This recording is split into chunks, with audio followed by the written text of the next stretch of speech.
Papers to be laid on the table. Shri Arjun Ram Meghwal. Thank you chairman sir. मैं आपकी अनुमति से राज्यसभा की संशोधित कार्यसूची के क्रम संख्या 1 पर अंकित दस्तावेज जो मिनिस्ट्री ऑफ लॉ और जस्टिस से संबंधित है आपकी अनुमति से सदन के पटल पर रखता हूं। धन्यवाद। डॉक्टर मुंजापारा महेंद्र भाई। Honorable Chairman, sir, with your kind permissions, I wish to lay papers on the table of the House mentioned at serial number 2 against my name in today's revised list of business. Thank you, sir.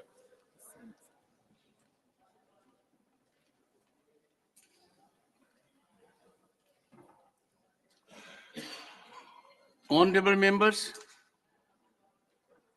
I have received 3 notices under Rule 267. These notices do not merit admittance.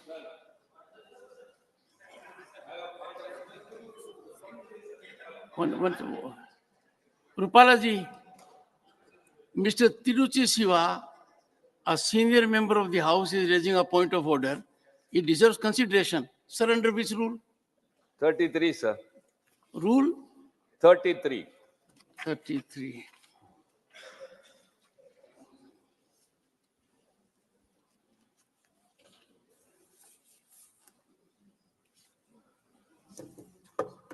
Sir, please go ahead. Sir, it says 33(1).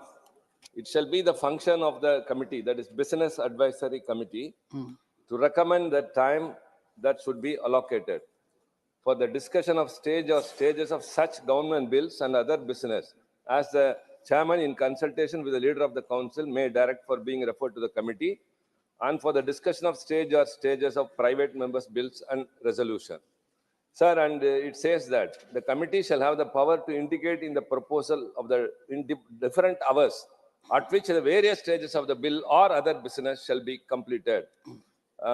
Sir, because the other day the BAC decided to sit for one more day, sir. But we never decided any business and we have never allotted any time, sir. So what's the time allotted, and when it was decided, the House has to be enlightened, sir.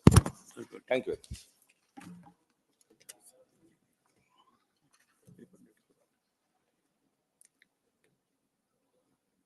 Mr. Jain Chaudhary, you want to say something?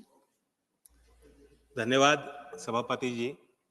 मैं आज आपके माध्यम से भारत सरकार द्वारा 9 फरवरी 2024 को लिए गए ऐतिहासिक फैसले के संबंध में अपनी बात रखना चाहूँगा। खास तौर से देश के प्रधानमंत्री आदरणीय नरेंद्र मोदी जी ने चौधरी चरण सिंह जी को भारत रत्न देने का फैसला लिया, जो उन्होंने पहल ली। ये एक बहुत बड़ा फैसला है।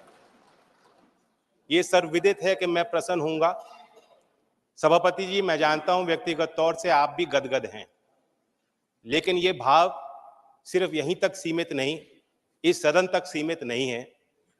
मैं बताना चाहता हूं कि कल देश के हर कोने में आपके निर्णय की गूंज पहुंची है। गांव-गांव में दिवाली मनाई गई है। जब चौधरी चरण सिंह जी प्रधानमंत्री बने थे, गांव के लोग गुड़ और मिठाई लेकर दिल्ली आए थे बांटने के लिए, अपनी खुशियों को बांटने के लिए और इजहार करने के लिए। उसी तरीके से कल भी कनॉट प्लेस में किसानों ने गुड़ बांटा है। ये दिखाता है, दर्शाता है कि ये फैसला सिर्फ चौधरी चरण सिंह जी के लिए परिवार तक सीमित नहीं है। देश का किसान का मेरा वर्ग, देश का वंचित समाज का व्यक्ति जो आज भी मुख्य धारा में नहीं है, one second. उनको सशक्त करने वाला फैसला है।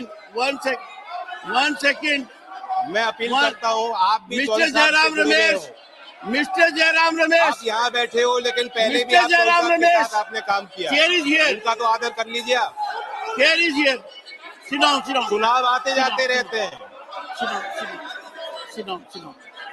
Please sit down. Please sit down. Seat allot होगी तब जाएंगे। Honorable members, 1 second. Take your seat. take your seat. Take your seat. First, will you take your seat? Why are you shouting like a commando? No, why are you shouting like a commando? Sit down. Take your seat. Take your seat. Pramod ji, you have a, but honorable members,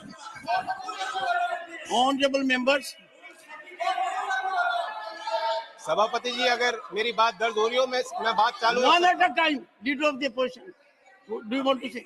Either control your people or please say something. Shri Malika Arjun Khadge ji, either control your people or you rise and address the house. I give you two options. What? No. Now sit down. Leader of the opposition is on the floor. नहीं, एक minute. One second. But नहीं, सुनिए। please, everyone to Mr. Javadekar. No one will rise. No, please. Before 1 minute only, sir. When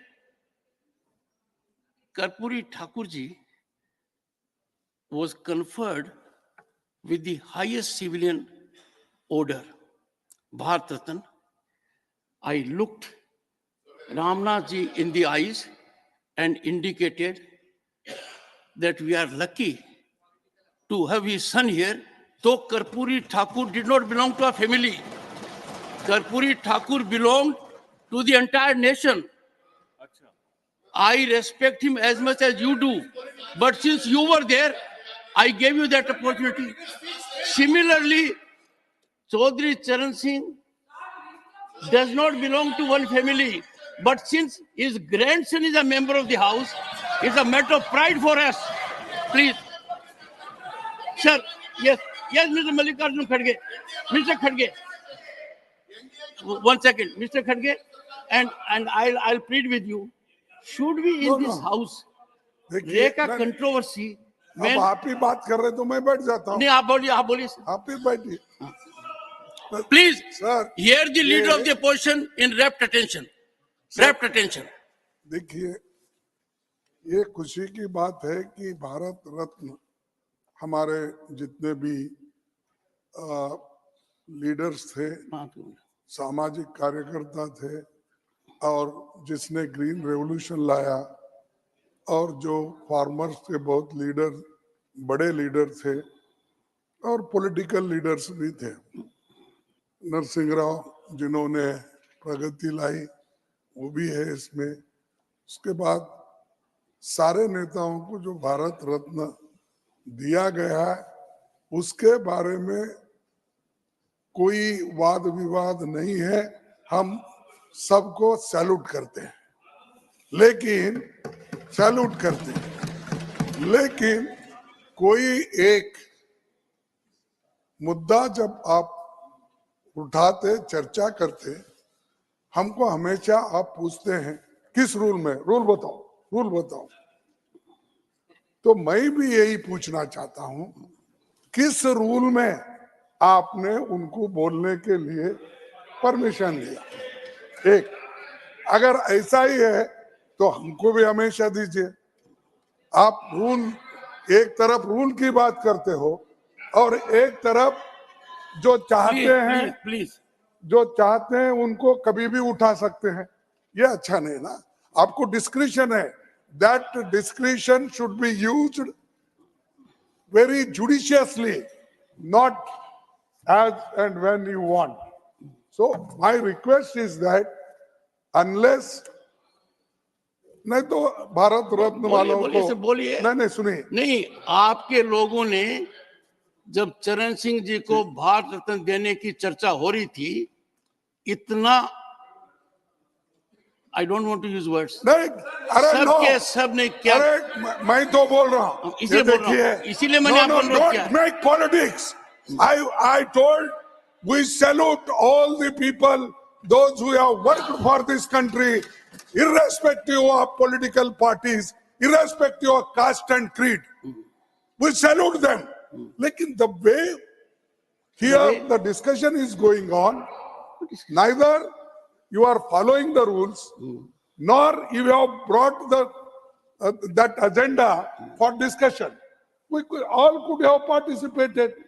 Discussion on Bharat Ratna giving to the so and so, so and so, so and so people who contributed their entire life for the country.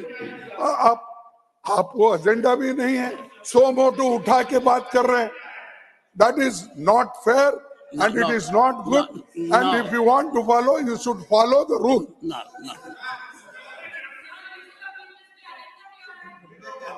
Sir कितने खुशी का एक पल है. Leader of the House, let Mr. Rupala say. अध्यक्ष महोदय, ये point of order, point of information ऐसा हमारे गृह में संसद के सभी माननीय सदस्य लोग उठाते रहते हैं. उस पर आप रूलिंग भी देते हैं, उसका सभी सदस्य सम्मान भी करते हैं. अपना बात माने नहीं माने, फिर भी अपने मन में आता है तो सदस्य लोग उठाते हैं. और आप और अन्य चेयरमैन या डिप्यूटी चेयरमैन इवन जब भी चेयर पे होते हैं तो उठाने देते हैं. आज सर सुबह चरण सिंह चौधरी जी को भारत रत्न मिलने का घोषणा उनके पोते जयंत भाई यहाँ उठा रहे थे. पूरे सदन में उसको थपथपा के बधाई देने के मूड में संसद था. और उन्होंने एक बात सही बताई कि ये सदन का मसला नहीं है, पूरे देश के लोगों में, खास करके ग्रामीण क्षेत्र में ये सहानुभूति का मसला है.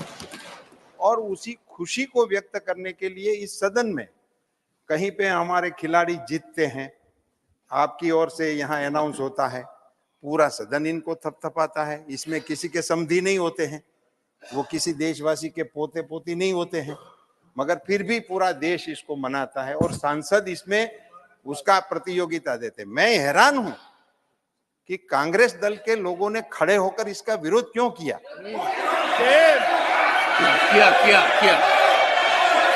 दूसरा, सुनो हमको, सुनो. इस देश में किसानों की आवाज को कोई रोकने वाला पैदा नहीं हुआ. इस देश में किसान की आवाज को रोकने वाला कोई पैदा नहीं हुआ, नहीं होगा भी नहीं. आप आवाज करके किसान की एक प्रशंसा नहीं सुन सकते हो, एक किसान की प्रशंसा नहीं सुन सकते हो. किसान को भारत रत्न मिला, इसमें कांग्रेस के जहन में क्या आग लग गई. ऐसे नहीं होता. सर मुझे बताना है, ये कांग्रेस की बात है. लीडर ऑपोजिशन, आप लीडर ऑपोजिशन, आपने जब भी खड़े होते हैं आप हमको ये हिदायत देते हैं कि लीडर ऑपोजिशन बोल रहे हैं, आप सब इनको सुनिए. ऐसा आपके मुंह से मैंने 100 बार सुना कि लीडर ऑपोजिशन बोल रहे हैं, आप कृपया इनको सुनिए. ये आपके रूलिंग है, वो आपको ऐसा बता रहे हैं लीडर ऑपोजिशन कि आप मनचाहे निर्णय ले रहे हैं. ये लीडर ऑपोजिशन का ऑर्डर होता है, कहने का ऑर्डर होता है. आपके चेयरमैनशिप को सीधा ही चैलेंज करना कि आप डिस्क्रिप्शनरी कर रहे हैं, आप हमको मौका नहीं दे रहे हैं. और वो भी ऐसे मौके पर जब किसी किसान को भारत रत्न देने का अवार्ड भारत के प्रधानमंत्री नरेंद्र मोदी जी के द्वारा लिया गया हो, उस समय सर ये कांग्रेस का असली चरित्र है, ये कांग्रेस का असली चेहरा है. कांग्रेस की सरकार इन्होंने गिराई थी, वो ये मान रहे हैं कि हमने जिनको सरकार से निकाल दिया, इनको भारत रत्न कैसे मिल सकता है. यह है इनकी मंशा. इनकी मंशा ये है कि हमने जिनको सरकार से हटा दिया, ऐसे आदमी को भारत रत्न मिलता है. सर आज कांग्रेस नंगी हो गई, निर्वस्त्र हो गई। सम्मान करना तो अलग रहा, बधाई देने में भी आपके पेट में चूक आ रही है। I am shame of it.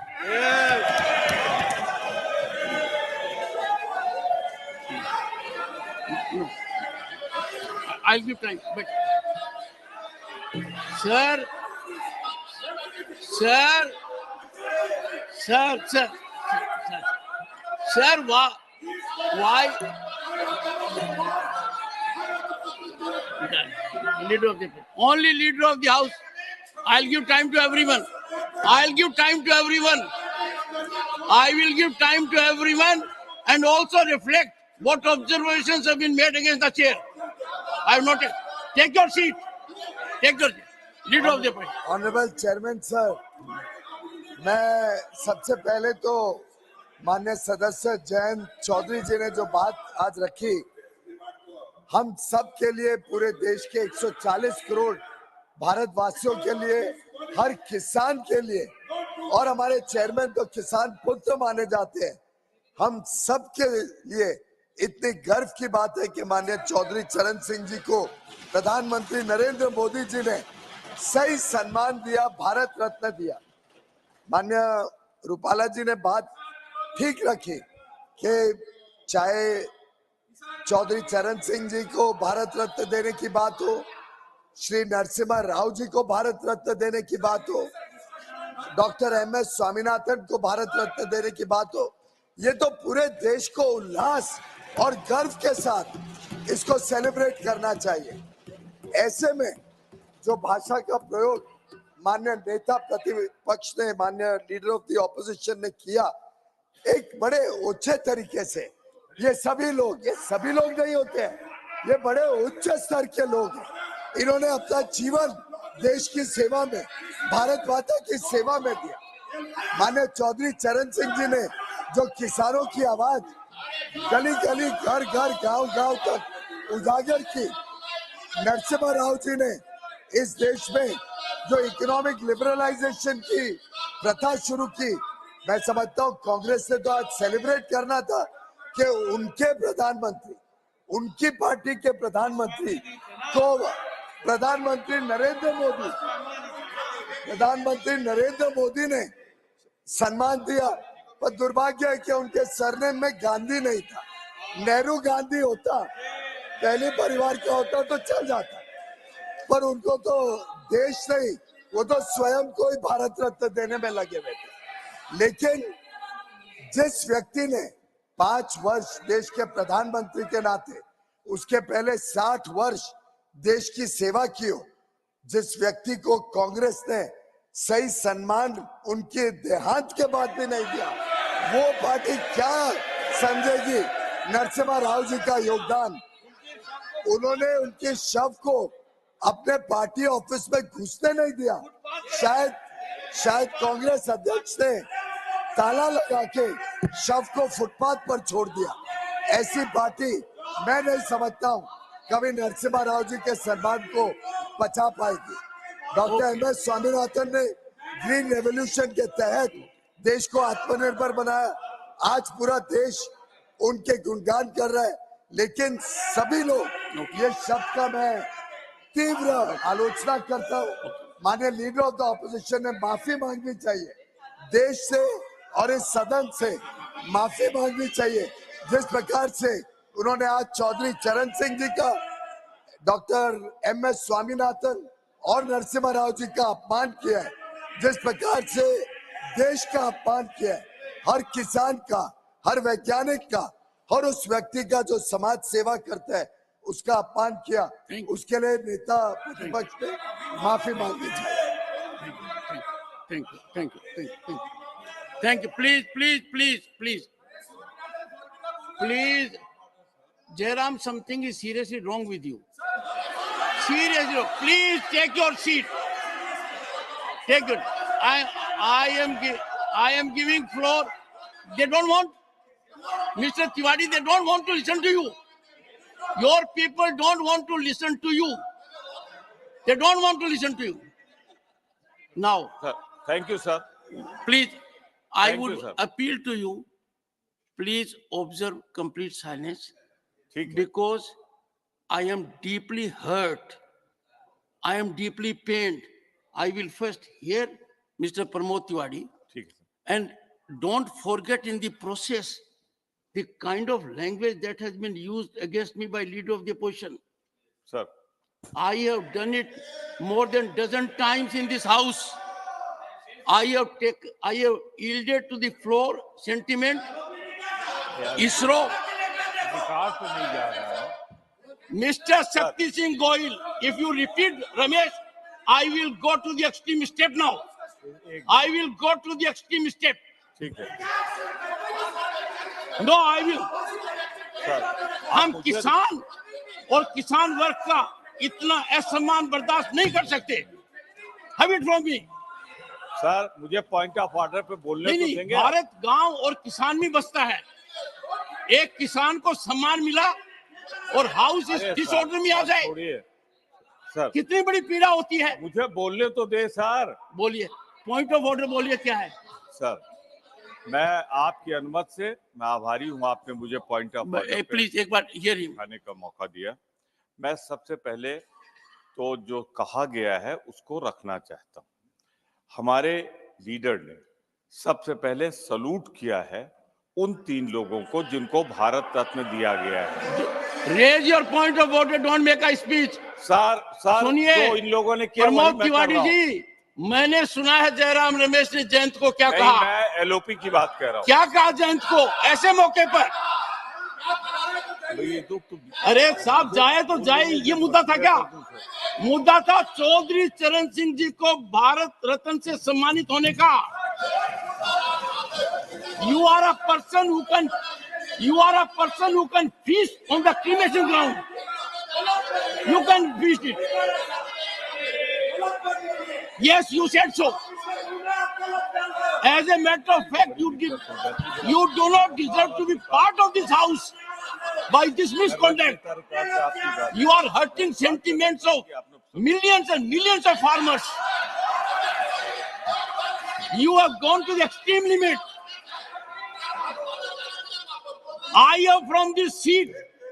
One second before that. खड़गे जी, सुनिए पहले.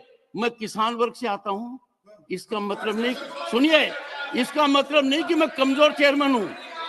मैंने बहुत बर्दाश्त किया है. आप कुछ भी मेरे बारे में कह देते हैं. You say anything you like. You don't read this book. You don't follow precedents. Sir, you use any language against me.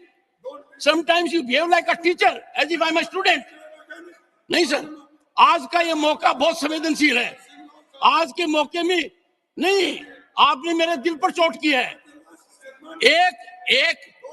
एक सभापति ने, सुनिए पहले, एक बैठिए, सुनिए. You can raise it. Honorable members, on 9th February at 7:43 p.m., I get a communication from an honorable member of parliament, Shri Jain Chaudhary. He says, respected sir, as you all are aware, Chaudhary Charan Singh has been bestowed upon with Bharat Ratan, and this is a moment of immense pride for my family and the whole Kisan community that he fought for. I request you, he is writing to me, I request you to grant me a couple of minutes in the parliament tomorrow to thank the government and the nation for bestowing this award as an honor to his legacy. With thanks. Now, please don't interrupt. Now, in this house, there have been number of occasions with individual members also, which I have recognized without looking at the rule. We have honored our scientists for ISRO. We have honored our players. We have honored everyone who has brought laurel to this nation. Now imagine my plight, leader of the opposition, questioning me under which rule I want that someone should appreciate Bharat Ratan to Chaudhary Charan Singh. The rule is in me. I have done it consistently. I read rule books. Don't use this language, sir. Don't use this language. I don't want to create a bed. Don't use this language. No. I will not tolerate an insult to Chaudhry Charan Singh. I will not insult Chaudhry. Sir, sit down. Sit down, sir. No, not on this. No, I will not accommodate on this. I will not accommodate on this.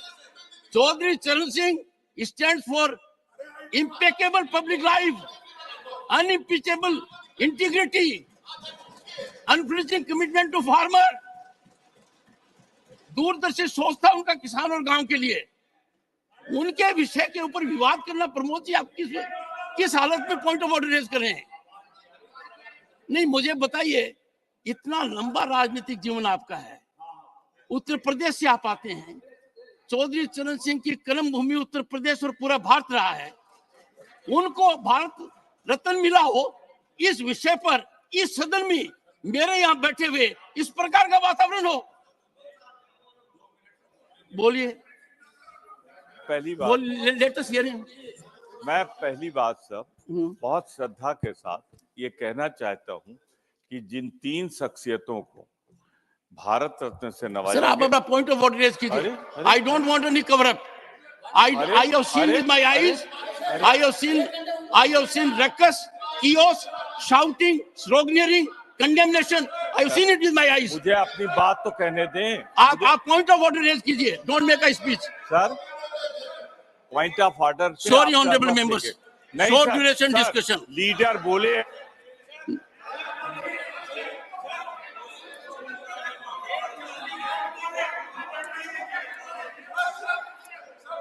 No, Jairam, I'm not giving. Nothing will go on record. Nothing will go on record. Nothing will go on record, Jairam Ramesh. No, nothing will go on record. Meaning thereby, I must read the letter, satisfy Jairam Ramesh that what I am doing is right. Where are you doing it? Sir, you learn things now. I don't have to. I read it because you virtually insulted Chaudhry Charan Singh. You insulted his legacy. You had no time for Bharat Ratna Chaudhry Charan Singh. आज के दिन हर किसान के दिल पर आप चोट कर रहे हो, उसके दिल को दहका रहे हो। चौधरी चरण जैसे व्यक्तित्व के ऊपर इस प्रकार का वातावरण हाउस में करना, our head should go in shame. मैं खुद पीड़ित हूं, दुखी हूं। Nothing. I give floor to Jain Chaudhary. Please conclude your observations. Yes, please. Nothing. No. Pramod ji, please help me. No. सभापति जी, No. Nothing else will go on record मैं except. व्यक्तिगत तौर Sir, I have पे taken a stand. आज कुछ Only Jain Chaudhary will complete after he completes. Sorry. Nothing will go on record. Jain Chaudhary, please.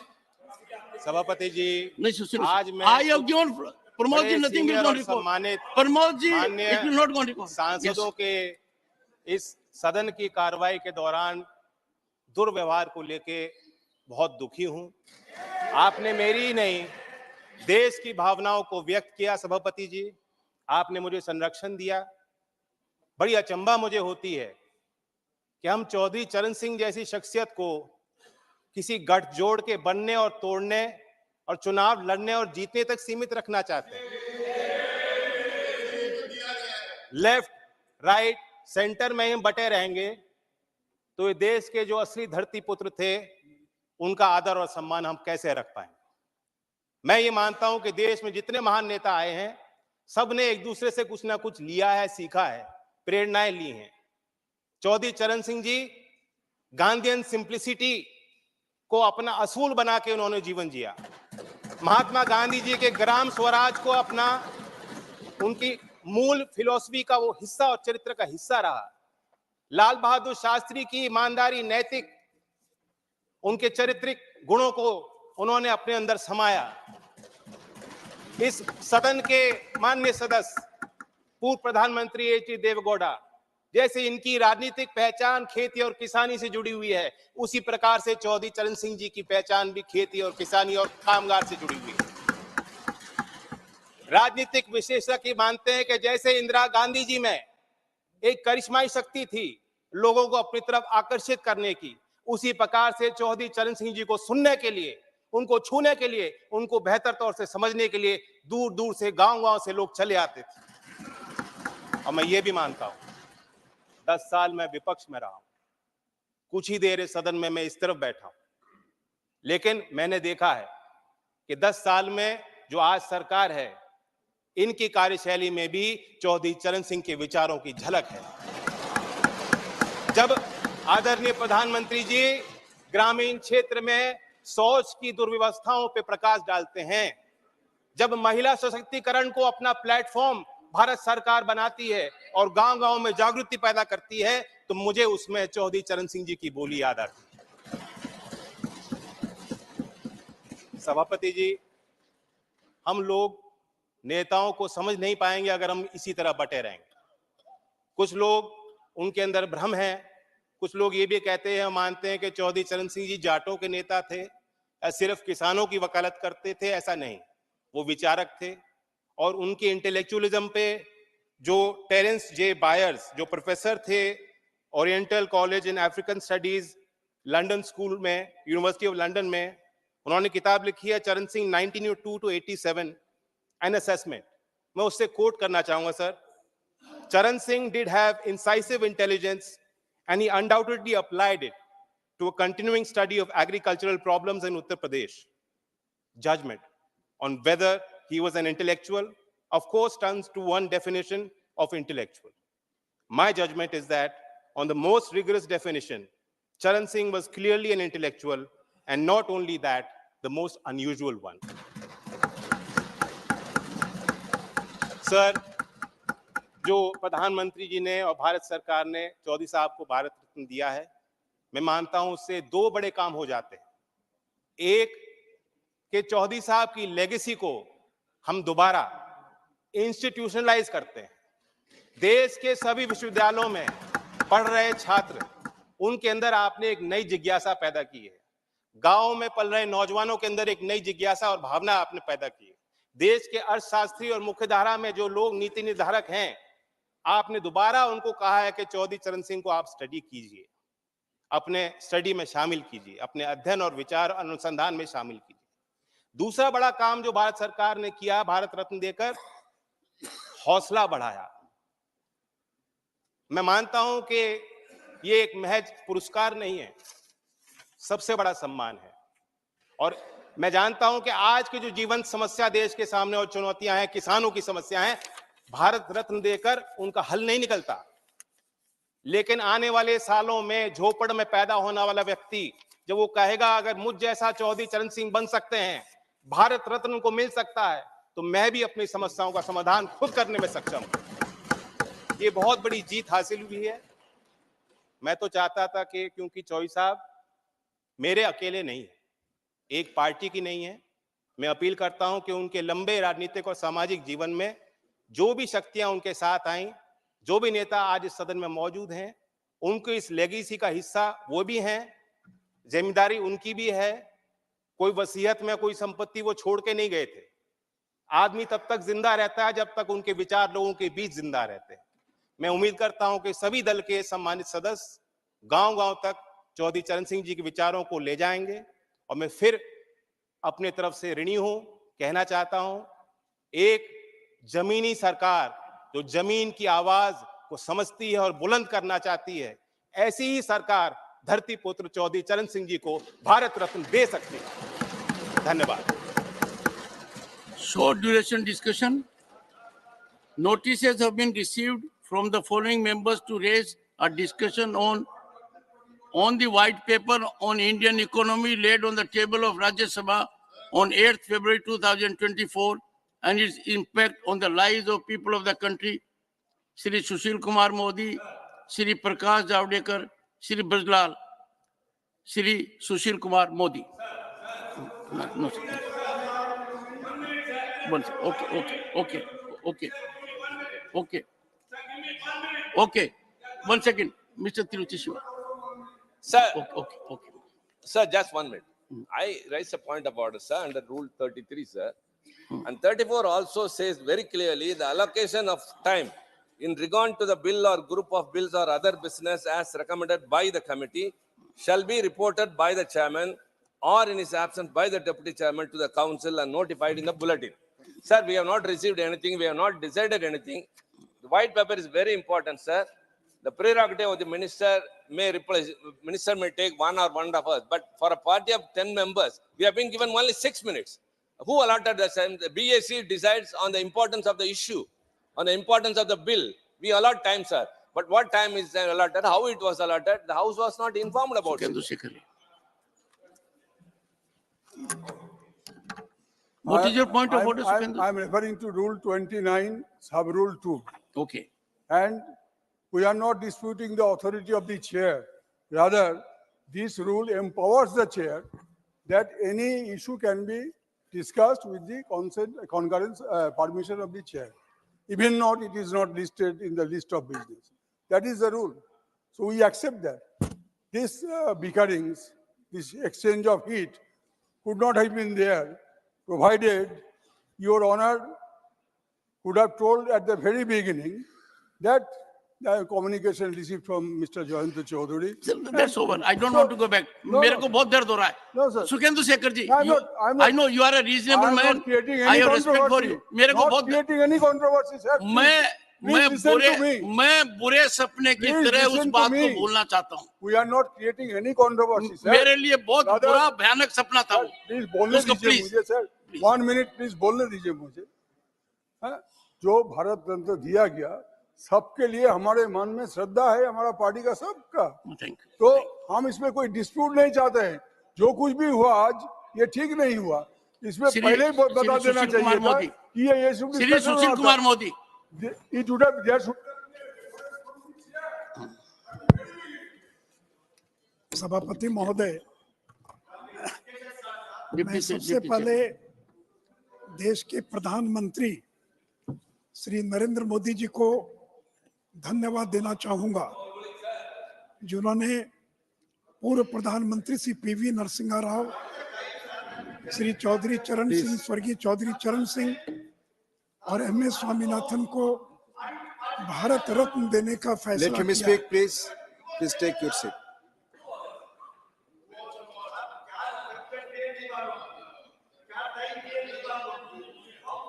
इनको बैठाइए पहले. Please take your seat. Already discussion has started, Keshav Rao ji. Honorable Chairman has already started. Please take your seat. It is not going on record. Please speak.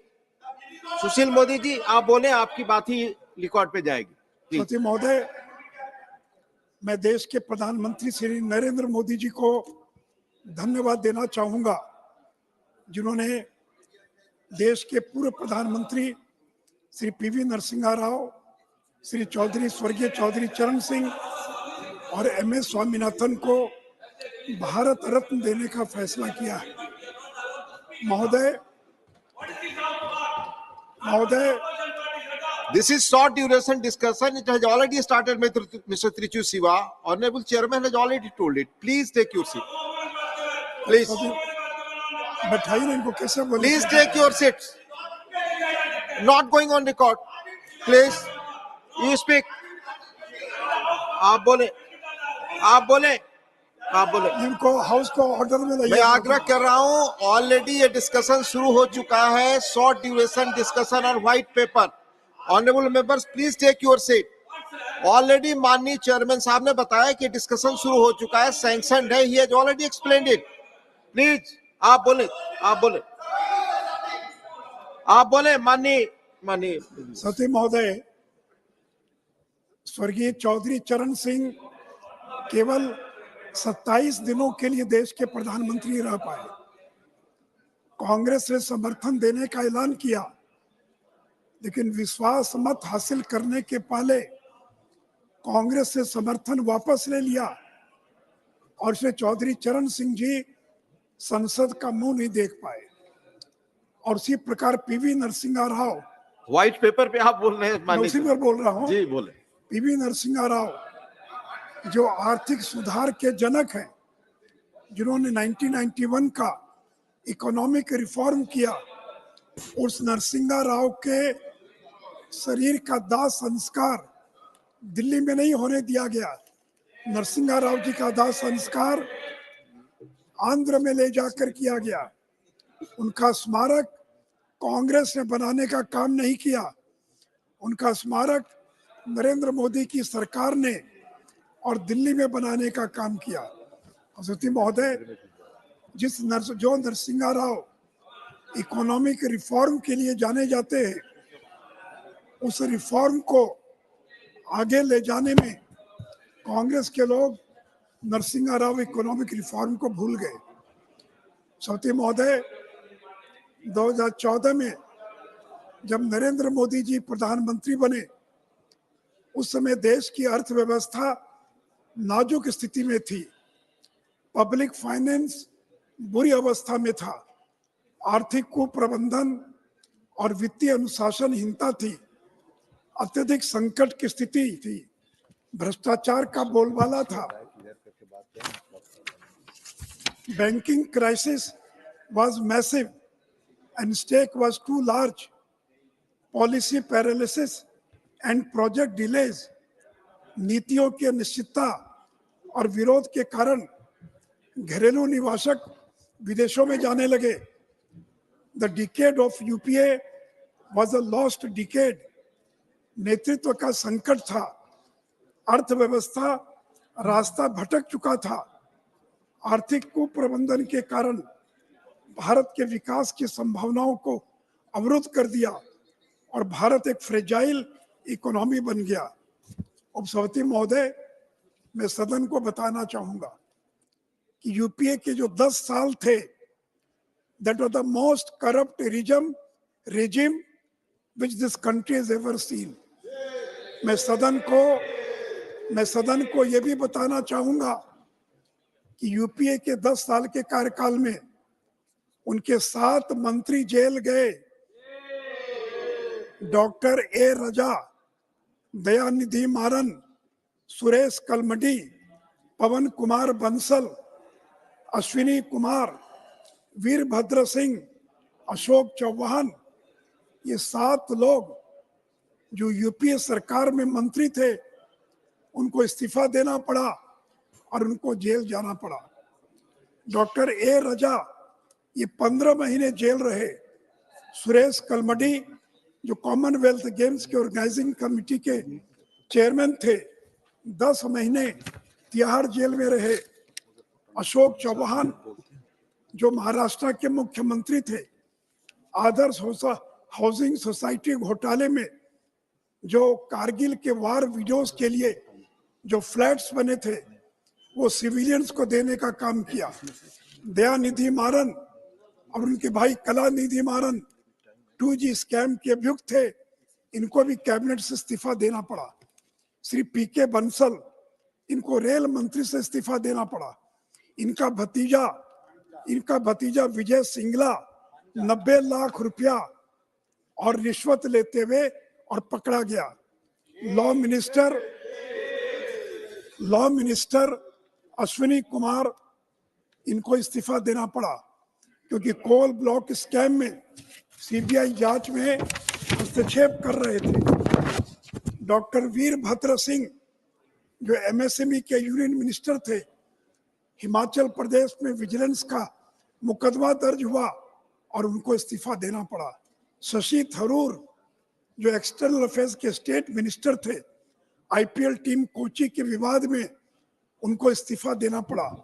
तो सभापति महोदय, ये थी UPA की सरकार जिनके 7 मंत्रियों को भ्रष्टाचार के आरोप में या तो जेल जाना पड़ा और इस्तीफा देना पड़ा। सभापति महोदय, मैं जानना चाहता हूं कि नरेंद्र मोदी की सरकार को 10 साल हो गया, एक भी मंत्री पर कोई भ्रष्टाचार का आरोप नहीं लगा। प्रधानमंत्री पर कोई भ्रष्टाचार का आरोप नहीं लगा। राफेल का मुद्दा उठा, अडानी का मुद्दा उठा, कहा कि चौकीदार चोर है, सुप्रीम कोर्ट में माफी मांगनी पड़ी। और सभापति महोदय, ऐसी सरकार 10 साल तक सरकार में रहे और नरेंद्र मोदी जी लंबे समय तक गुजरात के मुख्यमंत्री थे।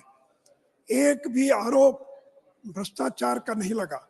और दूसरी ओर यूपी की सरकार, सती महोदय, कोयला ब्लॉक आवंटन, ये कोल ब्लॉक आवंटन में इन्होंने नियम बना दिया, पहले आओ पहले पाओ।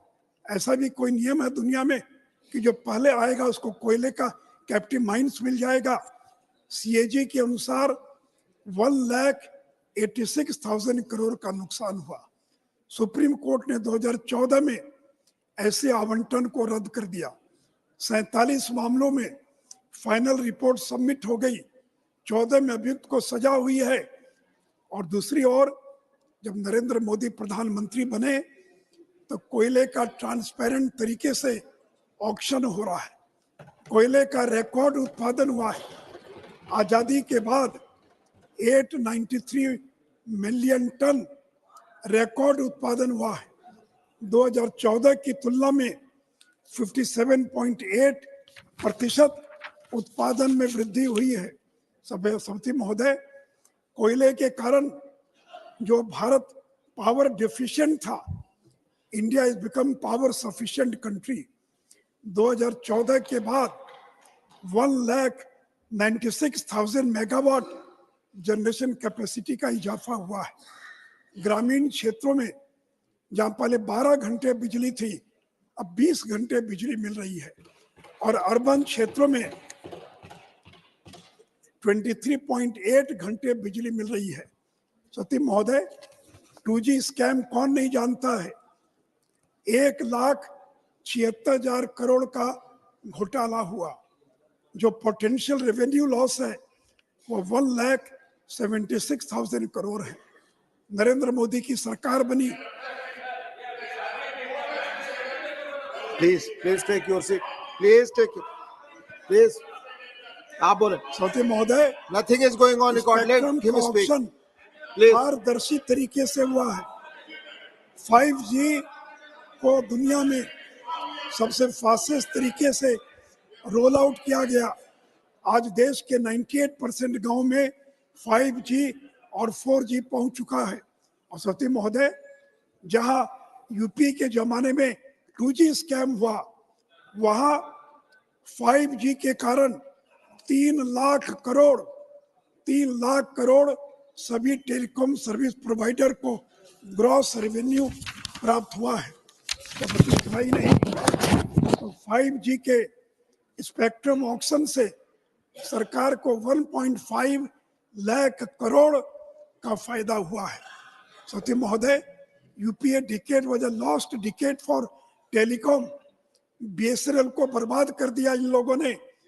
बीएसएनएल जो 2004 में $6 बिलियन की कंपनी थी, 2014 में वो लॉस मेकिंग कंपनी में बदल गई।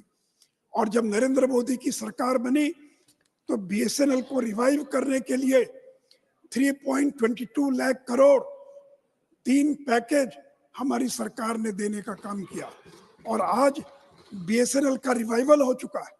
सती महोदय, कॉमनवेल्थ गेम्स 12 दिन का गेम था और जिसमें 70,000 करोड़ का घोटाला हुआ। और भारत में G20 हुआ, 1,300 करोड़ खर्च हुए, पूरे देश में कार्यक्रम हुआ, लेकिन एक भी कहीं कोई गड़बड़ी नहीं हुई। सती महोदय, हेलीकॉप्टर खरीद में ऑगस्टा वेस्टर्न घोटाला, हॉक एयरक्राफ्ट परचेज घोटाला, पायलटस बेसिक ट्रेनर एयरक्राफ्ट घोटाला। सती महोदय, नौकरी में रेलवे की नौकरी के बदले जमीन लिखवाने का काम। सती महोदय, मैं केवल भ्रष्टाचार पर अगर बोलता चलूं तो इनकी सरकार हिंदुस्तान में आजादी के बाद सबसे भ्रष्ट सरकार कोई थी तो यूपी की सरकार थी। सभापति महोदय, बैंकों को इन लोगों ने बर्बाद कर दिया। अर्थव्यवस्था में बैंकिंग की सबसे बड़ी भूमिका है। जब अटल बिहारी वाजपेयी 2004 में पदमुक्त हुए, उस समय अटल बिहारी वाजपेयी ने एक अच्छी अर्थव्यवस्था सौंप कर गए थे। सभापति महोदय, 99 के अंदर सितंबर 2013 में यूपीए सरकार में जो एनपीए था वो 12.3% पहुंच गया। और कॉमर्शियल लैंडिंग में राजनीतिक हस्तक्षेप होने लगा और मार्च 2004 में जहां ग्रॉस एडवांस 6.6 लाख करोड़ था, वो 8 साल में बढ़कर 39 लाख करोड़ हो गया। सभापति महोदय, 6.6 लाख करोड़ से बैंकों का लोन बढ़कर 39 लाख करोड़ हो गया। बैंकों को फोन पर निर्देश जाता था, फलाने उद्योगपति को कर्जा दे दो, और बैंक फोन बैंकिंग के बदौलत कर्जा दिया करता था। और आज क्या स्थिति है सभापति महोदय?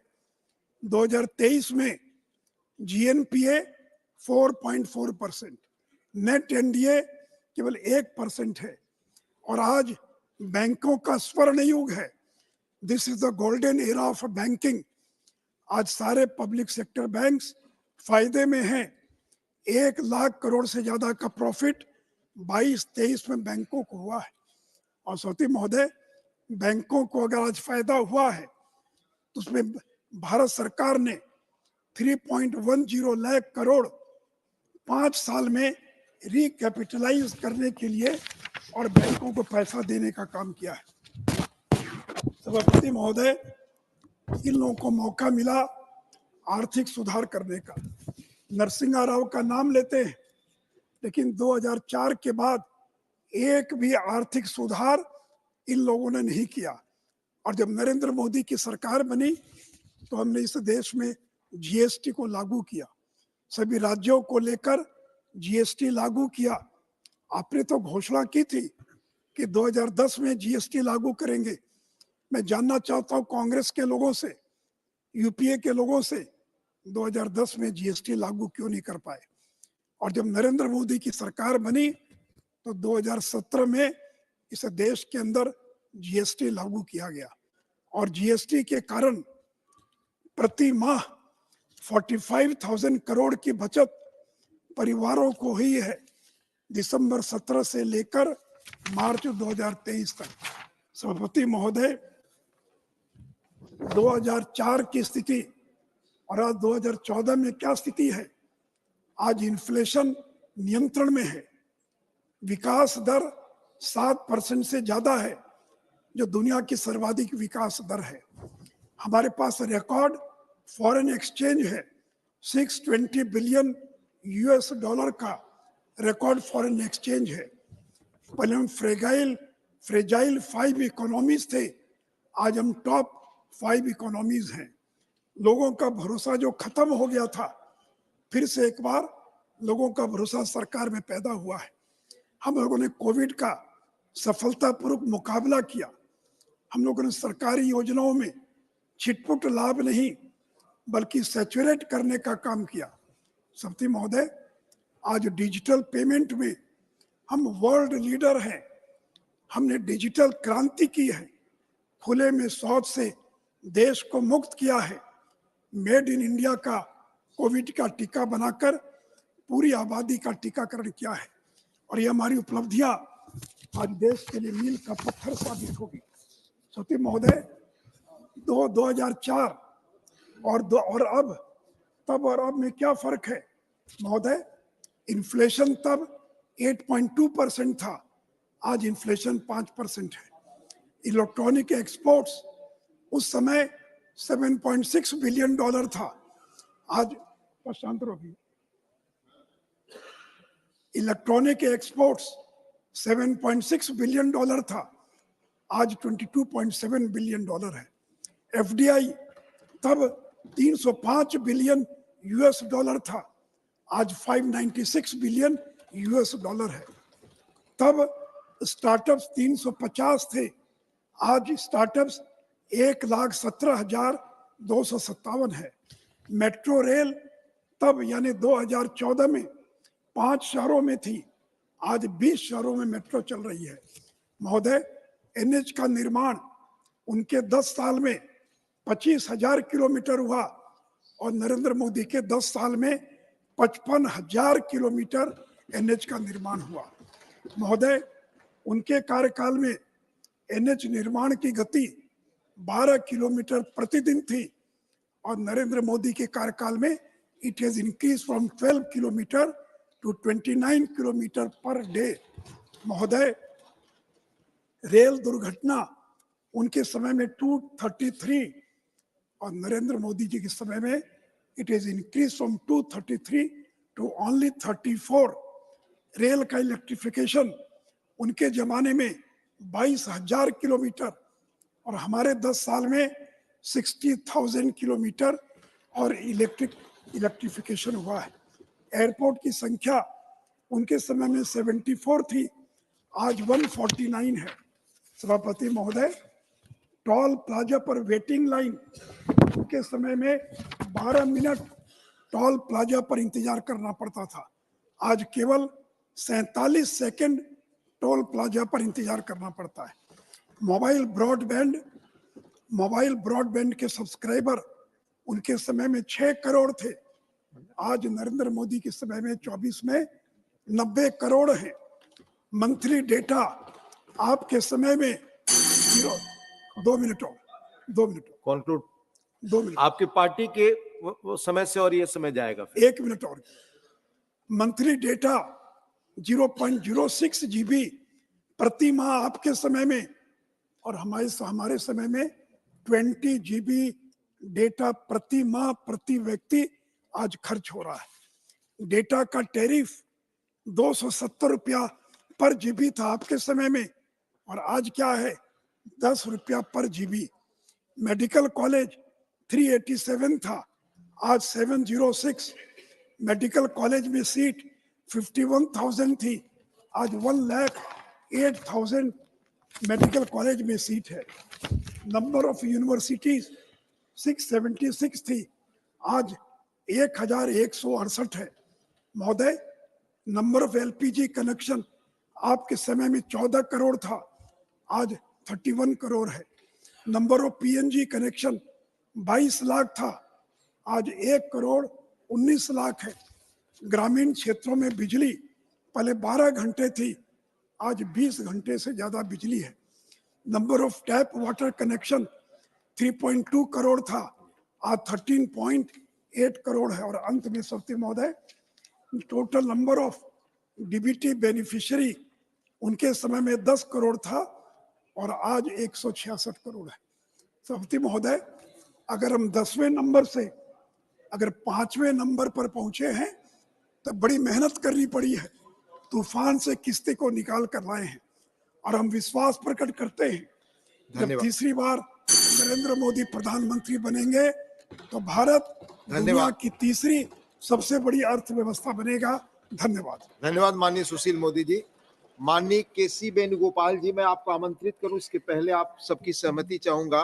माननीय HD देवगौड़ा जी 2 मिनट कुछ बोलना चाहते हैं, तो आपकी सहमति हो तो मैं पहले उनको मौका दूं। माननीय Devegowda ji, please speak. Thank you very much for the kind expression made by our honorable member.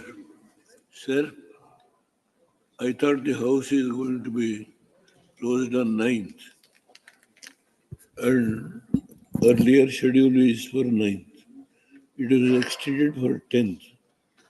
I have got my family relations, marriage, reception today evening.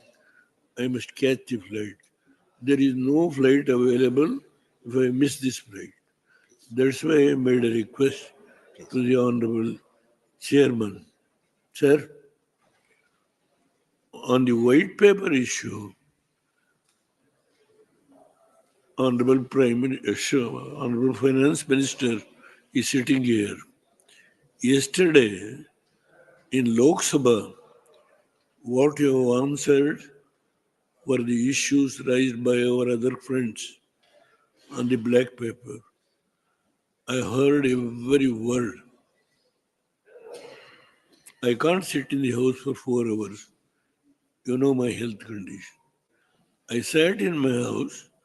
I heard every word of your good self, answers on all points. You are so strong and your voice is so strong, you hit back all the opposition people who have tried to criticize.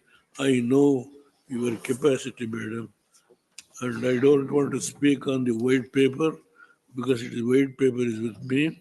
I have gone through that. Your budget proposals, I want to speak.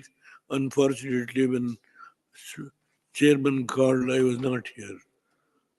I was unable to participate. Now, the issue, which is now again in Lok Sabha whole day, is going to be discussed on Ram Temple issue. Prime Minister is going to answer in the evening, according to the information I got in Lok Sabha. Now, I don't want to go beyond some of the points which has been discussed on this so-called the Bharat Ratna issue. Sir, I was a member of the Lok Sabha from 31. I was associated with Chaudhary Charan Singh for 4 years, sir. Myself, my family stayed in his house. He used to like me so much because I'm a farmer. I was unable to speak Hindi. My wife unable to speak Hindi. But he made me to stay in his house. I've got so much of relationship. What has happened, I know. When he has taken oath as the Prime Minister, he was not able to come to this house when the agenda was fixed to meet the Lok Sabha. The previous day, it was withdrawn. It was such a sorrowful day for me. I know Chaudhary Charan Singh. He is an honest to the core. Honest to the core, how people try to demolish his name. I know everything. I don't want to go beyond that. The book he has written, referred by my young gentleman, I know it. I have gone through that book. I have got that book. I can speak volumes. He was unable to come and sit in this house as Prime Minister. Late Sanjeev Reddy appointed him to conduct the election. I can speak volumes on so many issues. The progress of this country during the period of 10 years, what has been yesterday, madam, made sufficiently to meet the charges made by our other colleagues on black paper. I will leave at that stage. Sir, Swaminathan, first time I met him in Philippines in 1974. I know what is Swaminathan. And I was 10 months. I also took his service for Green Revolution. Narsimha Rao ಬಗ್ಗೆ I can speak volumes. I don't want to go beyond that. Only on Ram Temple, I will conclude in 4 or 5 minutes. Sir,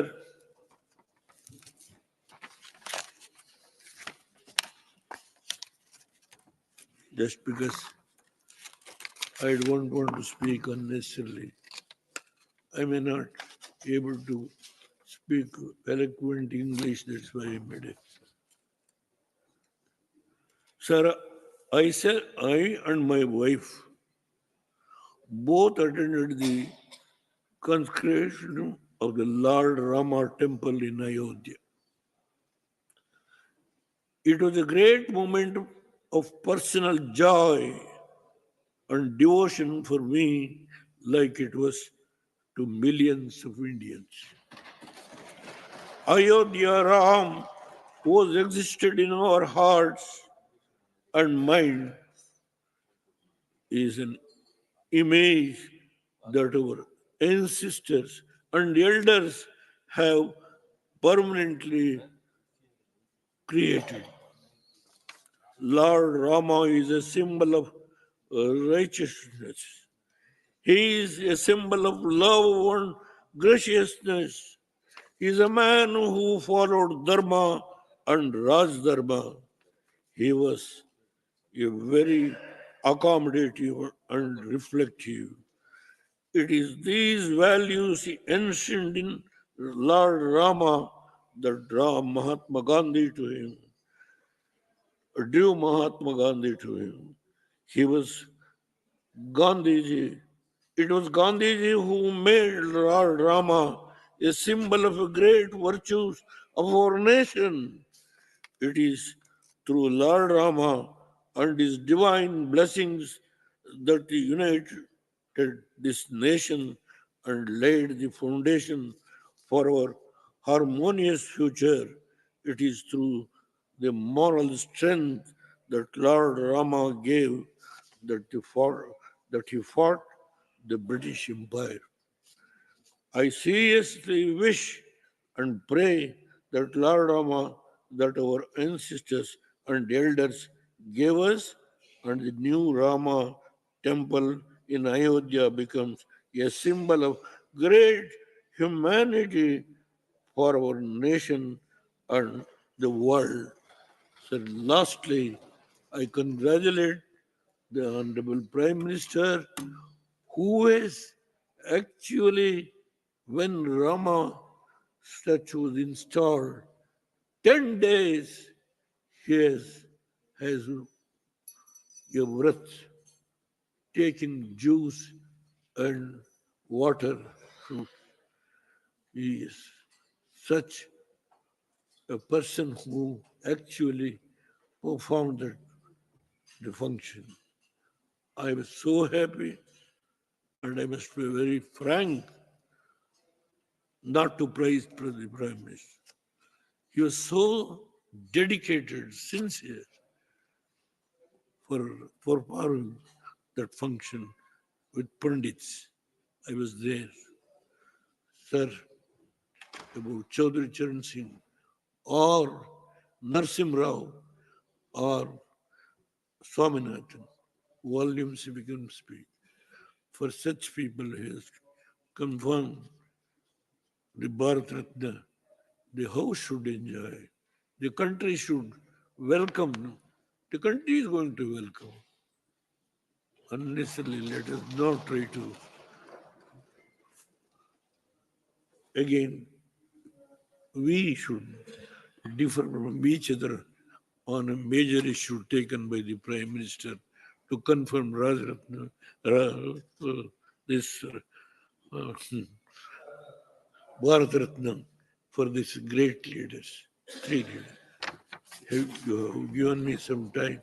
I am grateful to you. Thank you. Thank you, very former much. Prime Minister. Thank you for all the members who allowed me to speak when you called the other medium. I am grateful. Thank you very much. Shri K.C. Venugopal. Thank you, Chairman, sir, for giving me an opportunity to discuss about the so-called white paper presented in this August House. Basically, madam, this is not the white paper. The white paper which totally hide on the dark truth of your economic situation in this country. Every individual, anyway, will be related to economy. When we are buying some commodities in the market, it's related to our economy. When we using the car, when we use the petrol, it's related to the economy.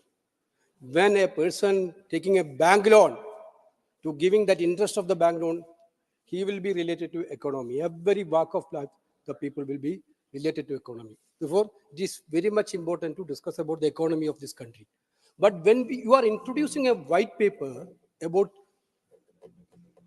I don't know what is UPA period 2004 to 14 or 14 to 24, The word you used, first it seeks apprise the honorable members. I am quoting the objective of the white paper itself. First, it seeks to apprise the honorable members of the parliament and people of India of the nature and extent of governance, economic and physical crisis, what were bequeathed on this government when it assumed office in 2014. In 2014, particularly 2014, what was the physical situation in that point of time? The GDP growth was the highest on 2014 that year. You are telling it was very shocking for you. I don't understand that at all. Basically, the average GDP growth of UPA era and NDA era you take. UPA is more than 0.75%, 6, and now it is on 5%. Now it be like that. But basically, when you are producing a white paper about your period also, 2-3 major issues should have reflected in that, which is totally lacking. One is basically the demonetization, the so-called demonetization. I searched throughout the white paper. There is not a single word about demonetization. Why is it? Why is it? I'm remembering the speech our Honorable Prime Minister was given in Goa immediately after the demonetization. Entire black money of the country is going to be taken back. And fake currency, entire fake currency, which is circulating in the economic system, is going to be taken back. Why don't you mention about that statistics? How much black money you take back? Entire terrorism will be over. There was that statistics, at least when you are introducing a white paper, we need that about the demonetization. Basically, our Honorable Prime Minister, our then Prime Minister, 2004 to 14, Dr. Manmohan Singh ji called about it. It is a legalized loot and organized plunder. Certainly it is proved. He predicted there will be an impact of 2% on GDP. It was actually happened. There was the impact on demonetization. You could have mentioned it in white paper. It's the entire MSME sector. What is the situation of the MSME sector now? Small and medium sector totally destroyed. Finished.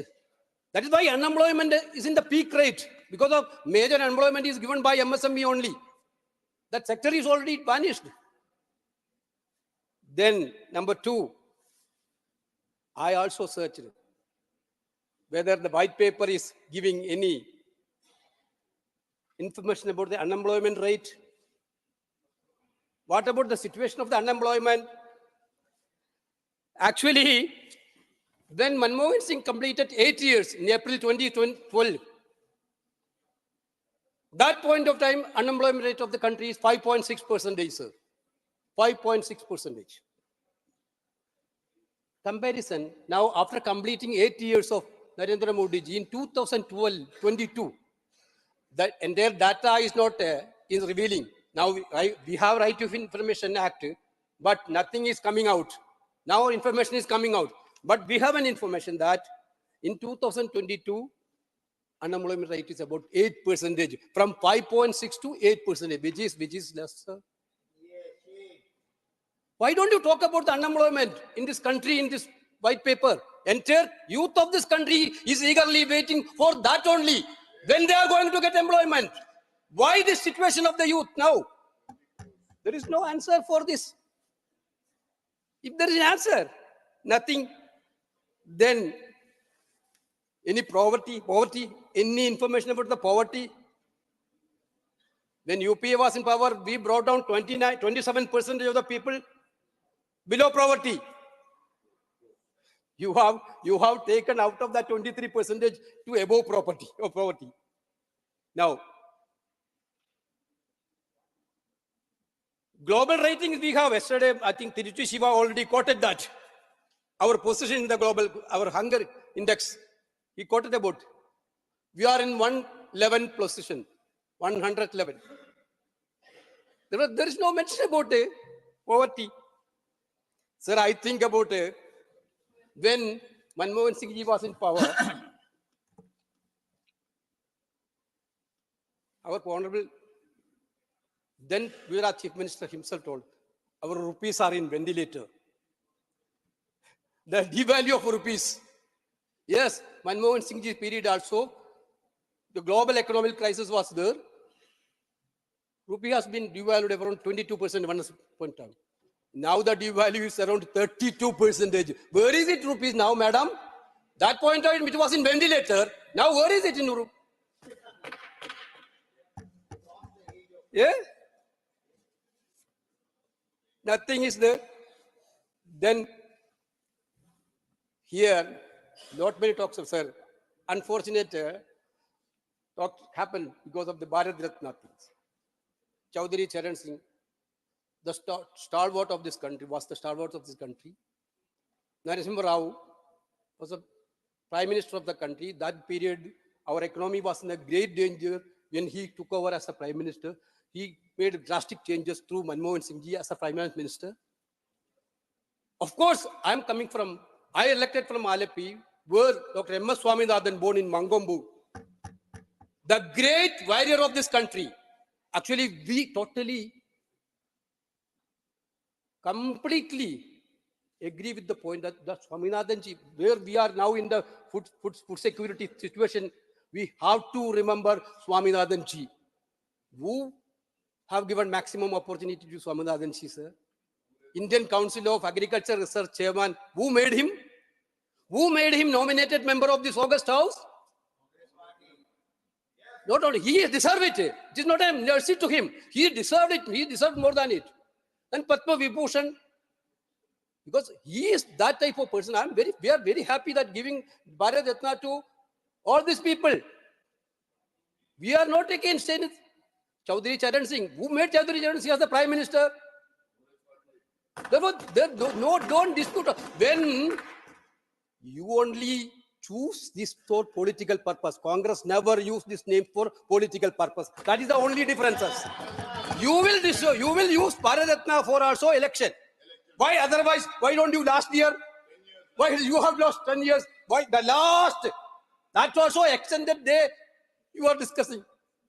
Actually, our session was concluded yesterday. Okay. I'm not going to that point. Therefore, actually, my point I'm again coming. This white paper is the paper which hiding dark truth. Yeah, now you are talking about the sir. I heard about our honorable Prime Minister's speech in this house. 1.5 hours he spoke. I'm very much glad that out of that 1.5 hours, maximum time he used to attack Congress party. He talked about the Modi guarantee. I saw his speeches in Kerala also, Modi's guarantee. Sir, I'm very happy that you are using the word guarantee. When we use the word guarantee in Karnataka, you people thought that there is no meaning of guarantees in this world. Prahlad Joshi is there. When we use in guarantee in Karnataka, what was the common reaction? But now guarantee is approved. Now guarantee is approved. Everywhere Modi is telling Modi's guarantees. Okay.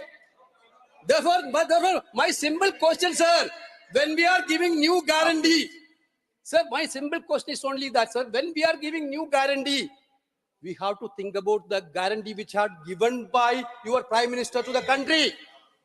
That is what, sir, 2 crore jobs per year. The guarantee given by Honorable Prime Minister. 10 years over, how many jobs you are given? Bringing back black money starts abroad in 100 days. And within 100 days, I will bring back the black money. What happened? Number rupees 15 lakh to every citizen in his bank account. What is happened? Farmers' income will double. What is happened? Achieve $5 trillion economy by 23-24. What happened? 100 smart city by 2022. when you are talking about the guarantees in future, at least do a postmortem of what happened to which guarantee you have given to the country. Nothing is, sir. Sir, my point is this, that the most important thing of a person, which is the most important, one of the things, sir. Sir, live happily and healthily. Live happily and healthy as far as possible, as long as possible. Sir, I went through the status of life expectancy in our country now. Actually, the World Bank data is that. Tell me I'm keen, I'm 70. Exactly, sir. Sir, a child born when Vajpayee ji was the Prime Minister would expect a life to 64 years when Vajpayee ji was Prime Minister.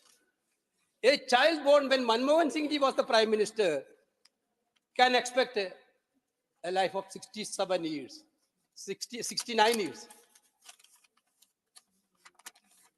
Increase of 5 years. But now, what is the status? But a child born when Narendra Modi ji Prime Minister can expect live only 67 years. 2 years below Manmohan Singh. There is a reason, sir. There is a reason. Where do you get it from? The World Bank status. This is because health expenditure did not increase in the 10-year period. What is the reason? In our government, 1.7 is the total percentage of expenditure when UPA was in power. 1.7% to the health department. We are in same situation. Now also 1.7. After 10 years also, we are spending 1.7% only for health. After this COVID happened, maximum health issues happened in this country. There is no increase in the health budget. That is why the life is coming down. Period of life. Sir,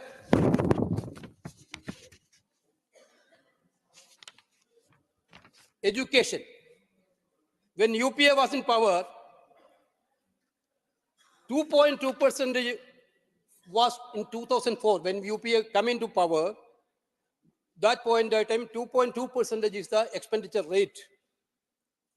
But UPA increased drastically, more than doubled, 4.6% in 2014, when it is out of. What this government has done, this government slashed it down to 2.9%, from 4.6% of 2014, now it is 2.9%. You are talking about Beti Bachao, Beti Padhao. What is that? Now the female literacy, you can take the statistics also. When UPA was in power, 1.3% female increases. Now it is 0.6% increase. Female literacy, I'm talking about. You can verify. Sir, major impact. Manmohan Singh government had spent 16% for subsidies for poor people. This government cut the subsidy for the poor people from 16 to 9%, sir.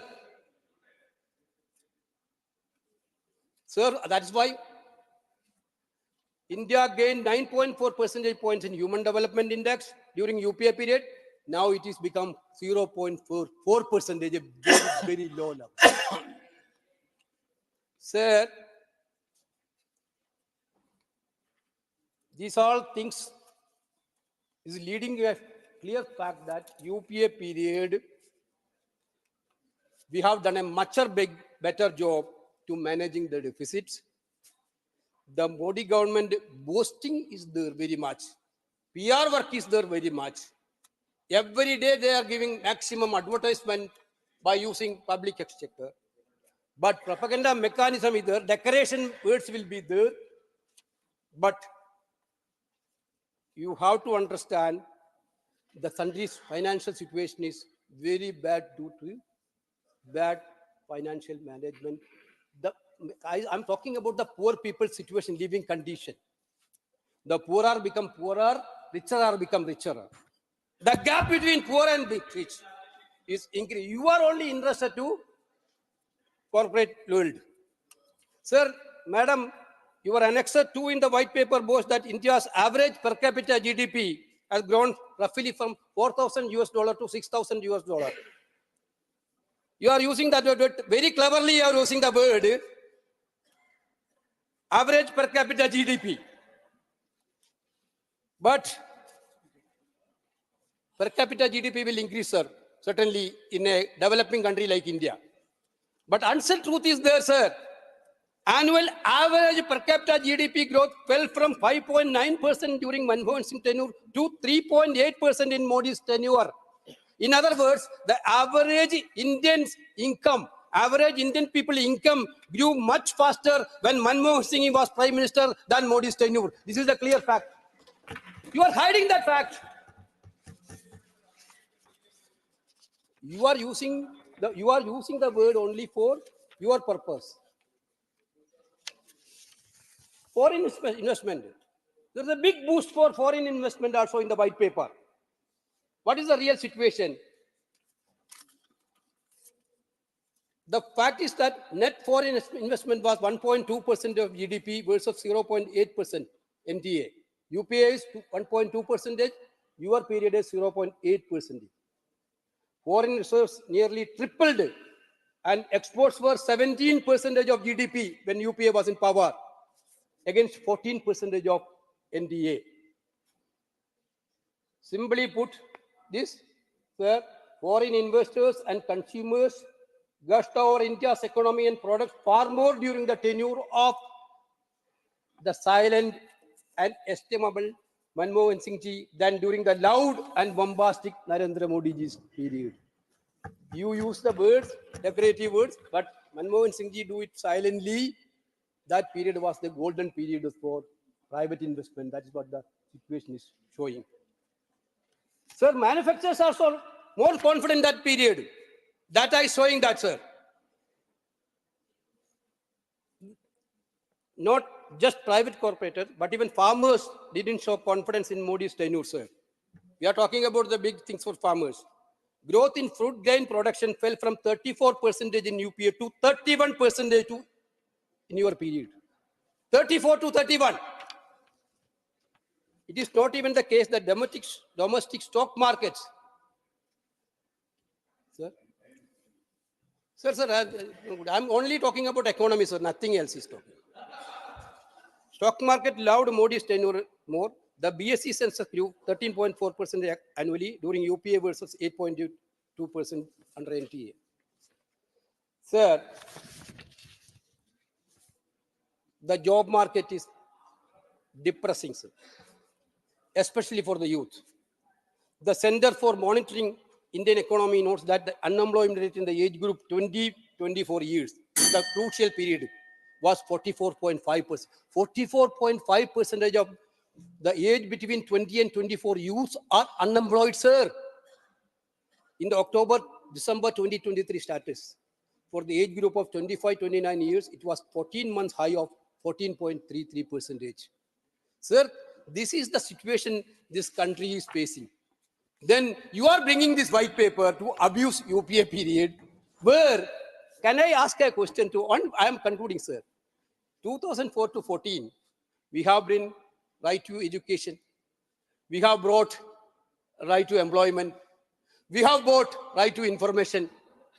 We have brought right to food, security. There, can Nirmala ji enlighten us? Which is the flagship program of Narendra Modi government, like a Manrega in this country, which is a game changer. Our Prime Minister told about that this can be, keep it as a memory. Then he changed later. There, UPA period, 2004 to 14 was actually game changer like this Manrega, right to information, right to food, everything. You want to take it as a period. Then you are talking about the corruption. Somebody is talking about the corruption. If you are very much sincere to the corruption, why are you scared about the CAG report of your government?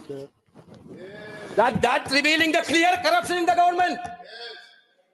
This government, that you are talking about the CAG report of UPA government, and you are telling that your government is corrupt. This CAG report, you don't want to reveal that CAG report. Therefore, this is actually, I am concluding, sir, this is actually not a white paper. This is a paper which is hiding entire dark truth of this country. These people are ruining the country. Our youth are completely disappointed. Farmers are disappointed. That is why they are marching every day to parliament. They are in a very distressed situation. Sir, everybody is unhappy with government.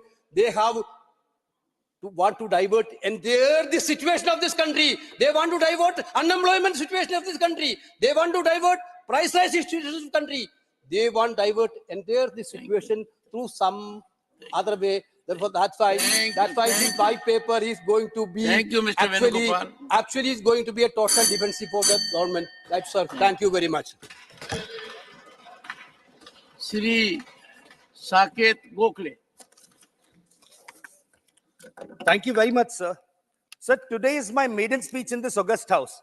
And I wish to thank my leaders, Mamata Banerjee, Abhishek Banerjee, and my party, Trinamool Congress, for this opportunity. You have 8 minutes. It is maiden speech. Maiden speech, sir. So, leader of the house. I would be very grateful. We'll make it 10 minutes. Thank you, sir. 10 minutes. Thank you, sir. Thank you. I understand. He agrees. He's a reasonable member, and I know he's very sharp, very intelligent. Thank you, sir. Thank you. He will monetize every second of it. Thank you, sir. Sir, I want to start with a short story today. Please start. By the famous Danish writer Hans Christian Andersen. The story goes that there was once a very famous emperor who was extremely self-obsessed with himself and his clothes. He had no interest in his kingdom or in the welfare of his people. All that the emperor did every day was sit in his wardrobe while the ministers around him kept telling him how beautiful his clothes are and how great he is. One day, two cheats came to his kingdom while pretending to be tailors and offered to make new clothes for the emperor because he loved new clothes. The tailors promised to make an exquisite suit for the king with special properties. The new suit, they said, would be the finest clothes that the emperor had ever worn. But there was one special feature. They said that the suit was only for the great emperor, and the suit would be invisible to anybody that is a dishonest person. Several ministers of the emperor went to the fake tailors while they were making this suit.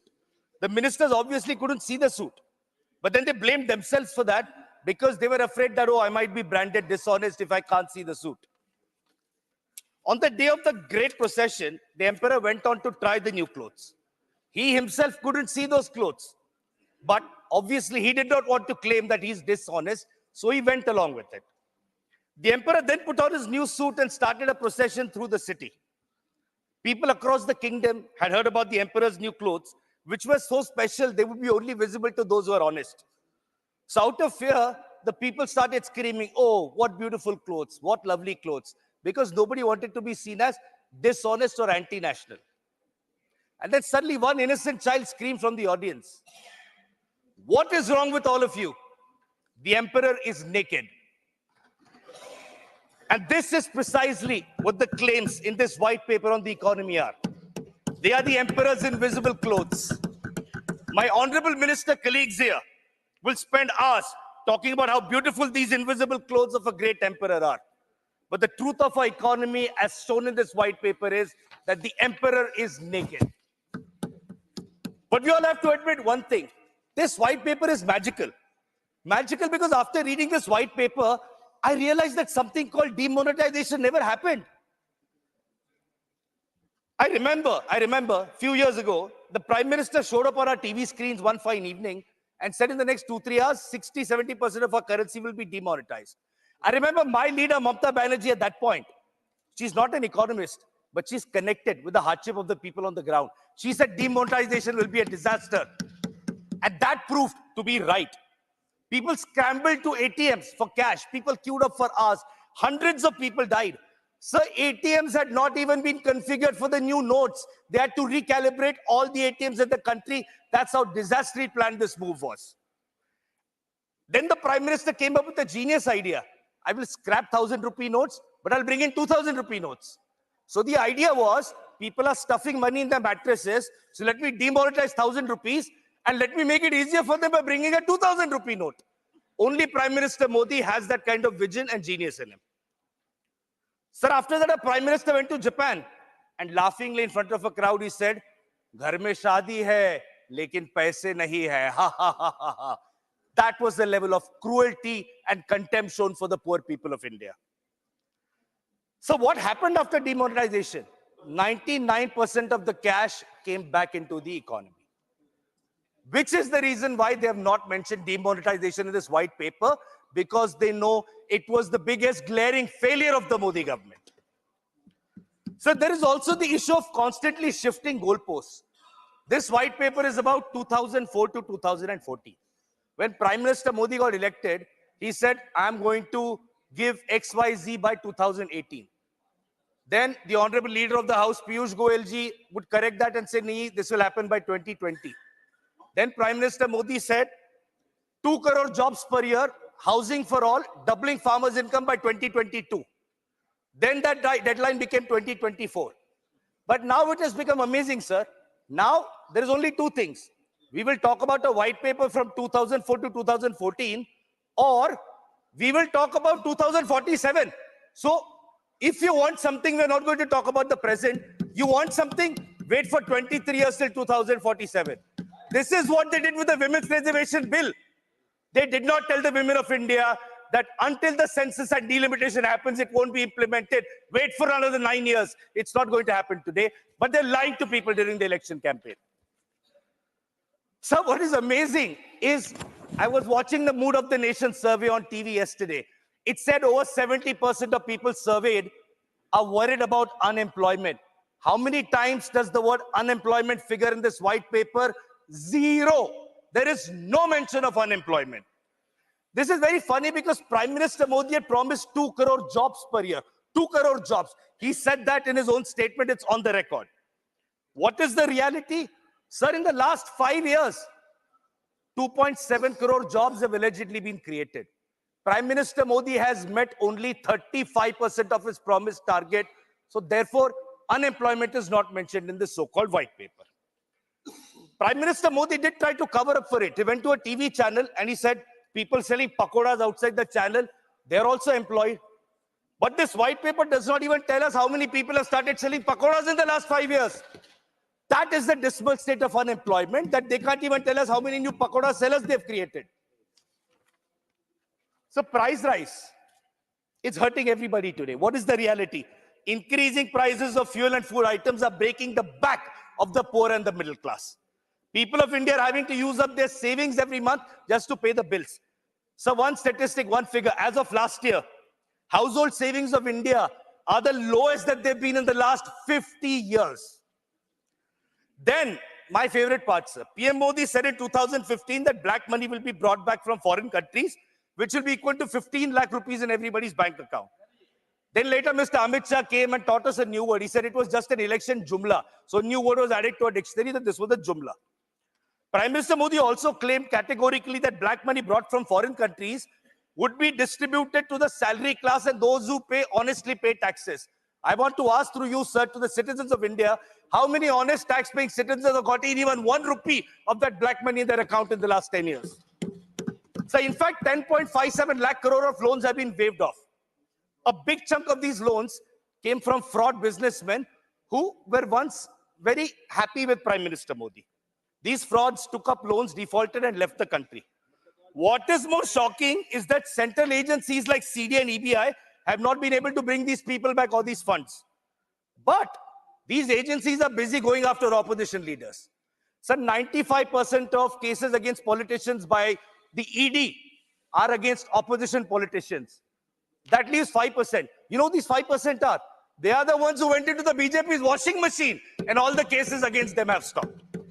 There is not a single BJP leader being investigated for corruption. So since this government, I want to conclude, but this government has brought a white paper on the economy. I have a few suggestions for the government through you. How about a white paper on women's safety? The cover can be decorated with the photo of a famous non-wrestling Lok Sabha member from their party.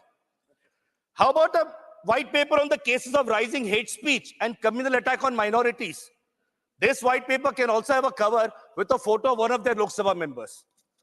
How about a white paper on the destruction of parliament and compromising on its security? So here we have two options. We can have that white paper with a picture of 146 suspended MPs who dared to question the home minister, or we can have one of their Lok Sabha MPs who has a habit of inviting everybody all and sundry to the parliament. So on behalf of my party, Trinamool Congress, we reject this white paper, which not only insults the collective intelligence of parliament, but also seeks to cheat and fool the people of India. Sir, I have about a minute left in the allotted time for my maiden speech. I'm also aware, since it's my maiden speech, the House gracefully indulges me and allows me to speak. But no, sir, as a proud and self-respecting MP from a proud and self-respecting party and of a proud and self-respecting leader, I refuse to further participate in this charade and indulge the lies of these government. With the promise that the people of India will give the BJP a befitting answer to the lies in this white paper and to the Modi government in the upcoming elections, I and my party, Trinamool Congress, will now walk out of the House in protest. Thank you, sir. We welcome Dr. Amar Patnaik ji. 6 minutes, sir. After Dr. Amar Patnaik. This is the list it has been mentioned here. The list, I am following the list, Tiruchi ji. Dr. Amar Patnaik ji. This is the list I am following, Tiruchi ji. Dr. Amar Patnaik. Thank you, Chairman, sir. So the white paper on the Indian economy, which was laid on the table of the Rajya Sabha yesterday, on the 8th of February 2024, lays out the various macroeconomic fundamentals based on which India will sustain its current economic growth and lead towards a $5 trillion economy, and then a $7 trillion economy, and would soon become the third largest economy in the world. So the fundamentals are very strong, as is evident from the fact that the deficit has been consolidating. The trajectory of a glide path is welcome. Tax collections much higher than previous years. Gross tax revenues as a percentage of nominal GDP has been improving. Direct and indirect tax collections have been increasing, resulting in a decline in fiscal deficit. And the focus on the capex, leading to crowding in of private investment, is also taking place. So while all these are matters for which we should be proud of and be confident that the economy is in safe hands and economy is doing well, the important thing to realize is that Viksit Bharat will depend on Viksit states. The states will also have to be improved. I am happy to note that in the budget speech, Honorable Finance Minister had said that the emphasis would be on the eastern part of India, the eastern states, like the aspirational districts program or now the aspirational blocks program. These states are the aspirational, these are the states which will going to be the powerhouse or powerful economically for the country if they are nurtured properly. So in this connection, I would like to say that taking this particular thinking forward, line of thinking forward, it would be a great idea, which has been a persistent demand of our Honorable Chief Minister Naveen Patnaik, to look at Orissa differently from other states, considering this scourge of natural disasters that it has faced in the, not just in 1 decade or in 2 decades, but consistently for last 70, 80 years, resulting in colossal loss to the fixed infrastructure as well as to the livelihoods of people. And therefore, the demand for a special focus state, either by terminology or by changing the sharing pattern from 60-40 or 75-25 to 90-10, could be considered by the central government, now that the economy is doing well. Another aspect is increasing the share of divisible pool to the states. If we look at the actual transfer that is taking place, it is in the region of 30 to 31%. So if it can be increased because of the way economy is performing, I think it would be a great boon, particularly to states like Odisha, who need this money. There has also been a demand, sir, of Odisha, of our Honorable Chief Minister, that cess and surcharge, which currently is levied, collected, accounted for by the central government by law, by a provision in the Constitution. And Honorable Finance Minister has several times explained this, that this money ultimately goes back to the state through various schemes. However, if it could actually be shared with the states, then the states will have the liberty of knowing exactly where to spend, how much, and would be in a better position to manage their social sector expenditure. So if cess and surcharge were not a part of the gross divisible pool, states would have got rupees 732,141.91 crores, and Orissa would have got 33,151 crores extra. So we are the second largest producer of coal. Coal is exported from our state, but we don't get any portion of the cess that is collected towards revamping the environment that is destroyed because of this extraction. So we had demanded that if some portion, at least 60% of the cess in some form could actually be coming to the states, then it would be helpful for us to, to do environmental protection work around these extractions.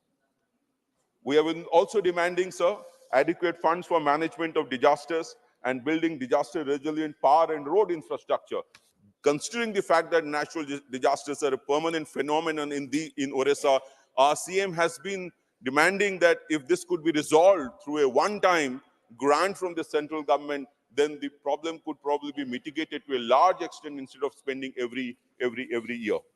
So we have also been saying that as far as farmers are concerned, there is a need to improve the way the Fasal Bima Yojana is performing in the state, by giving some amount of leeway to the state governments, or by improving performance of claim settlement by the organizations. So as far as national highways are concerned, between 2014 and 2023, the total length of national highways in Orissa has only increased by 1,347 kilometers, which is just 30% increase, while some other states, the increase has been 80 to 100%. So given the fact, and similar to the position with tele-density and internet density about which you have spoken.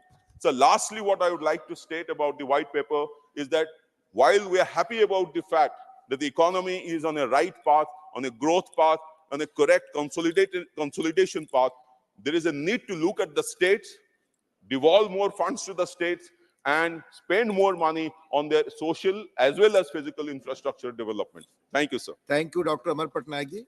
Manya Sadasyagण, Dr. John Britas ji has some urgent work. He has to go. Do I have consent to allow him before Trichu Sivaji? Please. Thank you very much, sir. Sir, this is not white paper, this is election paper. Selective amnesia and cherry picking. The finance minister has said 2004-2009 was good period, but she gives the credit to the previous government, strange enough. Is it not a fact that left was supporting the UPA, first UPA, which made important decisions and drastic changes, like education being made a fundamental right, right to information, employment being made a right through Manrega, and right to food security. Sir, the other day, Prime Minister was praising Dr. Manmohan Singh, who he ridiculed earlier by calling him Maun Mohan. Now, following day, Finance Ministry is slapping a black paper on Dr. Manmohan Singh. I won't be surprised tomorrow this government would be giving a Bharat Ratna to Manmohan Singh, saying that he was denied Bharat Ratna by Sonia Gandhi. This can happen also. Sir, the other day, Finance Minister spoke about her abundance to Kerala. There were partial truth to confuse the people. On one count, she says that crisis being faced by Kerala, getting its share reduced from 3.8 to 1.92 was on account of Finance Commission. On the same breath, she says that she provided so much of revenue deficit grant. And was it not Finance Commission's grant? And 8 Finance Commission made 1971 census population figures as the basis. But this government insisted to make 2011 census as the basis for the 15th Finance Commission. Madam, this time, sir, this time should be given to me. Disruption. Yes, Time should be given to me. I'll Out of turn because you're going away. You won't be here to listen to my reply. I would like to say now, sir, that many of the things that he's saying are sprucing up his speech, but words which I've not used. So I will still take the liberty to say in my reply, when honorable member will not be here, but I'm sorry he's taking liberties with my words. You will have it, please. Sir, you should give me 40 seconds, which she has taken. Please. Sir, even what? See, she can make a reply and I will go to the records and see that. Madam, I will see the video, madam. I will see the video. She harps on cooperative federalism. Sir, in 2010-11, it was 8.5%, which was mopped up through surcharges and duties. Now it has reached 28%. And this tantamount to the fact that Kerala has lost at least 20,000 crores at the effective devolution to the states. Instead of 41% recommended by Finance Commission, it is merely 30%. She can challenge me if I am wrong on that. Sir, our own revenue expenditure, ma'am, is 78.7%, whereas it is 54% in UP and in MB, Madhya Pradesh, it is 51%. You want to spend 10%, 50%, 20% on centrally sponsored scheme. You want to have branding, even for selfie corners, even for putting up Modi ji's photographs. Sir, what is happening in this country? Can you, turn the state schemes to be a propaganda machine for the BJP government here? Even for ration shop slips, you want Lotus there. Parallelly, instead of supporting the PDS, they are distributing Bharat, Atta, Dal, everything, bypassing the state. Even then, they claim that they are on the path of cooperative federalism, sir. Sir, I salute those great souls who have been bestowed with Bharat Ratna. Sir, one minute. Conclude now. I salute them, sir. Sir, when they are pelting, I would say, bullets on the Kisans, they will talk in terms of Bharat Ratna to a Kisan Put. Sir, protesting against the discrimination shown to Kerala, we are walking out and we are also not party to any move to communalize the political situation. Thank you, sir. Thank you, Deputy Chairman, sir. Sir, this government, on the end of this term, is extending the House for a day and at the expense of the taxpayers' money is making use of this forum for election propaganda. And this is a very important debate. I wish we all wished it to be, because the white paper has brought out the 10 years they say as their achievement and the setbacks in the UPA government. But actually it is not so. If we have to explain, we need adequate time. Whereas everything is the prerogative of the government. They extend the House for a day, yes, you pass, and you fix the time, and you take more time, but you do not even give the time. Means, I would like to say, after the 2024 elections, when the India Alliance wins and takes hold of the power, we will bring out a white paper on this government and we will give them adequate time. Not strangling their voice. So the opposition voice should not be strangled. The TV doesn't focus us. We are not given mic. We are not given time. But we have to let out our voice. What for we have come here? We are representing the people from a region of this country. So we have to express something, means we need time at least to speak out. So the ruling party and the opposition party have to be treated equally. Whereas it is not so, that is different, sir. First of all, sir, whether this government has got the credibility to bring a white paper pointing fingers at the earlier government, the UPA. Everyone knows, and the finance minister knows very well, when you point a finger at another, don't forget 3 fingers are pointing towards you. You say the UPA government has failed in many aspects. Sir, I would like to say only one thing. Our founder leader, Anna, was made an indelible mark in the second chamber of the parliament, that is in the August House, later became the chief minister of Tamil Nadu. During his tenure, there was a student agitation, sir. The student agitation mounted much, and the police came that we are not able to control them and we need shooting order. The chief minister refused. They said, sir, they are going to the railway station to set fire to the railway compartments. Which got great damage. But Anna, the chief minister, said, don't do that. If they burn a rail compartment, I can build another railway compartment. But if you shoot a student, I cannot bring back his life to his parents and cannot give. That is the real gesture of a leader, sir, and the responsibility. May I say, sir, this government has brought a white paper, let them say it. Because of the hasty form laws which were enacted in this parliament, when the house was not in order, later revoked because not having applied their mind, took away 700 lives of the farmers. Only during that agitation. Because of that farm bills, many were agitated and 700 farmers died, and the responsibility, rather the credit, goes to this government. And hundreds of people died before the banks when they stood in the line to change the currency notes. When the demonetization came, the credit goes to this government. And hundreds of migrant workers, because of just 4-hour notice when the first lockdown was announced, the migrant workers were strangled, they were strayed along, and hundreds of migrant workers died, sir. The credit goes to this government. Sir, I want to stick to only 2 points. Number one is agriculture, because I have started with agriculture.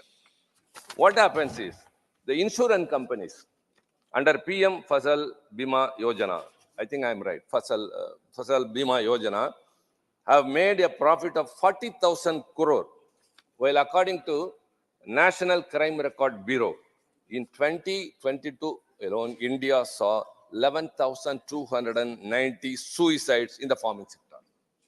Of these victims, in 2022, 5,207 were farmers and 6,083 were agricultural laborers. And take, for example, the GST. The budget support for the agriculture is coming down for the past 2 years. And GST for agriculture items, agricultural equipment is 12%. Tires and other parts for tractors, machines for processing and milling cereals or vegetables, 18%. Fertilizers, 5%. Pesticides, 15%. Fertilizer subsidy has been reduced by 13%. So spending on agriculture is only 2.67%. So this government is not taking care of the agriculture, sir. India is basically an agriculture sector. I'd like to say again, this country withstood the, sir, right time, I think I should say that the GFC, which the white paper itself has told about, the global financial crisis in 2008, when the whole European countries, when America was just 0.8 in GDP, and UK 1.7, Germany was 1, Japan 1.5, France 1.4, Canada 1.9, India was 8, sir. That is UPA 1. UPA 1, the GDP was 8. When the economic recession took away the whole of the Western countries, India withstood only because of the agriculture sector, because of the public sector undertakings, because of the MSMEs.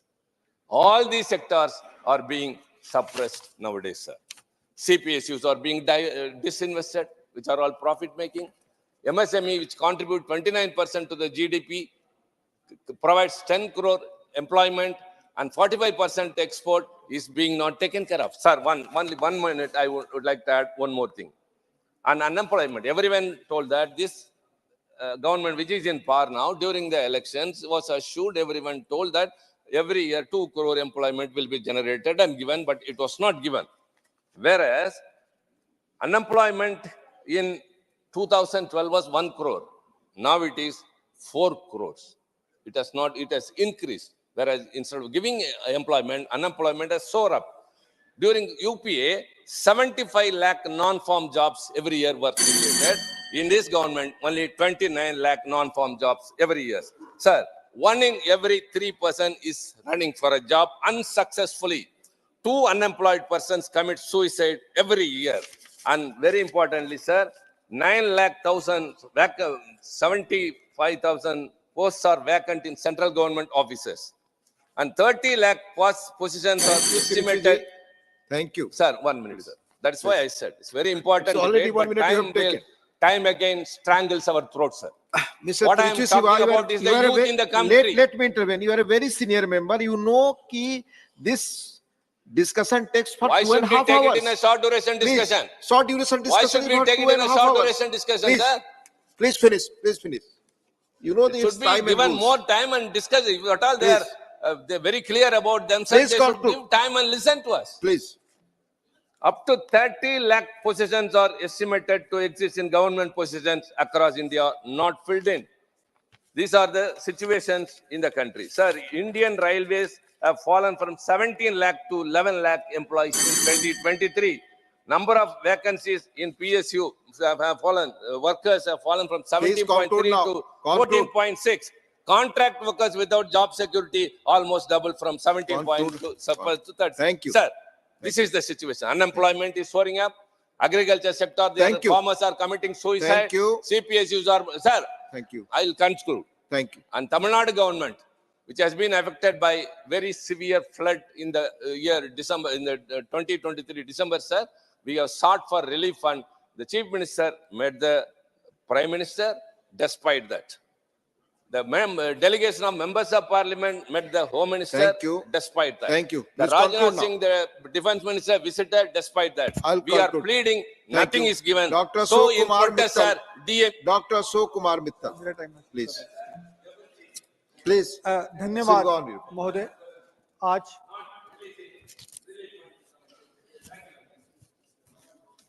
धन्यवाद महोदय, आपने आज मुझे भारत की अर्थव्यवस्था पर white paper पर हो रही चर्चा में बोलने का अवसर दिया। मैं सबसे पहले देश को बधाई दूंगा कि जब हम आज इस सदन में चर्चा कर रहे हैं और कल हमने लोकसभा में इस पर चर्चा की, तो उन्होंने माननीय श्री पीवी नरसिम्हा राव जी, श्री चरण सिंह जी और श्री MS स्वामीनाथन जी को भारत रत्न से सम्मानित किया। श्री नरसिम्हा राव जी जो इकोनॉमिक रिफॉर्म्स के लिए याद किए जाते हैं, श्री स्वामीनाथन जी एग्रीकल्चर रिफॉर्म्स के लिए याद किए जाते हैं, और हमारे किसानों के नेता चरण सिंह जी किसानों की के आगे ले जाने के लिए याद किए जाते हैं। मैं इसके लिए भारत के माननीय प्रधानमंत्री का धन्यवाद करना चाहूंगा। सर, इस 60 पेज के व्हाइट पेपर में मुख्यतः 2 चीजों पर स्ट्रेस दिया गया है। एक, यूपीए के काल में इकोनॉमिक मिसमैनेजमेंट हुआ है, और दूसरा कि सरकार ने उसको अर्थव्यवस्था को दोबारा पटरी पर ले आए हैं। 2 चीजों पे स्ट्रेस है। सर, हम सभी इस बात से सहमत होंगे कि वो सरकार चाहे नेहरू जी की रही हो, शास्त्री जी की रही हो, अटल जी की रही हो, मनमोहन सिंह जी की रही हो, उन्होंने कुछ तो अच्छा कार्य किया होगा, अन्यथा आज हम इस स्थिति पर ना होते। एक छोटा सा अर्ज करूंगा, तारीफ खुद करना फिजूल है। अगर हो तो खुशबू खुद ही बता देती है कि कौन सा फूल है। मेरा ऐसा मानना है कि जो भी अच्छे कार्य हुए हैं देश में, उसको व्हाइट पेपर में डालना चाहिए और जनता के सम्मुख लाना चाहिए, वो किसी भी सरकार में हुए। सर, ये देश का रिपोर्ट कार्ड है, और रिपोर्ट कार्ड में हर सब्जेक्ट के अलग अलग मार्क्स होते हैं, किसी में कम आ सकते हैं, किसी में ज्यादा आ सकते हैं। तो मैं वित्त मंत्री जी से आग्रह करूंगा कि ये व्हाइट पेपर को व्हाइट ही रहने दे, इसको ग्रे ना करें। सर, मैं कल जम्मू कश्मीर के बिल पर बोल रहा था और जो भारत सरकार ने या वहां की सरकार ने जो जम्मू कश्मीर में अच्छे कार्य किए, मैंने उसकी तारीफ की। माननीय मंत्री जी ने इसका संज्ञान लिया और अपने जवाब में कहा कि हमें ऐसे ओपोजिशन चाहिए, ऐसे ओपोजिशन लीडर्स चाहिए जो सही को सही बोलें और गलत को गलत बोलें। सरकार ने अच्छा काम किया तो उसकी तारीफ कर रहे हैं, इसके लिए उन्होंने खुशी का प्रगटावा दिखाया। तो सर, मैं भी यही चाह रहा हूं आपसे कि जिस सरकार ने भी, हमारी सरकार नहीं थी कभी भी, लेकिन जिस सरकार ने भी जो अच्छा कार्य किया उसको भी बताएं, जो बुरा कार्य किया है उसको भी बताएं। सर, यदि आपने स्वच्छ भारत शुरू किया तो यूपीए ने मनरेगा लेके आए। आपने जनधन योजना शुरू की तो यूपीए सरकार में यूएस इंडिया न्यूक्लियर डील आया। आपने डिजिटल इंडिया की शुरुआत की तो यूपीए सरकार ने देश को अभी तक का सबसे बड़ा जीडीपी ग्रोथ दिया पहले काल में अपने। आपने स्किल इंडिया शुरू किया तो यूपीए सरकार ने नेशनल रूरल हेल्थ मिशन की नींव रखी। आपने मेक इन इंडिया को बढ़ावा दिया तो यूपीए सरकार ने नेशनल फूड सिक्योरिटी बिल में गरीबों को मुफ्त राशन शुरू किया।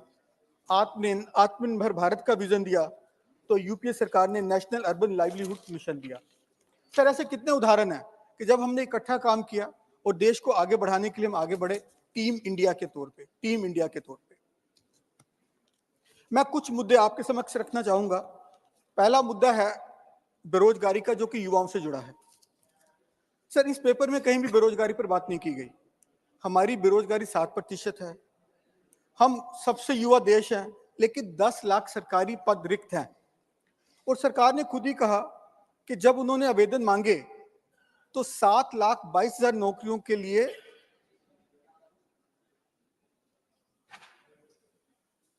22 करोड़ आवेदन आए। 7 लाख नौकरियों के लिए 22 करोड़ आवेदन आए। ये हमारी हालत है। प्राइवेट सेक्टर में भी मास लेआउट काफी हो रहा है। जनवरी में भी 30,000 लोगों को निकाला गया। सर, दूसरी डिफेंस के बारे में, सर, चीन हमें आंखें दिखाता रहता है। पाकिस्तान में भी शायद आर्मी स्पॉन्सर्ड सरकार फिर आ जाए। तो जितना हमें डिफेंस के लिए बजट चाहिए, जितनी डिफेंस के लिए रिक्वायरमेंट है, क्या हम वो पूरी कर रहे हैं? तो माननीय मंत्री जी से निवेदन करूंगा कि इस पर थोड़ा सा गौर करें। तीसरा मुद्दा जो देश की ग्रोथ से संबंधित है, आर्टिफिशियल इंटेलिजेंस का। आर्टिफिशियल इंटेलिजेंस आ रही है और अलग अलग सेक्टर ने अनुमान किया है कि ये जीडीपी में भारत में अकेले $1 ट्रिलियन का योगदान कर सकती है। तो क्या हम उसको एडवांटेज लेने के लिए तैयार हैं एज ए फर्स्ट मूवर? तो मैं मंत्री जी को कहूंगा कृपया उस पर देखें। और जो डीप फेक के केसेस बढ़ते जा रहे हैं, डीप फेक के, उसके लिए रेगुलेट करने के लिए क्या हम कर रहे हैं? तीसरा मुद्दा जो मैं चाहूंगा, माइनिंग का। हमारे देश में मिनरल्स की अवेलेबिलिटी है, काफी है, लेकिन हमारा जो माइनिंग सेक्टर अभी भी जो लेगेसी इशू है उससे प्रभावित है। हमारे पास एडिक्वेट मिनरल एक्सप्लोरेशन नहीं है। तो मैं चाहूंगा कि इसमें ध्यान दें और जरूरत पड़े तो एक माइनिंग रेगुलेटर भी लगाने की तरफ देखें। मेरा सुझाव है कि व्हाइट पेपर को जहां भी ठीक लगता है उसको देखें और रिवाइज करें। उसमें इगो इशू ना लाएं, काइंडली उसको देखते हुए जहां ठीक लगता है, ताकि जो भी हमारे सामने चुनौतियां हैं उसको हम मुकाबला करें, सिर्फ आंकड़ों तक ही सीमित ना रहे। मैं उम्मीद करता हूं कि माननीय मंत्री जी इसका संज्ञान लेंगी। और आखिर में मैं ये चाहूंगा, एक छोटी सी 2 पंक्तियां। वो दोस्त मेरी नजर में बहुत मायने रखते हैं, जो वक्त आने पर मेरे सामने आईने रखते हैं। धन्यवाद। धन्यवाद। धन्यवाद।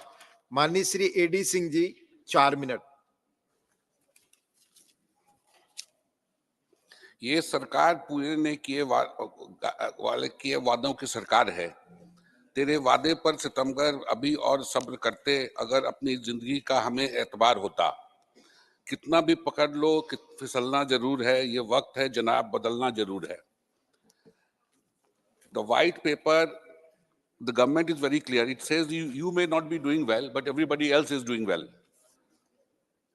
It is basically this white paper is just a celebration of government record. But the notable promises made during the past few years, like Ujjwal Yojana, double income of the farmers, have been left on the wayside. And now it has been replaced by another narrative, Viksit Bharat. I want to know, first of all, I want to know about the unity and the sovereignty of the country, whether the white paper one retired member of the ruling party of this house has been telling many things about about that 4,000 kilometers of our land is in Chinese hand.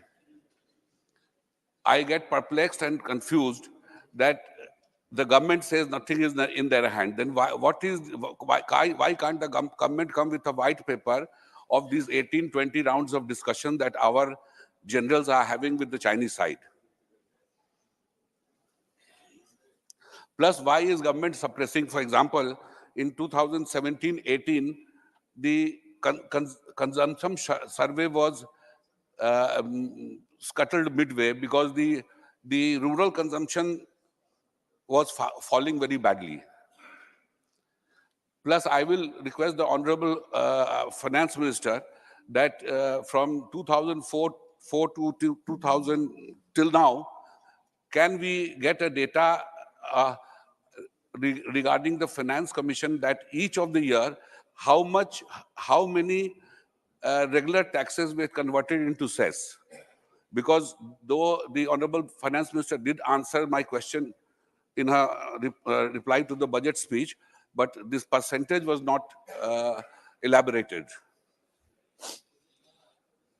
Private investment is hardly there, or hence we are not getting any foreign investment, because the foreign investor first sees how much are the Indian companies investing. And the government is also going in a South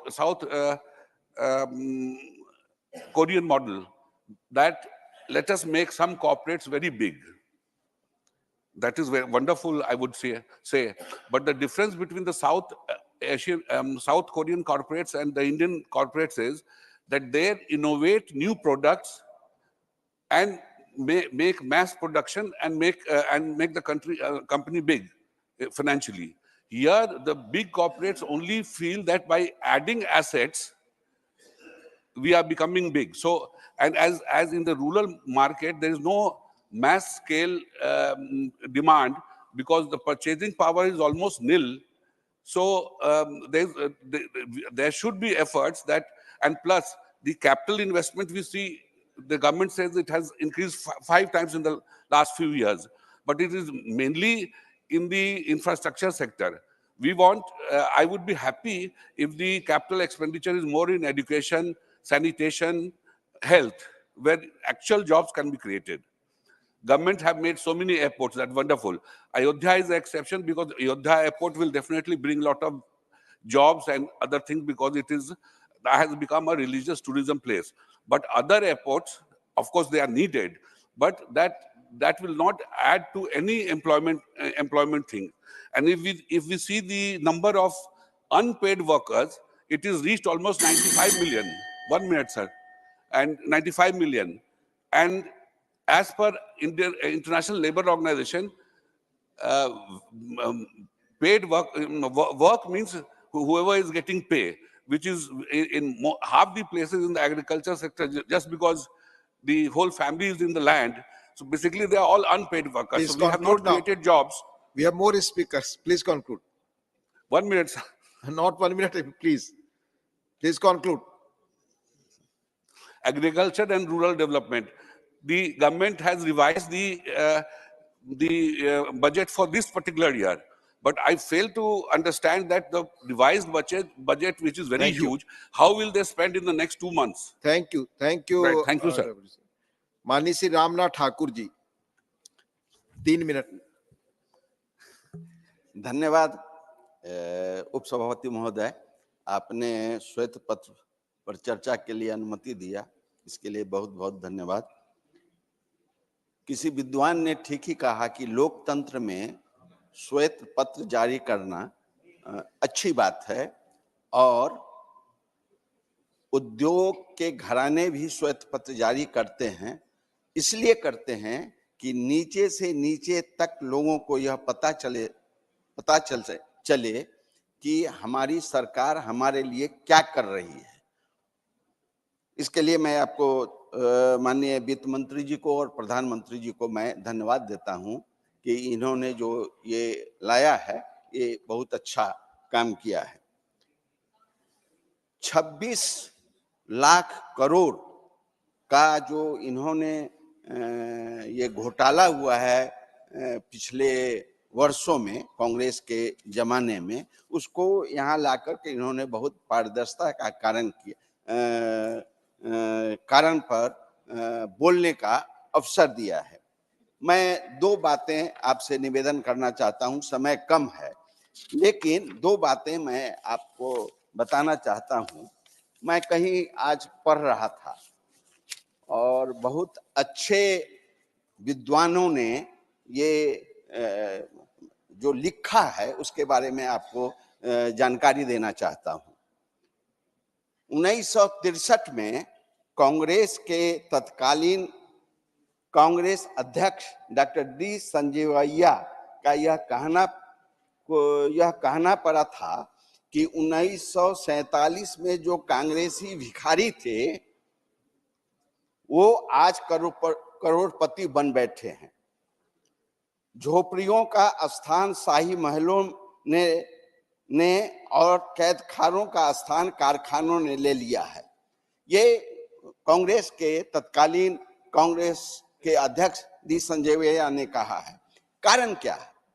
Congress के ने कहा है, पहला घोटाला हुआ था 1948 के जमाने में, जीप घोटाला, और वो घोटाले पर घोटाले आ रहे थे तो इन कांग्रेस के अध्यक्ष ने अपने पार्टी के नेताओं के बारे में कहा, तो इसको तो संज्ञान लेना चाहिए, संज्ञान लेना। और भारत सरकार ने जो यह काम किया है ये काबिले तारीफ का है।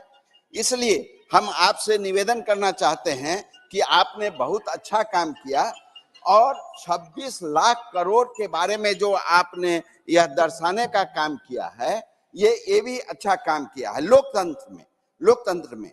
और मैं आपसे निवेदन करना चाहता हूं कि कांग्रेस की सरकार, अभी बहुत चर्चाएं चल रही थी कर्पूरी ठाकुर जी के बारे में, चौधरी चरण सिंह जी के बारे में, नरसिंहा राव जी के बारे में। हाँ। तो चौधरी चरण सिंह को कांग्रेस ने बिना शर्त समर्थन दिया था और बिना कहे हुए समर्थन वापस ले लिया। उसी तरह कर्पूरी ठाकुर जी को कांग्रेस की सरकार ने जो अच्छी बातों को लागू करने का काम किया था उसको, उस सरकार को, कर्पूरी ठाकुर जी की सरकार को गिराने का काम किया है। इसलिए हम आपसे निवेदन करते हैं कि भारत सरकार के प्रधानमंत्री ने जो इन लोगों को भारत रत्न देने का काम किया है वो बहुत ही अच्छा काम किया है। जनता के लिए यह खुशी की बात है, किसानों के लिए खुशी की बात है। धन्यवाद। धन्यवाद माननीय रामनाथ जी। माननीय please doctor M Thambi Durai, 3 minute sir. Chairman, Honorable Deputy Chairman, sir, I rise on behalf of ADMK party and my party leader, Edapadi Palaniswamy, to participate in the discussion of white paper on the Indian economy that presented by Honorable Finance Minister to this House on 8th February. Sir, I would, in para 2, the Honorable Minister specifically mentioned 15 major scams that took during that period. I would like to state here that during the entire period of 10 years of UPA, from 2004 to 2014, DMK was the part of the center. And whatever corruption took place during that period, DMK was a party to everything. Part 2 of the white paper exclusive deals with the corruption made then government. So let me narrate how the DMK party to this corruption, sir. There is a mention about the 2G scam in which the former then finance DMK minister went to jail. There was a loss of about 1.7 lakh crores to the government. Along with the former DMK minister, the daughter of former Chief Minister Tamil Nadu and sister of the present Chief Minister also went to jail. Presently, the case in the appellate court. They are telling they went to the court, the stay is there. That is no stay is not there. It's already appeared. Signing Judge Admari clearly said there is serious scam because CBI not cooperated. That is why he gave that kind of observation. But CBI has gone to the court appeal. Therefore, this present case is there, sir. The minister also mentioned about the Aircel Max's case, in which former finance minister was sent to jail and his present MP son also is facing serious charges. This is case also under the trial. Former Union Minister, now Lok Sabha member, grand nephew of former DMK Chief Minister, abused the official position of the then Minister of Communication and Information Technology of the UPA government and got the private telephone exchanges installed at his residence here, which were used for business transactions of the Sun network owned by his brother Kalanidhi Maran. The present DMK government in Tamil Nadu is very full of corruption. The former DMK higher education minister of one of the ministers of the present cabinet and his wife when convicted recently under PMLA, the case is pending since one DMK minister, sir, without portfolio, who is in prison also facing charges of PMLA, remains the minister without portfolio. The Tamil Nadu chief minister will not ask his resignation. This is a wonderful thing is going on in Tamil Nadu. Sir, then another interesting thing, the former finance minister, madam knows very well, and also present minister now, he said that the present chief minister and his family together made more than 30,000 crores just in a year as a corruption. That is the thing, sir. This has to be seriously taken. Sir, this is why I'm finishing, sir. My Kadapadi Palaniswamy, when there is this issue, the former minister and also present Lok Sabha member derogatorily made about Edarapani Palaniswamy and his mother. This is a serious thing because somebody is raising this kind of corruption when our former finance minister is know very well how the present DMK government is doing a lot of corruption. Let them take or not about the white paper is mentioned is correctly what they mentioned, how the UPA government did, especially DMK is a part of the. Thank you very much. माननीय श्री प्रकाश जावड़ेकर जी। नमस्ते उपसभापति महोदय। हर सरकार की एक पहचान होती है। यूपीए सरकार की पहचान भ्रष्टाचार है और रही है और इसीलिए लोगों ने उनको सत्ता से बाहर किया। कोयला भ्रष्टाचार, मैं ही व्हिसल ब्लोअर था। लोकसभा के सांसद हमारे कलीग हंसराज अहीर वो उस कमेटी में भी काम करते थे, बहुत जानकारी थी। हम दोनों ने उसका अध्ययन करके इतना फॉलोअप किया तो वो घोटाले के रूप में सामने आने लगा। क्या घोटाला था? घोटाले के दो पहलू थे। 125 प्राइवेट लिमिटेड कंपनीज को या पब्लिक लिमिटेड कंपनीज को 50 लाख करोड़ का कोल भंडारण फ्री में दिया, फ्री में। सर, कांग्रेस के जमाने में रेशन कार्ड नहीं जहां फ्री मिलता, 50 लाख करोड़ का कोल भंडार फ्री दे दिया गया, फर्स्ट कम फर्स्ट सर्व्ड। और वास्तविकता क्या है? मुझे अंदर की भी जानकारी मिली उस समय कि एक चिट्ठी आती थी, चिट्ठी आई है। कभी कभी एलोकेशन कमेटी के मीटिंगें लंबी चली क्योंकि चिट्ठी नहीं आई थी। तो चिट्ठी आई, फिर एलोकेशन हुआ, लेकिन एक भूल गए जिससे ये साबित हुआ घोटाला कैसे है। समझो ABC 3 लोगों ने ब्लॉक मांगा है कोल का, तो B को दिया है, तो A और C को क्यों नहीं दिया इसका कारण नहीं लिखा, और B को क्यों दिया इसका कारण नहीं लिखा। इसीलिए सारे कोल ब्लॉक का एलोकेशन फाइनली कैंसिल हुआ। लेकिन उसके पहले भी एक कहानी है। हम दोनों, हंसराज अहीर और मैं, CVC के पास गए। भाग्य से वो भी पहले कोल सेक्रेटरी रहे थे। उन्होंने कहा घोटाला तो है लेकिन सबूत दो। अब सबूत कहां हम ढूंढेंगे, हम तो विपक्ष में थे। लेकिन एक पेपर में, न्यूज़पेपर में एडवर्टीजमेंट आई कि हमें जो अभी कोल ब्लॉक मिला है वो बेचना है। तो बेचना है तो जिसको चाहिए वो हमें संपर्क करे। तो यही सबूत लेके हम गए और CVC ने CBI के इंक्वायरी का आदेश दिया। सर, फिर उस CBI की जांच चली नहीं, फिर सीबीआई के रिपोर्ट्स जो टाइमली देने पड़ते हैं, उसके लिए लॉ मिनिस्टर के केबिन में वो सीबीआई की रिपोर्ट लिखा गए, ये भी साबित हुआ, उनको जाना पड़ा। और फिर ये कोर्ट मॉनिटरिंग शुरू हुआ और फाइनली सारे कोल ब्लॉक खत्म हुए। क्यों चिट्ठी आती थी? सर, आप नेचुरल रिसोर्सेज फ्री दे रहे थे और मोदी सरकार आते ही उसका ऑक्शन शुरू हुआ, जितने भी कोल ब्लॉक बांटे उसका पैसा तिजोरी में जमा हुआ। यह फर्क है सर भ्रष्टाचार सरकारी और हमारी सरकार में। और दूसरा, ये होता है फर्क, भ्रष्टाचार ये होता है। और एक उदाहरण छोटा दूंगा। पर्यावरण मंत्रालय, मुझे काम करने का मौका मिला। सर, मैं आने से पहले वो टैक्स मिनिस्ट्री जानी जाती थी। एक उदाहरण दूंगा तो आपको आश्चर्य लगेगा। कारवार में नेवी का प्रोजेक्ट सी बर्ड, जिसका मैंने परसों भी उल्लेख किया, बंदरगाह बनना था, लेकिन 3 साल परमिशन नहीं दी गई। सारे नेवी के प्रमुख अधिकारी मंत्री को मिलने के लिए गए तो मंत्री जी ने कहा कि आप सारे अधिकारी क्यों आए हो? कोई तो कॉन्ट्रैक्टर होगा ना जो बांधेगा, तो उसको भेजो। सर, ये फैक्ट है। अधिकारियों ने जो उपस्थित थे उन्होंने मुझे बताया उस समय एक जमाना था पर्यावरण मंत्रालय में नो गो, एक समय जमाना था tax, without tax nothing.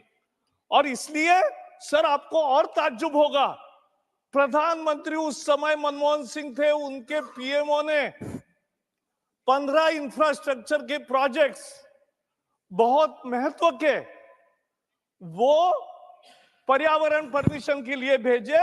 Sir, उनको भी 2 साल परमिशन नहीं मिली, मैंने 2 महीने में परमिशन दी। और मनमोहन सिंह जी को कहा देश के हित में है, मोदी जी ने हमें सिखाया है देश प्रथम है और देश के लिए काम करना है, और इसके लिए हमने परमिशन दे दी।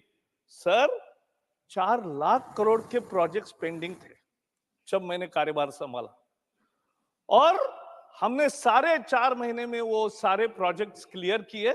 देश के विकास को गति नहीं मिलेगी तो तरक्की कैसे होगी? विकास को गति मिलनी चाहिए, इसके लिए ये काम है। और मैं एक बताना चाहता हूं, मोदी जी का हम मंत्रियों के कारोबार में कभी हस्तक्षेप नहीं था। एक ही मंत्र था कि देश के हित में जो है वो करो। हमने सर एप्लीकेशन करने के लिए एनवायरमेंट मिनिस्ट्री में बहुत पैसे देने पड़ते थे, हमने ऑनलाइन एप्लीकेशन की शुरुआत की। ये सब देश को अच्छा सुशासन देने का और उससे आर्थिक तरक्की करने का ये था। ये सारे आर्थिक महत्व के प्रोजेक्ट्स पूरे पेंडिंग थे जो हमने क्लियर किए। और तब ये सब लोग चिल्लाते थे कि ये instant permission, instant permission, instant permission, clearance, clearance, clearance. ऐसे मेरे खिलाफ भी कैंपेन चलाए, हमारे सरकार के खिलाफ कैंपेन चलाए, लेकिन सर चली नहीं, क्योंकि कोई गलत व्यवहार नहीं किया। जिसका नहीं था ठीक नहीं दिया, जिसका अच्छा था उसको दिया, उसको रोका नहीं। यह हमने काम किया है और इसलिए मुझे बहुत अभिमान है। ये बोलते हैं कि ये एक मुझे आश्चर्य लगता है, मैं बैंक में था, निर्मला जी आपको भी एक सुझाव दे रहा हूं। मैडम, ये लोग पूछते हैं ना 2-2 करोड़ जॉब कहां मिले। मैं भी बैंक में काम करता था और मैं भी एम्प्लॉयमेंट प्रमोशन विभाग का काम देखता था, तो बेरोजगारों में जाता था, बेरोजगारों की रैलियां करता था और उनको उस समय एचएम पटेल थे फाइनेंस मिनिस्टर, जनता पार्टी की सरकार थी, तो हर ब्रांच ने हर महीने 2 यूथ को कर्जा देने का कार्यक्रम उस समय था, वो मैं देखता था सर। और उसमें मेरा जो अनुभव है, मुझे पता है कि अगर एक 5 लाख का कर्जा दिया तो 2-4 नए रोजगार तैयार होते हैं। लेकिन दुर्भाग्य से इसमें ऐसा है कि बैंक की जानकारी वो क्योंकि इंडिविजुअल उसको क्रेडिट है इसलिए नहीं दे सकते, लेकिन मैं निर्मला जी को रिक्वेस्ट कर रहा हूं, मैंने लिखा भी था एक बार बीच में, कि हर बैंक को कहो कि आपने जो मुद्रा लोन्स दिए, उस मुद्रा लोन से कितने नए रोजगार तैयार हुए। मैंने 500 से ज्यादा मुद्रा लोन्स लेने वालों के यहां मैंने खुद टेस्टिमोनियल्स लिए हैं। किसी ने 2, किसी ने 4, किसी ने 6 लोगों को रोजगार दिया है। सर, आप जब ये 45 करोड़ मुद्रा लोन दिए हैं, 45 करोड़ मुद्रा लोन में कम से कम नए 25 करोड़ रोजगार तैयार हुए हैं, यह हमें भूलना नहीं चाहिए। लेकिन उसका सर्वे करके, एक बार नाम देने की जरूरत नहीं, लेकिन सर्वे करके ये हो सकता है, ये मेरा पूरा विश्वास है। सर, इन्होंने एयर इंडिया में क्या भ्रष्टाचार किया, अनयूजुअल एक्विजिशन, बायलैटरल एग्रीमेंट्स, डुबे दिए कंपनी, पूरी डुबा दिए कंपनी। और ऐसे भ्रष्टाचार के एक एक मसले तैयार होते रहे, तो उस कारण इस सरकार की पहचान भ्रष्टाचार थी, तरक्की रोकने वाली थी, और वो मोदी सरकार ने करेक्ट किया। इसलिए इस व्हाइट पेपर का मैं स्वागत करता हूं। बहुत बहुत धन्यवाद। धन्यवाद। माननीय doctor K Keshav Rao ji.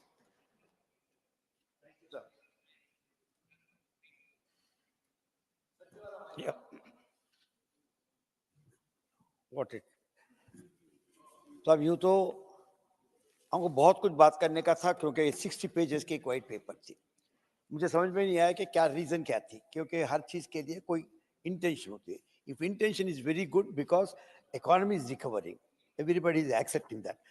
Critically, we might sit here and talk anything, but we know it is on its way to recovery. Not that everything is good, but it is on the way. तो ये जो आया है उसका मतलब clear हुआ है। Timing एक सोचना चाहिए, कंटेंट्स सोचना चाहिए। टाइमिंग तो आप एक दिन पहले, इलेक्शन के पहले कर रहे हैं।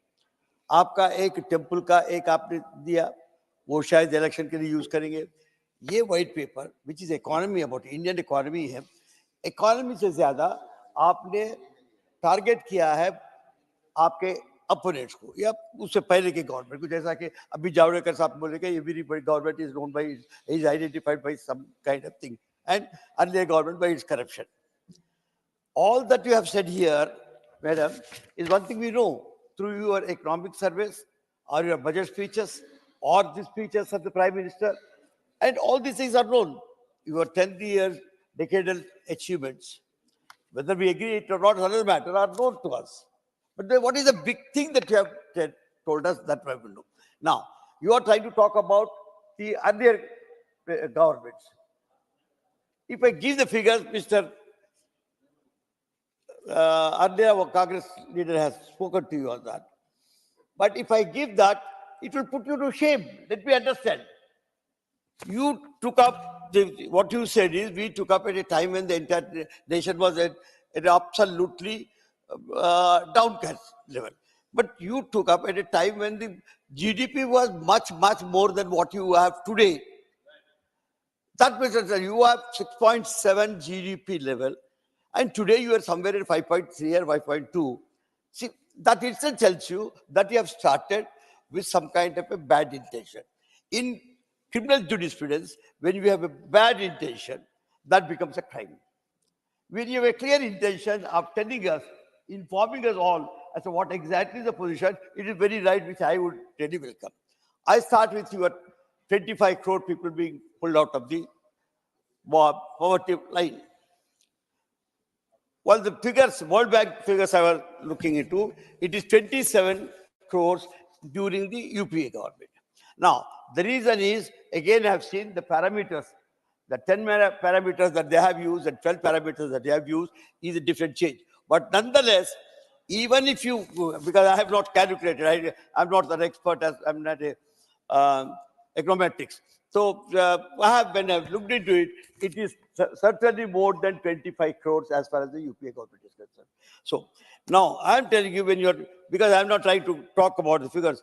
So madam, when you brought a white paper on Indian economy, I thought you would talk about the fundamentals of economy.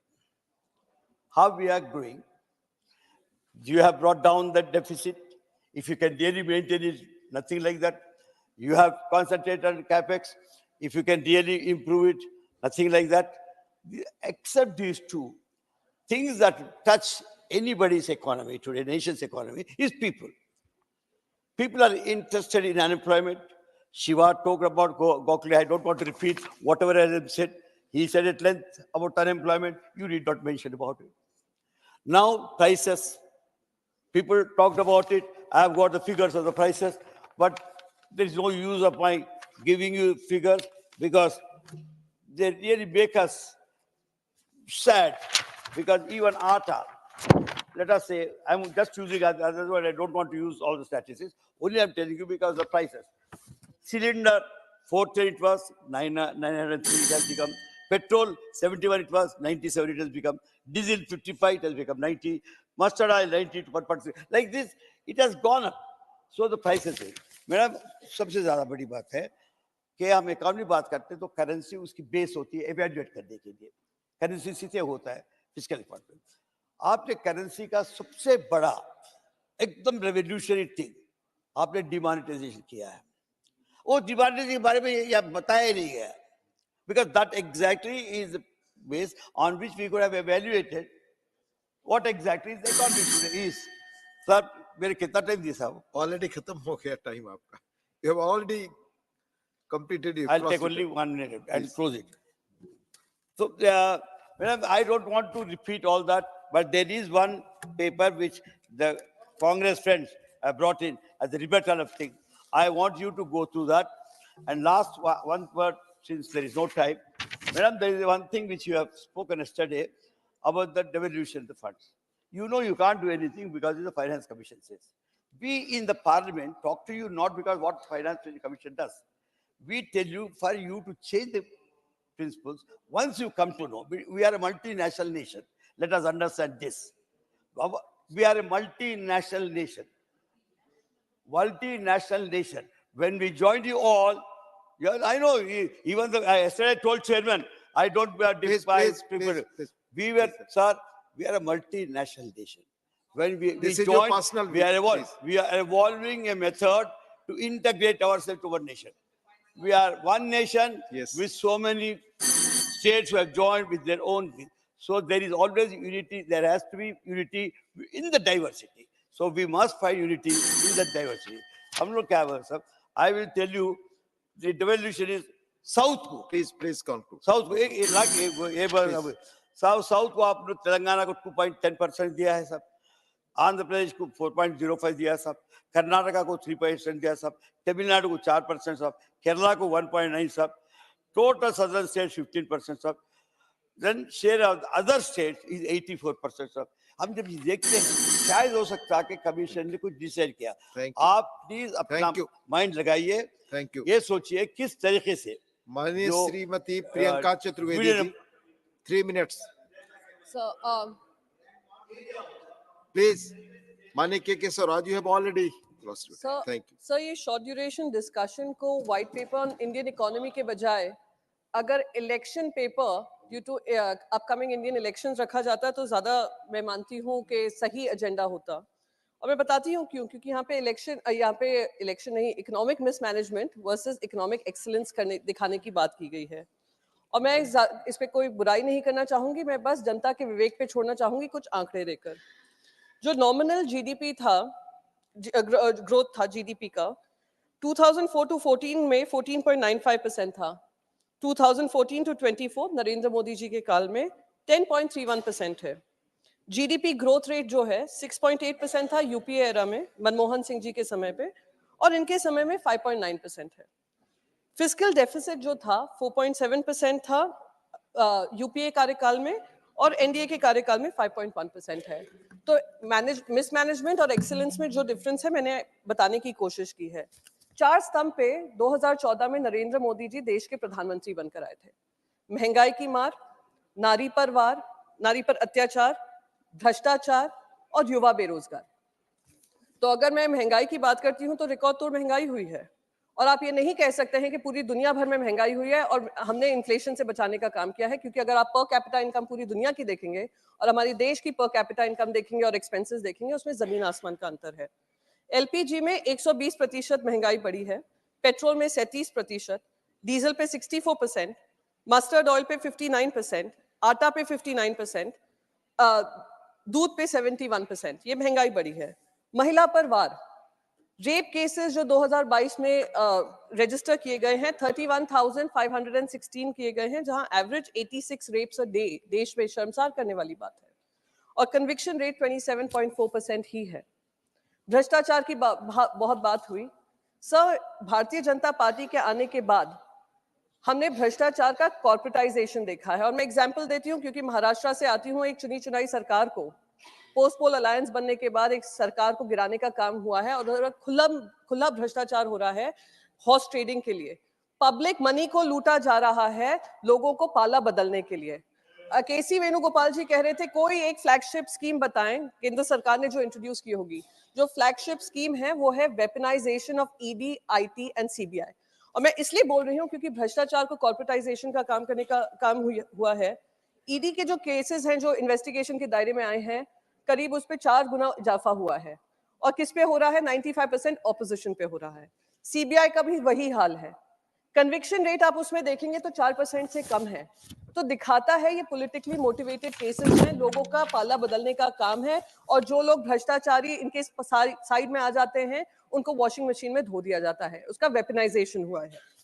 बेरोजगारी की बात की, प्रधानमंत्री नरेंद्र मोदी जी ने 2012 में कहा था कि करीब करीब 2 करोड़ रोजगार के माध्यम बनाएंगे। सर बस 30 सेकंड खत्म ही कर रही हूँ सर। रोजगार के माध्यम बनाएंगे। अब जो हालत है, रिकॉर्ड तोड़ अनएम्प्लॉयमेंट है, 4 करोड़ युवा बेरोजगार है, हाईएस्ट अनएम्प्लॉयमेंट इन 45 इयर्स। तो इन्हीं 4 स्तंभ की जो बात कर रहे थे प्रधानमंत्री नरेंद्र मोदी जी 2014 में, उनका विफल रिपोर्ट कार्ड 2024 में जनता के सामने है।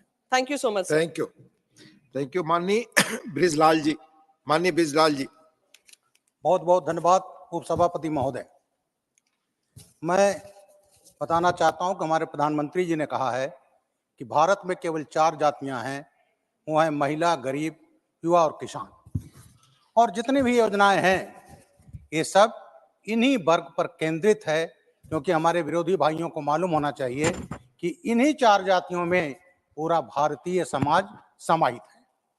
महोदय, मैं डिटेल में नहीं जाना चाहूँगा, ये कहना चाहूँगा चाहे पक्का मकान, शौचालय, नल से जल, उज्ज्वला गैस, 80 करोड़ लोगों को मुफ्त राशन, आयुष्मान भारत में 5 लाख की मेडिकल सहायता, जन औषधि केंद्र, किसान सम्मान निधि, एलईडी बल्ब और अब छतों पर सौर ऊर्जा लगाने का जो चल रहा है प्रधानमंत्री जी का, उससे ये सबसे ज्यादा अगर लाभान्वित हुआ है तो गरीब हुआ है। और उन गरीबों में सबसे ज्यादा लाभान्वित हुआ है एससी और एसटी, अनुसूचित जाति और जनजाति। महोदय, मैं प्रधानमंत्री जी के कार्यकाल में ये जो एनडीए की सरकार 10 साल की है उसमें कुछ लेजिस्लेशन पर बात करना चाहूंगा जिन्होंने एससी एसटी समाज को सशक्त बनाया है। वो पाला है महोदय एससी एसटी कानून। जब मोदी जी आए तो उन्होंने देखा कि कुछ खामियां हैं, तो 2015 में अमेंड शुरू हुआ और 1/1/16 को एससी एसटी एक्ट को 25 धाराएं जोड़ी गई अलग से और उसको सशक्त बनाया गया। क्या था? देवदासी प्रथा को कानूनन अपराध बनाया गया। दलित बारात नहीं निकाल पाता था, रोका जाता था, उसको कानून बनाकर अपराध बनाया। बारात नहीं निकालने दिया जाता था हमारा, उसको उन्होंने सशक्त बनाया।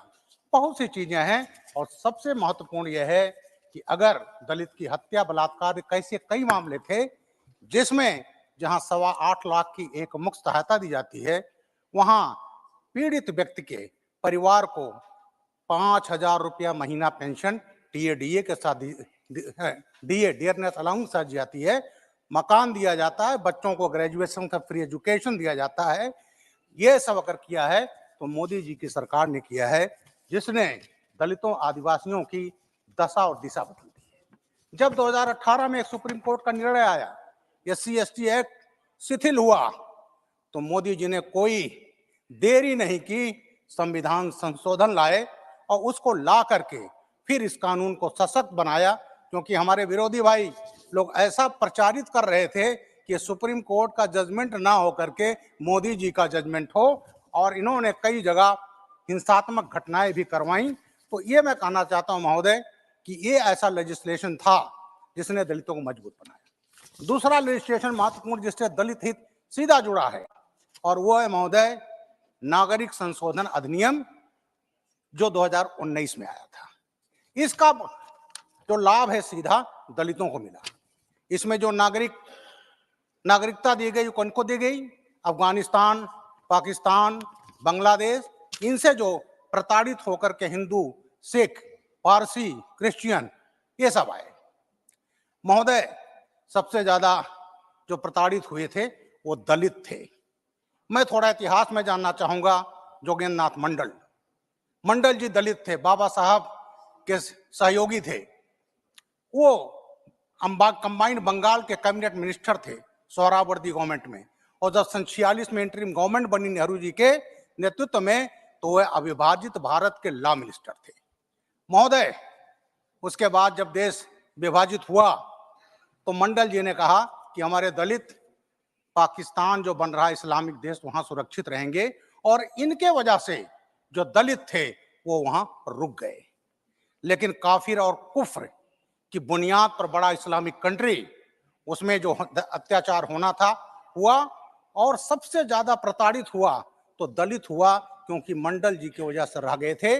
और देश का लॉ मिनिस्टर जिन्ना ने उनको लॉ और लेबर मिनिस्टर बनाया था महोदय, वो वहां गए और 8 अक्टूबर सन 50 को इस्तीफा देकर भाग आए थे। और जब वो भाग आए तो दलितों में भगदड़ मची और उनको बसाया गया आसाम में, बंगाल में, उत्तर प्रदेश, बिहार में, और वो थे नमो शूद्र और मतुआ।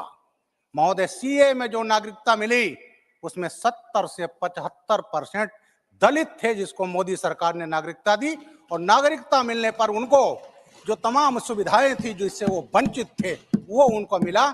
ये काम नरेंद्र मोदी जी की सरकार ने किया, इसलिए उनको मैं बहुत बहुत बधाई देता हूं, साधुवाद देता हूं। इसने दलितों की दशा और दिशा बदल दी। और इसका विरोध कौन कर रहे थे? कांग्रेस, समाजवादी पार्टी, तृणमूल कांग्रेस, हिंसात्मक आंदोलन महोदय यही शाहीन बाग में, और यहाँ कांग्रेस के बड़े बड़े नेता जाकर हाजिरी देते थे। और किससे प्रायोजित था? पीएफआई आतंकवादी संगठन, और वहां दलितों को भ्रमित किया जाता था।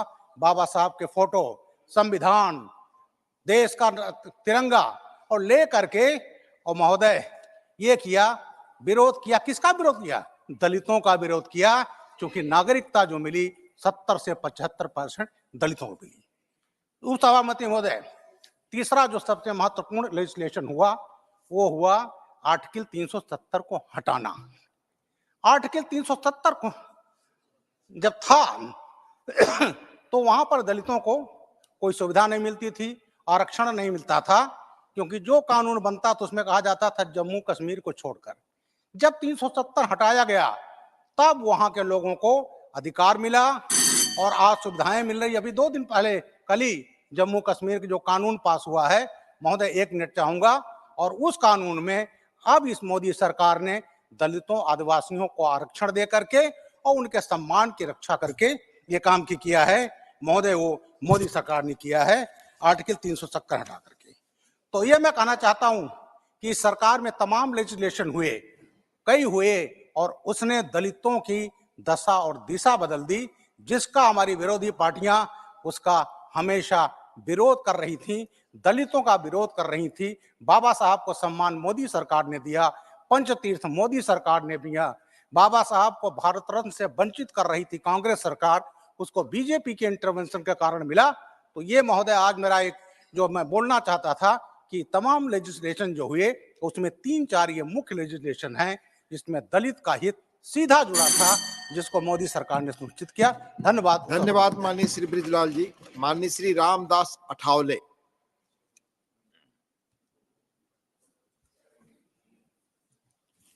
उपसभापति महोदय, अत्यंत महत्वपूर्ण विषय पर आदरणीय निर्मला सीतारमन जी ने यूपीए के 10 साल के कार्यकाल में जो घोटाले हुए उनका व्हाइट पेपर आज यहाँ हाउस में उन्होंने पेश किया है। मैं इतना ही बताना चाहता हूं कि this paper is white because this time is right. This paper is white because this time is right. This is Congress party's night. This is Congress party's night.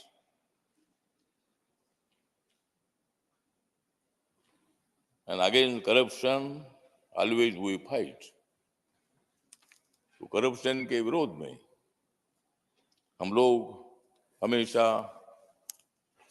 काम करते हैं। सत्ता में कोई भी हो, उन्होंने घोटाले नहीं करना चाहिए, लेकिन यूपीए के कार्यकाल में 2G कैप्टन घोटाला, कोयला घोटाला, कॉमनवेल्थ घोटाला, इसलिए व्हाइट पेपर लाने वाली मंत्री है निर्मला। तो इसी तरह मतलब हम सब लोग जो है भ्रष्टाचार के खिलाफ हमें लड़ना चाहिए। जो काला धन होता है, काला धन से सरकार के खजाने में पैसा आता नहीं है, इसलिए डेवलपमेंट के लिए पैसा रहता नहीं है। और इसीलिए मतलब भ्रष्टाचार के खिलाफ लड़ाई लड़ने का एक संकल्प माननीय नरेंद्र मोदी जी ने किया है और उसके नेतृत्व में भारत देश बहुत ही खुशहाली से आगे बढ़ रहा है।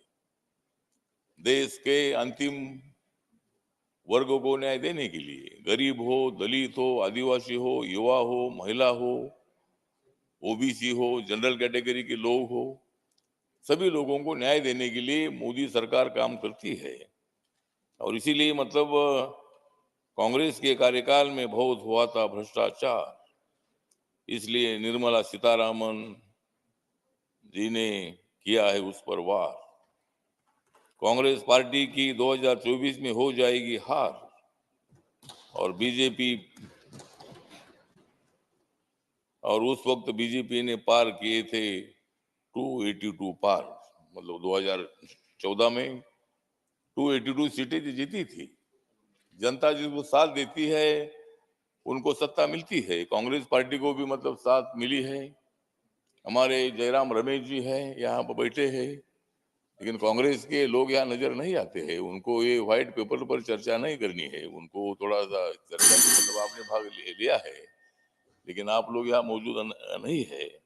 लेकिन हम मतलब इसीलिए हम इतना ही बताना चाहते हैं कि हम नहीं डरेंगे, हम नहीं डरेंगे भ्रष्टाचार के,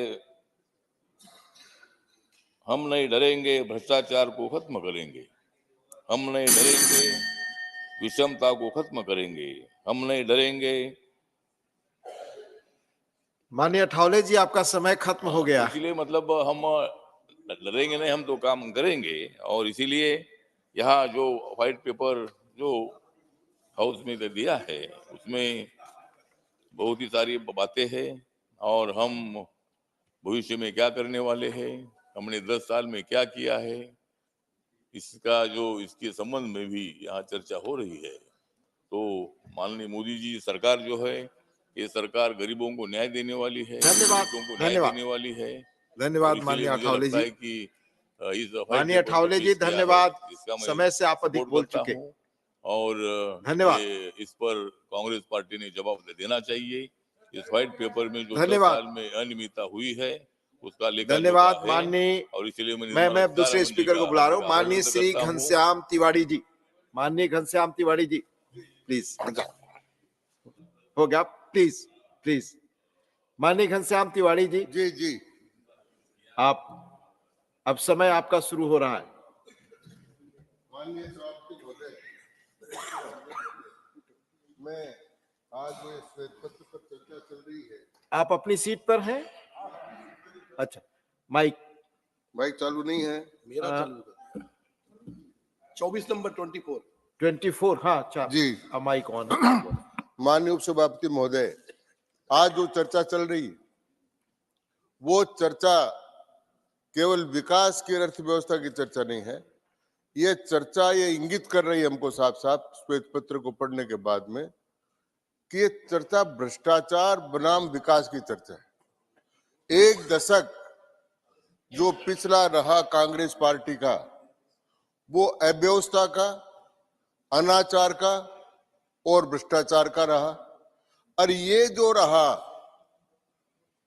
दशक, माननीय नरेंद्र मोदी जी का ये दशक भारत की प्रगति का, भारत के पराक्रम का और भारत के पुरुष का रहा।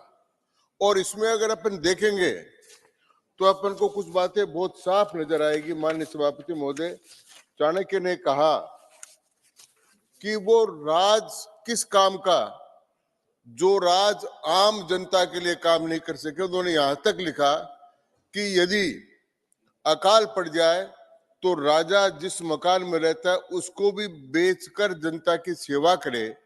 और उन्होंने कहा सुखस्य मूलम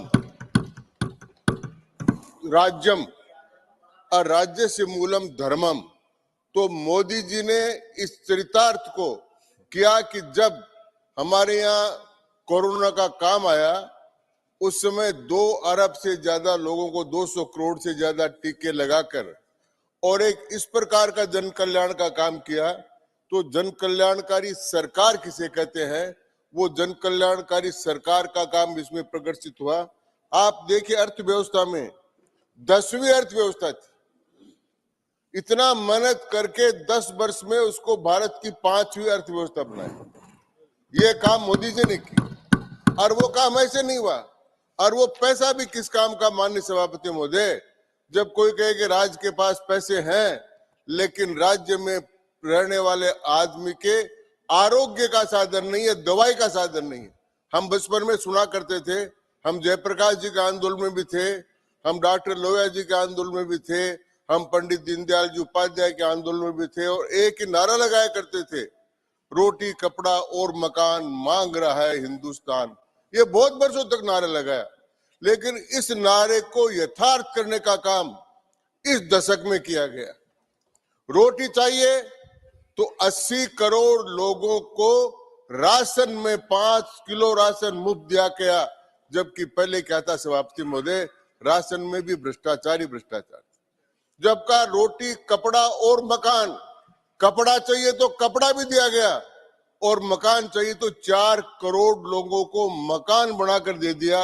ये सरकार की लोकतांत्रिक सोच का और अर्थव्यवस्था का बढ़ता का सूचक है। हम जब पिछले दशक में थे तो भारत के रुपया डॉलर के मुकाबले निरंतर गिर रहा था और भारत की साख इंटरनेशनल एजेंसियों में बहुत कम हो गई थी। विदेशी मुद्रा का भंडार 303 बिलियन अमेरिकी डॉलर और अब जो आज है वो 617 बिलियन अमेरिकन डॉलर है। ये निरंतर प्रगति के कारण है। 2000 देश के अंदर मेडिकल कॉलेज कितनी थी, सब लोग बाहर जाते, अब भी जा रहे हैं कुछ, लेकिन बहुत कम हो गए।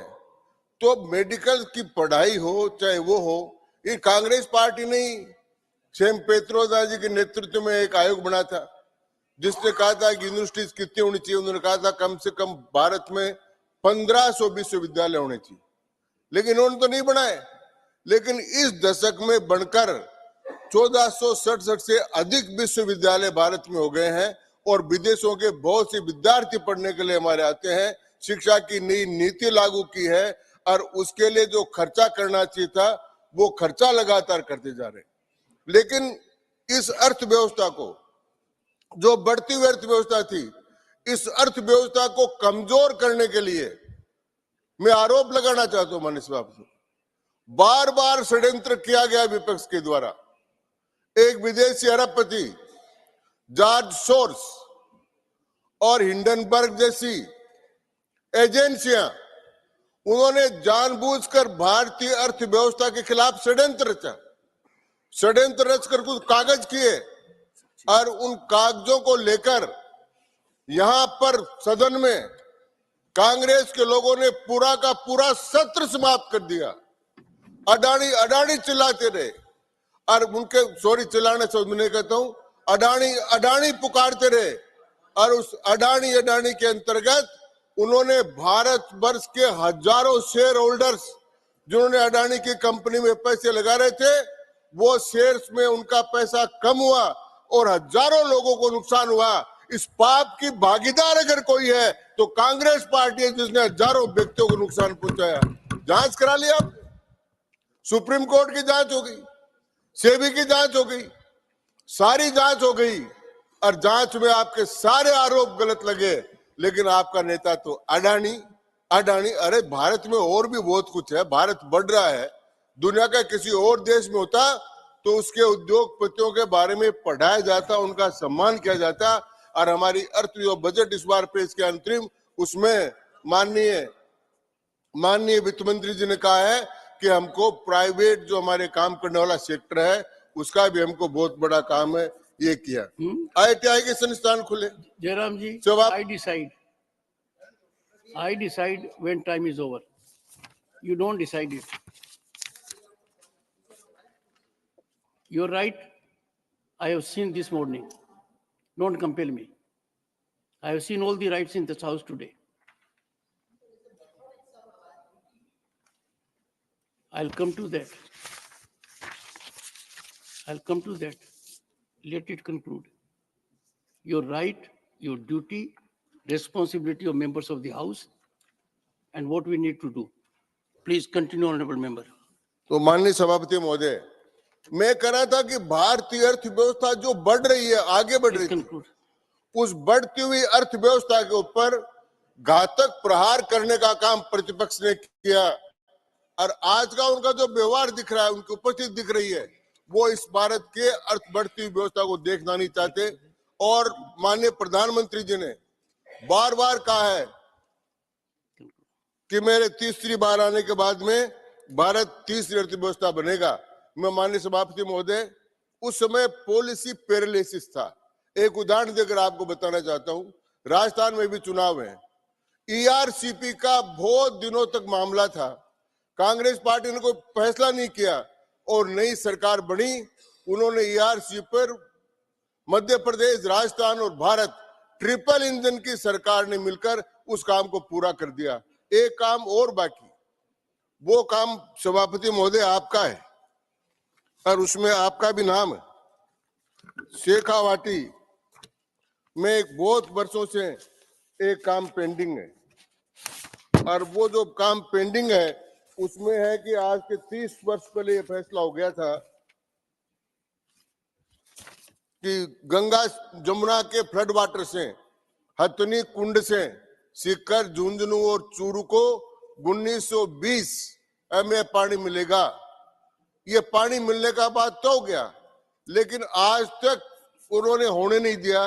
अब इसकी बात शुरू हो गई है, राजस्थान के मुख्यमंत्री से मिल लिए हैं, सुजला शेखावाटी समिति उसमें काम कर रही है, गजेंद्र सिंह जी से भी मिल लिए हैं और हरियाणा के मुख्यमंत्री से भी मिले हैं।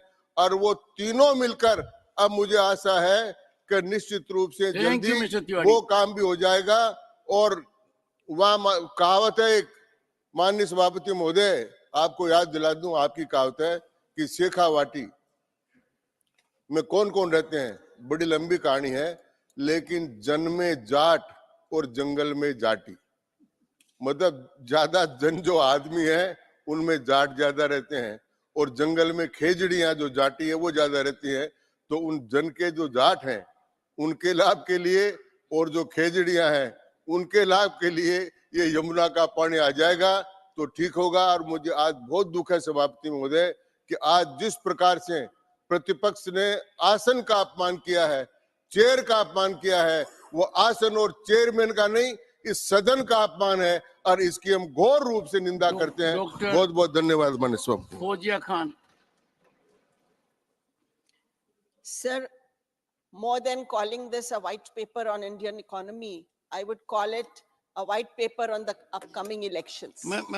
While the government pats its own back on the growing economy and hits out at the opposition, it refuses to look at the ground realities, sir. Two things that the government must be praised for in any case is setting effective narratives and excellent event management. Sir, एक गाना था हिंदी में, चांदी की दीवार न तोड़ी, प्यार भरा दिल तोड़ दिया, इस धनवानों की सरकार ने निर्धन का दामन छोड़ दिया. Sir, inequality in India is at obscene levels. While still home to a very large number of people living in destitution, the number of dollar billionaires in India has increased. Our white paper speaks nothing about the impact of the economy on the people. which is part of the title. Doesn't speak about widespread unemployment, doesn't speak about rising prices, doesn't speak about crimes against women, it doesn't speak about corruption. So corruption is on the rise, but what can be done if the government refuses to see it?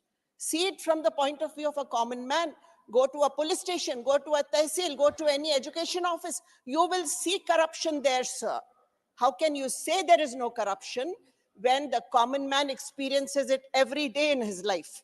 Sir, what about the people who have been called corrupt by our Honorable Prime Minister and then later taken into their own party as alliance members? Honorable Ajit Pawar, he was called 2 days earlier, Prime Minister said that we will put him in jail, and 2 days later he was part of the Maharashtra alliance. So is this not corruption? Sir, rise in the suicides of farmers. One second. We cannot name someone that will not be part of record. Sorry? Under the rules, we cannot level an allegation against someone I'm not who leveling is not a an member of the House. I'm not leveling just an allegation. I'm Kester only Raju. asking whether I'm not leveling an allegation, sir. I'm not. This is not an allegation. What is fact may be allegation also. No. We never know. I'm I only don't want to make an issue of it. Please I'm continue. only asking a question, sir, Continue. that how does a person become The objectionable clean part in will 2 not go on days? record. That Sir, I I'm talking please. about the NCRB statistics about farmers. There are 30 farmers who commit suicide every day, according to NCRB statistics, sir. On the 19th of September 22, a farmer from Pune, Dashrath Lakshman Kedari, he left a suicide note on the birthday, wishing birthday greetings to the Prime Minister, sir. In my own hometown, Gangakhed, sir, near my home, in my district, one farmer committed suicide saying that tomorrow please come for my Sanskar. Sir, can't we see the tears of these farmers, or only we'll be satisfied by giving them samman? Sir, हाथी के दांत दिखाने के हैं और खाने के और हैं, sir. Is this Ram Rajya where the seeds of hate are sown? Is this Ram Rajya where bulldozers are used to erase houses of poor people? Is this Ram Rajya where mob lynchings takes place, sir? Is this Ram Rajya where police station में जाके shooting होती है? I want to ask, sir. I'll just end by one couplet. मकड़ी के जाले की तरह वो टूट कर ही रह गया.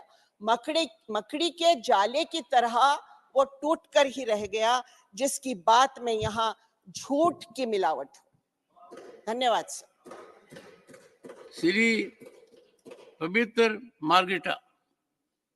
Honorable Chairman, sir, thank you for providing me this opportunity to share my thoughts on the white paper that Honorable Finance Minister Nirmala Sitharaman ji has presented in the Parliament. Before I share my thoughts, I want to mention two, three things that is, I feel, relevant to the subject. Already I have mentioned once earlier. That is the first railway station the state of Nagaland got in the year 1903.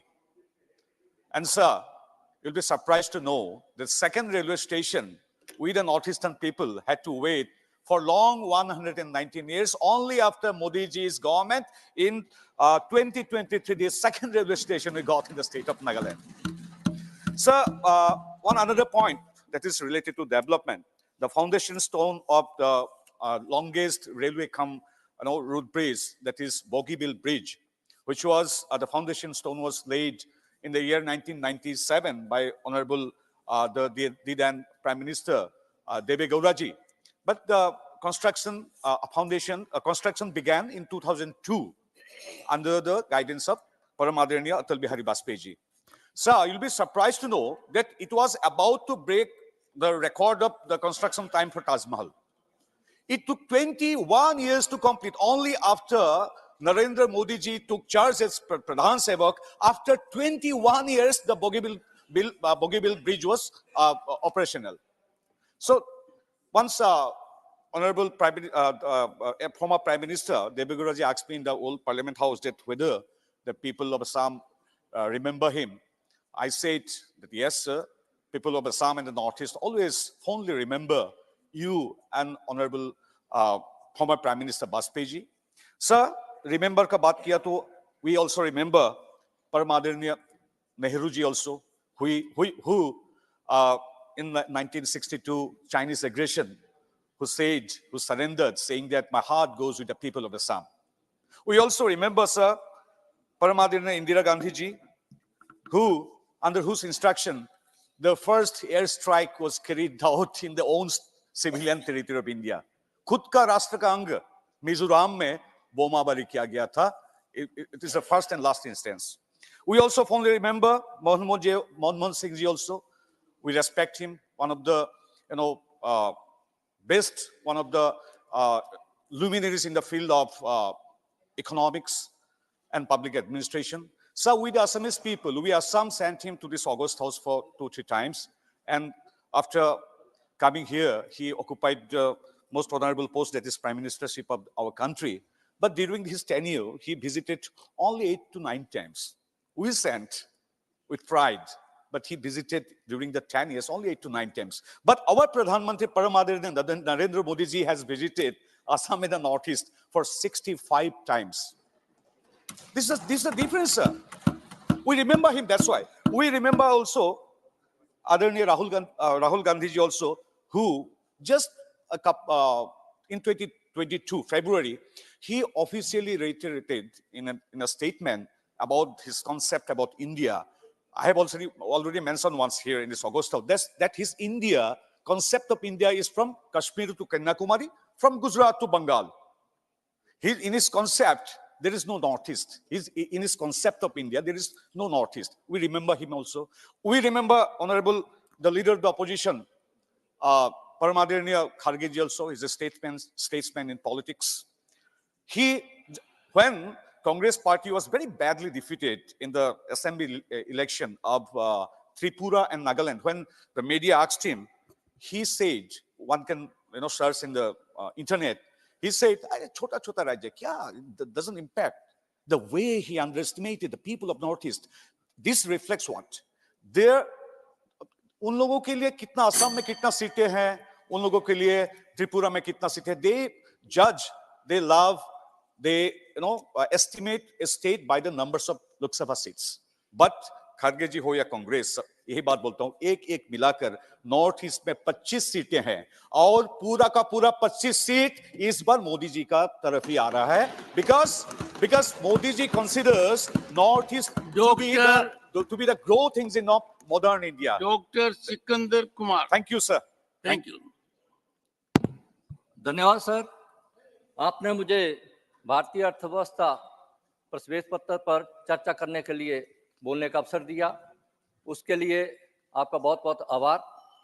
मान्यवर, विभिन्न वैश्विक दबावों और चुनौतियों के बावजूद जिस कुशल वित्तीय प्रबंधन और आर्थिक नियोजन का मोदी सरकार ने परिचय दिया है, उसके लिए मैं मोदी सरकार और माननीय वित्त मंत्री जी को बहुत बहुत बधाई देना चाहता हूं. और इस बेहतर आर्थिक प्रबंधन और वित्तीय नियोजन का ही ये परिणाम है कि आज भारत में देखें तो हर क्षेत्र में, चाहे वो कृषि का क्षेत्र हो, साइंस का क्षेत्र हो, मेडिकल का क्षेत्र हो, इंजीनियरिंग हो, एयर कनेक्टिविटी की बात करें, रेल कनेक्टिविटी की बात करें, रोड कनेक्टिविटी की बात करें, हर क्षेत्र में अभूतपूर्व विकास इस देश में हुआ है.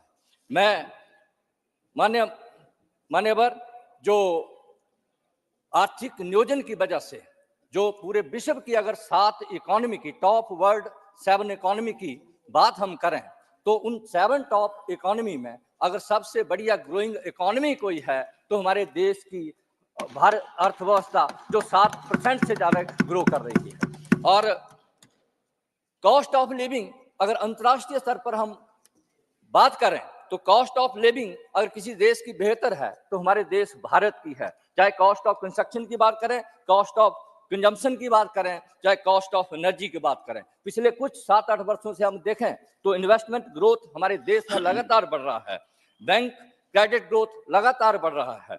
अगर 2014 की बात मैं करूं, इंडिया की जो फॉरेन रिजर्व थी वो $304.2 बिलियन थी और आज 2024 में ये डबल होकर $618.94 बिलियन हो गई है. ये बेहतर आर्थिक नीतियों का ही परिणाम है, ये मोदी जी की नीतियों का ही परिणाम है. मान्यवर, मैं जो मंथली ग्रॉस जीएसटी कलेक्शन की बात मैं करना चाहूंगा। फाइनेंशियल ईयर 2018 में जहां पर 0.9 लाख करोड़ या हमारे देश में थी, आज 2024 में बढ़कर 1.7 लाख करोड़ ये हो गई है। और जहां तक इन्फ्लेशन की बात हम करें, 2014 में जहां पर इन्फ्लेशन रेट 9.4% था, आज 2024 में घटकर ये 5.5% रह गया है। ये बहुत ही दूसरा जो GNP gross non performing assets as a percentage of gross advances जो 2018 में 11.2% से आज घटकर सितंबर 2023 में 3.2% रह गए हैं। और डिक्लाइनिंग अनएम्प्लॉयमेंट, जैसे हमारे विपक्ष के लोग कह रहे थे कि अनएम्प्लॉयमेंट का क्या हुआ। मित्रों, 2017-18 में जहां पर 6.1% अनएम्प्लॉयमेंट इस देश का था, आज 2022-23 में ये घटकर 3.2% हो रहा। ये दर्शा रहा है कि किस तरह से जो है मोदी सरकार की नीतियों की वजह से अनएम्प्लॉयमेंट देश में घटी है। और current account deficit as a percentage of GDP जो 2014 में हमारे 2% के लगभग था, आज घटकर 2024 में ये लगभग 1% हो गया है। ये बेहतर आर्थिक नीतियों का ही परिणाम है। मान्यवर, मैं कुछ आंकड़े आपके माध्यम से जो 2004 और 2014 के बीच में जो यूपीए की सरकार थी और 2014 और 2024 के बीच में जो एनडीए की सरकार में मैं रखना चाहूंगा। देश की जीडीपी जो 2004 और 14 के बीच में 98 लाख करोड़ थी, 2015 और 23 के बीच में बढ़कर 159.7 लाख करोड़ हो गई। ये भी दर्शाता है कि मोदी सरकार की नीतियों की वजह से देश कैसे आगे बढ़ रहा है। प्रति व्यक्ति आय की बात हम करें तो 2004-14 के बीच में जहां प्रति व्यक्ति आय 86,454 रुपए थी और आज ये बढ़कर 2024 में 1.5 लाख से ऊपर पहुंच गई है। ये मोदी सरकार की नीतियों का ही परिणाम। आयकर दाता जो 2004 और 14 के बीच में 3 करोड़ 80 लाख थे, आज ये बढ़कर 6 करोड़ 70 लाख अर्थात दुगने हो गए हैं। सर 2 मिनट मेरी ये मेडन स्पीच है। 2 minutes is too long. Your original time was 1 4 minute, minutes only. 1 minute, please, 1 minute. 30 seconds. Conclude. Defence export sir 1941 crore 2004-14 के पीरियड में था, आज ये बढ़कर 16,000 करोड़ हो गया है। भारतीय अर्थव्यवस्था जहां दुनिया में 10वें स्थान पे है, आज ये 5वें स्थान पर हो गया। और मुझे पूरा यकीन है कि मोदी जी की तीसरी टर्म में ये 2027 तक तीसरी विश्व की सबसे बड़ी अर्थव्यवस्था बनेगी। और मोदी जी विजयपाल सिंह तोमर 400 से ज्यादा जो है। Thank you. धन्यवाद माननीय सभापति महोदय। सबसे पहले मैं तोमर जी 7 minutes। अपने कितनी सर? 7 minutes। ठीक महोदय, सबसे पहले मैं देश के यशस्वी प्रधानमंत्री माननीय नरेंद्र मोदी जी और उनकी सरकार को बधाई देना चाहता हूँ। उन्होंने जो कल आपने घोषणा की, चौधरी चरण सिंह जी को भारत रत्न देने का, डॉक्टर एम स्वामीनाथन जी को भारत रत्न दिया और पीवी नरसिंह राव जी को दिया और इससे पहले कर्पूरी ठाकुर जी को दिया। इस कार्य के लिए मैं उनको बधाई देनी चाहता हूँ। और दूसरा, अब ये पिछला 10 साल का यूपीए की सरकार जब आई थी तो आर्थिक स्थिति देश की ठीक थी। अटल जी की सरकार ने सही स्थिति में देश को सौंपा था, लेकिन वो सरकार भ्रष्टाचार घोटालों की जानी गई। पूरी सरकार में भ्रष्टाचार घोटाले हुए और इसके कारण क्या? सर, जितना 50 साल में बैंकों से ऋण दिया गया, लगभग 8 वर्ष में उतना ही ऋण इन्होंने दे दिया। डिफॉल्टर को भी दे दिया, बिना किसी गारंटर के भी दे दिया, और ऐसे लोगों को दे दिया तो लेकर भाग गए। मोदी जी वसूल कर रहे हैं, अब उनको पाई पाई वसूल की जाएगी उनसे। मोदी जी को सौंपा वसूल करने के लिए, दिया इन्होंने। जब बजट से ज्यादा कर्जा हो गया था, ये स्थिति उस सरकार की थी। बिल्कुल बैंक ठप होने जा रहे थे और एक अपंग की तरह काम किया जा रहा था, क्योंकि कोयला घोटाला, अभी कई लोगों ने बताया है, कोयला ब्लॉक काउंटर में 1,86,000 का घोटाला हो गया। राष्ट्रमंडल खेल में घोटाला हो गया। 2G टेलीकॉम स्पेक्ट्रम में 1,76,000 का घोटाला हो गया। शारदा चिट फंड में घोटाला हो गया। आदर्श सोसाइटी घोटाला हो गया। हाक विमान खरीद घोटाला हो गया। अगस्त वेस्टलैंड हेलीकॉप्टर घोटाला हो गया। घोटालों की सरकार थी। जब भी सोचते थे, जब कभी कोई खबर आती थी, हर महीने एक घोटाला आ जाता था। वर्तमान सरकार जब से आई है, तब से डिजिटलाइजेशन के क्षेत्र में क्रांति का नेतृत्व भारत कर रहा है। और महोदय, यहाँ यूपीए के समय महंगाई दर लगभग 8% थी और इससे ऊपर ही रही। एनडीए के टाइम में 5% से ऊपर कभी नहीं गई।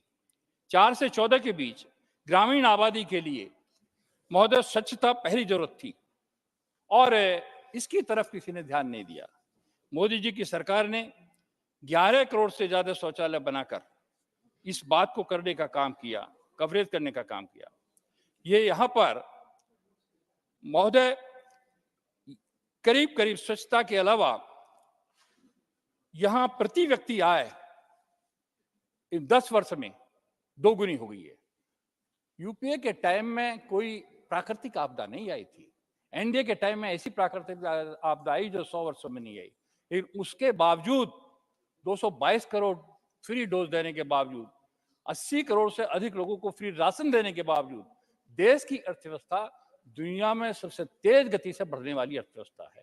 पिछले 2 छमाही का 7.6% भारत की हो रही है आर्थिक विकास दर की वृद्धि, जबकि चाइना भी 4.6 पर है, अमेरिका भी, ये सब हमसे पीछे है। आज हम 11वें स्थान से एनडीए की सरकार में 5वें स्थान पर आ गए हैं और जो संकल्प है 27 तक तीसरे स्थान पर पहुंच जाएंगे। महोदय, इसका कारण क्या है? इसके कारण ये है कि आज पारदर्शिता से, ईमानदारी से सब काम हो रहे हैं। प्रति व्यक्ति आय मैंने कहा 2 गुनी हो गई है और 2 गुनी 1.97 लाख प्रति व्यक्ति सालाना आय है। यहाँ महोदय मैं ये बताना जरूर चाहूंगा, कल से मुझे बड़ा आश्चर्य हो रहा था, कुछ ऐसे आंकड़े हमारे एक नेता ने दिए, ये किसानों के लिए कुछ नहीं किया। किसानों की आमदनी, मैं कहता हूं कांग्रेस की गलत नीतियों के कारण किसान की स्थिति इतनी खराब हुई। तब मैं आया 13-14 में, एक मीटिंग थी एग्रीकल्चर यूनिवर्सिटी में, मैंने पूछ लिया कि जरा नेट इनकम क्रॉप से क्या है, तो वहां के अधिकारियों ने बताया नेट इनकम क्रॉप से है 6,324 रुपये। मैं बड़े आश्चर्य में पड़ गया। उन्होंने कहा नहीं, इसमें दूध, यदि दूध है वो नहीं माना जाएगा, कोई बाहर से इनकम हो रही है वो नहीं मानी जाएगी। तो प्रति माह हुई 527 रुपये। ये मजदूर से नीचे किसान को लाके किसने खड़ा किया? 54% जमीन में सिंचाई के साधन नहीं थे, किसके कारण नहीं थे? 50 साल तक राज तो इन्होंने किया था, क्यों इन 10 वर्षों में कुछ नहीं किया इन्होंने? किसान को मजदूर से नीचे लाके खड़ा कर दिया और अब बात कर रहे हैं मोदी जी ने 2 गुनी नहीं 2.5 गुनी की। 500 रुपए महीना तो किसान सम्मान निधि के देने का काम कर रहे हैं। 11 करोड़ से अधिक किसानों को 6,000 रुपए सालाना मिल रहे हैं, 2,80,000 करोड़ से ज्यादा दे दिए। और यही नहीं, चाहे वो किसी भी क्षेत्र में हो, मैं 1-2 बात जरूर इसमें कहूंगा। कृषि का बजट, इनके 10 साल का यूपीए का जो कृषि का बजट था वो 2,76,000 इनका बजट था 1,48,162 यूपीए के टाइम का, और एनडीए के टाइम का 6,21,940। 5 वर्ष का जितना इनका बजट था वो आखिरी 5 वर्ष का यूपीए का, वो उससे अधिक 1 वर्ष का पिछले साल का बजट एनडीए के टाइम का है, 1,25,000 करोड़ का। महोदय, प्रधानमंत्री किसान सम्मान निधि का मैंने आपको बताया। ई नाम की मंडी 1389 मंडी काम कर रही है। फसल बीमा में कल बहुत बात उठा रहे थे, फसल बीमा में और भी कई लोगों ने उठाया। कुल नामांकित आवेदन 56.97 करोड़ आए, जिनमें 1,54,498 करोड़ रुपया किसानों के खाते में बीमे का सीधा गया है। महोदय, यही नहीं, जब ये कल बात कर रहे थे, बड़े नेता थे कांग्रेस के, कह रहे थे साहब एमएसपी पे खरीद नहीं हुई। कितनी हुई मैं आपको बता रहा हूं महोदय। 4-5 से लेकर 13-14 तक चावल की खरीद इन्होंने की 2,84,000 करोड़, और भारतीय जनता पार्टी की या एनडीए की सरकार ने 12,14,000 करोड़ की खरीद करी। इनसे 6 गुनी दूसरी का बार है। गेहूं की खरीद उन्होंने की 2,54,000 करोड़ की, हमारी सरकार ने की 5,05,000 करोड़ की। दलहन की खरीद पर बहुत जोर दे रहे थे, उनकी कुल 1,936 करोड़ की थी, हमारी सरकार की 85,908 करोड़ से ऊपर की थी। महोदय, एमएसपी पे भी खरीद की। तिलहन की खरीद भी उनकी कुल 10,261 करोड़ की थी 10 साल की, और हमारी 34,055.79 करोड़ की है। तो हमने स्वामीनाथन आयोग की रिपोर्ट तो 6 में आ गई थी, क्यों आपने लागू नहीं की थी? हमने उसको लागू किया, लागत का 1.5 गुना भी दिया और खरीदारी करने का काम भी किया। वहां से सॉइल हेल्थ कार्ड, इनके टाइम में सॉइल हेल्थ कार्ड नहीं थे, हमने 23 करोड़ से ज्यादा सॉइल हेल्थ कार्ड बांट दिए। टेस्टिंग लैब 171 थी, हमारे टाइम में 12,108 हो गई। महोदय, इस तरह से हर क्षेत्र में किसानों की आय बढ़ाने का काम किया और किसानों के लिए तेजी से काम किया। लेकिन एक बात है, आज जब जयंत चौधरी खड़े हुए और जो हंगामा हुआ तो मेरे एक बात याद आई। अब 1967 में पहली बार कांग्रेस के खिलाफ कुछ नाराजगी लोगों में हुई थी, तो संयुक्त सोशलिस्ट पार्टी के नारे लगा रहे थे, स्वतंत्र पार्टी थी, कुछ कहते थे भाई खा गए राशन, पी गए तेल, ये देखो कांग्रेस का खेल। एक पंचायत हो रही थी गोरासोरम में, यहाँ शामली के पास है, बड़ा है, तो जो भी खड़ा होता था कांग्रेस की बुराई कर रहा था। एक ताऊ झगड़ू थे, उन्होंने कहा भाई मैं भी कुछ कहूंगा। कहो। अरे भाई वो सब यार बुराई कर रहे हो, एक गुण भी तो है क्या? क्योंकि इन सब बातों के बावजूद भी शर्माते नहीं है। ये सारी स्थिति है, इन्होंने खराब की किसानों की, उसके बाद भी शर्माते नहीं है। चौधरी चरण सिंह को वो मिला, यदि भारत रत्न तो खड़े हो गए सब, उसका विरोध करना चाहते, क्या चाहते हैं आपने तो दिया नहीं। तो महोदय मैं ये बताना चाहता हूं, मोदी जी की सरकार ने किसी एक परिवार को नहीं दिया, मोदी जी की सरकार ने पद्मश्री दी, किसानों को दी, भारत रत्न दिए तो उन लोगों को दिए जिनको मिलने चाहिए थे। तो वर्तमान सरकार ने, महोदय मैं संक्षेप में खत्म करना चाहता हूं, जहां उज्ज्वला गैस के 10 करोड़ से अधिक कनेक्शन देने का काम किया, विश्वविद्यालयों की संख्या 14 में सब 723 थी, अब ये 1113 से ऊपर है। डिग्री कॉलेज 5,298 थे, अब 43,796 हैं।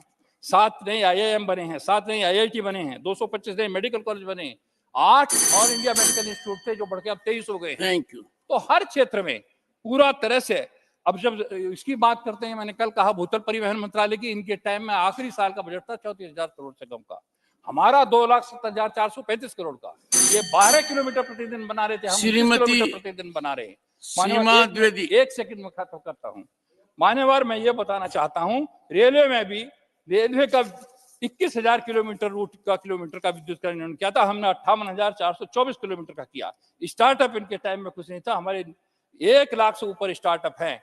हर क्षेत्र में अद्वितीय काम इन 10 वर्षों में करने का काम मोदी जी की सरकार ने किया है, और इसीलिए घोटालों की सरकार को जनता ने नकारा और आगे 400 पार होने जा रही है बीजेपी। श्रीमती सीमा द्विवेदी। माननीय सभापति महोदय, आपने मुझे बोलने का अवसर दिया, आपके आभारी हूँ। 2014 में जनता ने मोदी सरकार को बागडोर संभालने के लिए भारी जनादेश दिया। विरासत में कमजोर भारत एवं बिगड़ी अर्थव्यवस्था मोदी जी को प्राप्त हुआ। डिजिटल क्रांति से लेकर खुले में शौच उन्मूलन, काले धन का पता लगाना एवं भ्रष्टाचार को रोकना मोदी जी की नीति एवं नीयत को दर्शाती है। 10 वर्षों में कई दिग्गज देशों को पीछे ढकेलते हुए भारत 5वीं अर्थव्यवस्था वाला देश बना। और महोदय, अगर ये कोरोना संक्रामक बीमारी ना आई होती तो ये इसके 2-3 साल पहले ही हमारा देश 5वीं अर्थव्यवस्था वाला देश बन गया होता। आधार की उपयोगिता ने DBT के माध्यम से 1.167 करोड़ लाभार्थियों को 34 लाख करोड़ से अधिक सुविधा दी। स्वच्छ Bharat mission, Ujjwala gas connection, PM Jan Dhan खाता, PM किसान सम्मान निधि, श्री अन्न, बिजली, एयरपोर्ट, NHI, आवास, PM विश्वकर्मा योजना, लखपति दीदी, बैंक सखी, ड्रोन सखी, बेटी बचाओ बेटी बनाओ, और महोदय अंत में महिला शक्ति बंधन अधिनियम ला करके शून्य से शिखर तक महिलाओं को पहुंचाने का काम माननीय प्रधानमंत्री जी ने किया। महोदय, अब मैं यूपीए सरकार की कुछ घोटालों के बारे में बताना चाहती हूँ। यूपीए सरकार घोटाले की सरकार थी क्योंकि उनकी नीति एवं नियत दोनों में खोट था। घोटाले पर घोटाला स्टार्ट, जैसे हम जब पढ़ते थे मानवर प्राइमरी में तो हमको पहाड़ा पढ़ाया जाता था, वैसे मैं इनके घोटालों के बारे में बताना चाहती हूँ। शारदा चिटफंड घोटाला, 2G टेलीकॉम घोटाला, राष्ट्रमंडल खेल घोटाला, INM-X मीडिया घोटाला, नौकरी के लिए भूमि घोटाला, कोयला घोटाला। कोयला घोटाला मानवर हम नहीं कह रहे हैं, माननीय उच्च न्यायालय ने इनके कोयले आवंटन को रद्द करके इनके घोटाले पर मोहर लगाने का काम किया था मानवर, ये भी सबकी जानकारी में होगा। जुलाई 2012 में हुई बिजली की कटौती इतिहास में सबसे बड़ी कटौती थी। पूरा देश अंधेरे में था। ये आर्थिक कुप्रबंधन के कारण भारत एक नाजुक अर्थव्यवस्था वाला देश बन गया था। यूपीए के सरकार मंत्री जेल में गए, उनको इस्तीफा देना पड़ा। और महोदय, माननीय मोदी जी के आने के बाद बिजली में इतना बड़ा परिवर्तन आया है। आज गांव में 18 घंटे बिजली, शहरों में 24 घंटे बिजली हमको प्राप्ति हो रही है। अब महोदय, हम 2014 के पहले तथा 2014 के बाद के भारत की तुलना करते हैं। हमारी सरकार में, मोदी जी सरकार आने के बाद से कोई घोटाला नहीं हुआ, कोई भ्रष्टाचार नहीं हुआ। सबका साथ, सबका विकास और सबका विश्वास देश के प्रधानमंत्री जी का संकल्प है। महोदय, कांग्रेस कहती थी देश रहे चाहे न रहे, मेरी सरकार और मेरा परिवार रहना चाहिए, परंतु मोदी जी कहते हैं मैं रहूं न रहूं, सरकार रहे न रहे, मेरा देश रहना चाहिए। ये महोदय हमारे प्रधानमंत्री जी का संकल्प है। महोदय, मैं उत्तर प्रदेश से आती हूँ। उत्तर प्रदेश में अभी राम मंदिर का निर्माण हुआ। मर्यादा पुरुषोत्तम भगवान श्री रामचंद्र जी अपने मंदिर में विराजे, उनको प्रतिष्ठित किया गया, जिनकी वजह से करोड़ों करोड़ सनातन धर्मावलंबियों की मनसा पूरी हुई। महोदय, सरयू नदी का पानी खून से लाल था। कोठारी बंधु सहित तमाम कारसेवकों पर गोलियां चलाई गई। हृदय को झकझोर देता था जब कोठारी बंधु की मां ने यह कहा कि अगर मेरा कोई तीसरा बेटा होता तो उसको भी मैं कार सेवा के लिए भेज देती। आज महोदय, करोड़ों करोड़ सनातन धर्मावलंबियों का मन खुश हुआ है, क्योंकि अयोध्या में भव्य रामलला का मंदिर बना है। इतना ही नहीं, मोदी सरकार ने काशी कॉरिडोर, विंध्य कॉरिडोर, मथुरा में मंदिरों का निर्माण करने से महोदय पर्यटन को बढ़ावा मिलेगा, विकास को गति मिलेगी और हमारी अर्थव्यवस्था भी सुधरेगी। महोदय, कांग्रेस के जमाने में हमको याद है कि जब इनकी सरकार थी तो सड़ा लाल गेहूं ये बाहर से खरीद के लाते थे और कोटे के दुकानों में रख करके देते थे। और महोदय, सबने देखा होगा कोटे के दुकानों पर दाना अनाज लेने के लिए लाठीचार्ज होता था। आज महोदय, हमारी सरकार लगातार निःशुल्क राशन दे रही है और आगे देते भी रहेगी। और हमारी सरकार one national plan ration card देश के लिए एक संजीवनी है। महोदय, मैं ये भी कहना चाहती हूँ, मोदी सरकार जी ने अपने कम कार्यकाल में बहुत बड़ा काम किया। एक आखिरी लाइन महोदय मैं कहना चाहूंगी। एक बात मैं ये आपको बताना चाहती हूँ कि हमारी सरकार चाहती है कि सबको घर मिले, सबको आवास मिले, सबको सम्मान मिले। तो मैं एक लाइन के साथ अपनी बात को समाप्त करना चाहती हूँ। अगर तूने सोची है किश्तियां डुबोने की, अगर तूने सोची है किश्तियां डुबोने की, तो हमने बिठानी है आसियां बनाने की। यह मोदी सरकार का संकल्प है। महोदय, आपने मुझे अवसर दिया, बहुत बहुत धन्यवाद। Honorable Minister to reply the discussion.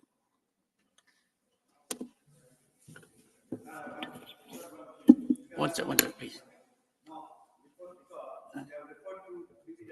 So in yesterday's reply, I would like to thank the government for That's conferring the House must collectively thank. The House must collectively join you. It's a good Thank you. sentiment. So I think nobody would object. We are thanking the government for conferring that thing. Yes. And also for MS Swaminathan, who was my benchmate in this very house. So we thank him, thank the government, and their contribution to the country is well known to you. I need not repeat, because the finance minister was also a part of P.V. Naswar's family. She used to go there. Both of them couple. I remember because P.V. Naswar used to refer to them with me. So I again thank the government for that. And Dr. Keshav? जैसी भावना आपने कही है sir, हम नरसिंह राव जी का, चौधरी चरण सिंह जी का, स्वामीनाथन जी को, तीनों को भारत रत्न दिया गया है। इसका पूरा कांग्रेस पार्टी स्वागत करती है, समर्थन करती है।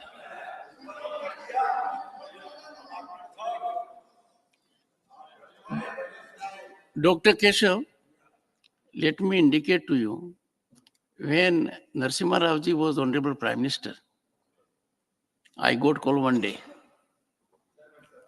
One second, please sit down, sit down. Nothing be Raji, over. I got a call from the PMO.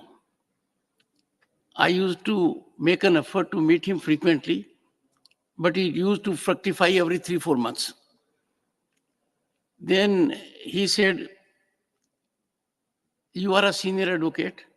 I want to associate you. He was president of the Congress party also, in my legal cell. I said, Honorable Prime Minister, any assignment is good enough. I was part of the Congress party. He made me in charge of legal cell. There were a number of occasions, and you would recollect. Then when I got the message from the tweet of the Honorable Prime Minister, about 3 of them, I reacted and indicated this. I'm so glad that you have spoken about it. And these are celebratory moments when the entire House must speak in one voice, Honorable Finance Minister.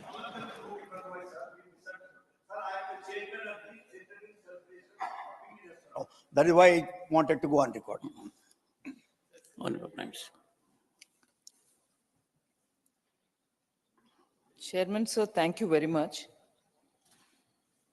We've had a short duration discussion, but I think quite a lot of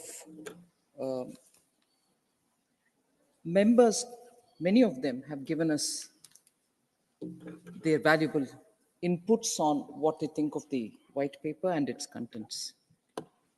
So, giving a very brief introduction to my speech, my reply, not really getting into too much of a detail which is there in the white paper itself, because it's been laid in both the houses, and I've given a fairly elaborate reply in Lok Sabha and also a fairly elaborate opening statement there. But I still would get into some details, but not too many.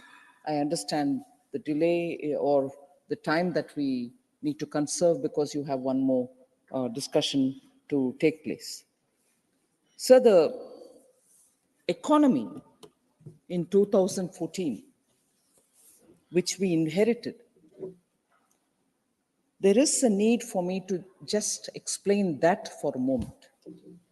It may suit the members of the opposition, at least some parties, particularly the Congress, to say the economy, we had left it in a prime shape, our growth rate was this per capita. And I can always have several members from our side who speak. After all, you inherited a very good economy from Atal Bihari Vajpayee's time. And maybe your first 5 years, you tried benefiting the people with that good economy. But subsequently, and unfortunately after the global financial crisis, it was thorough mismanagement. All this can be said. Both sides can argue over them, but the fact is, these are already sort of well analyzed, well written about, and they are out there in the public. It's not just for me to say it. We'll certainly say it because when we got the economy into 2014, when we inherited the economy, and soon after that, Honorable Prime Minister himself, a year later probably, went public to say, may not be the best time for me to get this out. He didn't at that time think whether he's going to come up with something later. But clearly the intention of why a white paper was not brought out was clearly stated by the Prime Minister himself.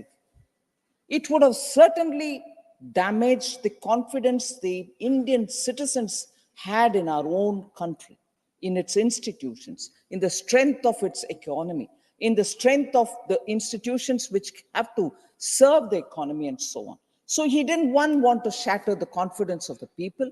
After all, they blessed him to come and serve the country. We all saw him evocatively bowing his head at the entrance of the parliament saying, I've come here as a servant of the people. I've come here to serve the country. There's no good crying afterwards saying, oh, the economy is really bad. I've come here, but I'm sorry. That wouldn't have been in the spirit of the things. So he very clearly said, I'm sorry, there is a lot of suggestion, but I'm not doing it in national interest, because if I put it all threadbare, it will affect the confidence of the institutions, the investors, and the people at large. So that has been explained. Now, why now? Because, as I said earlier, 10 years of toiling to get the economy back on its rail, And again, I'll bring in this parallel. We have operated in the last 10 years on two rails, like a railway rail which moves from one destination to another, on two rails.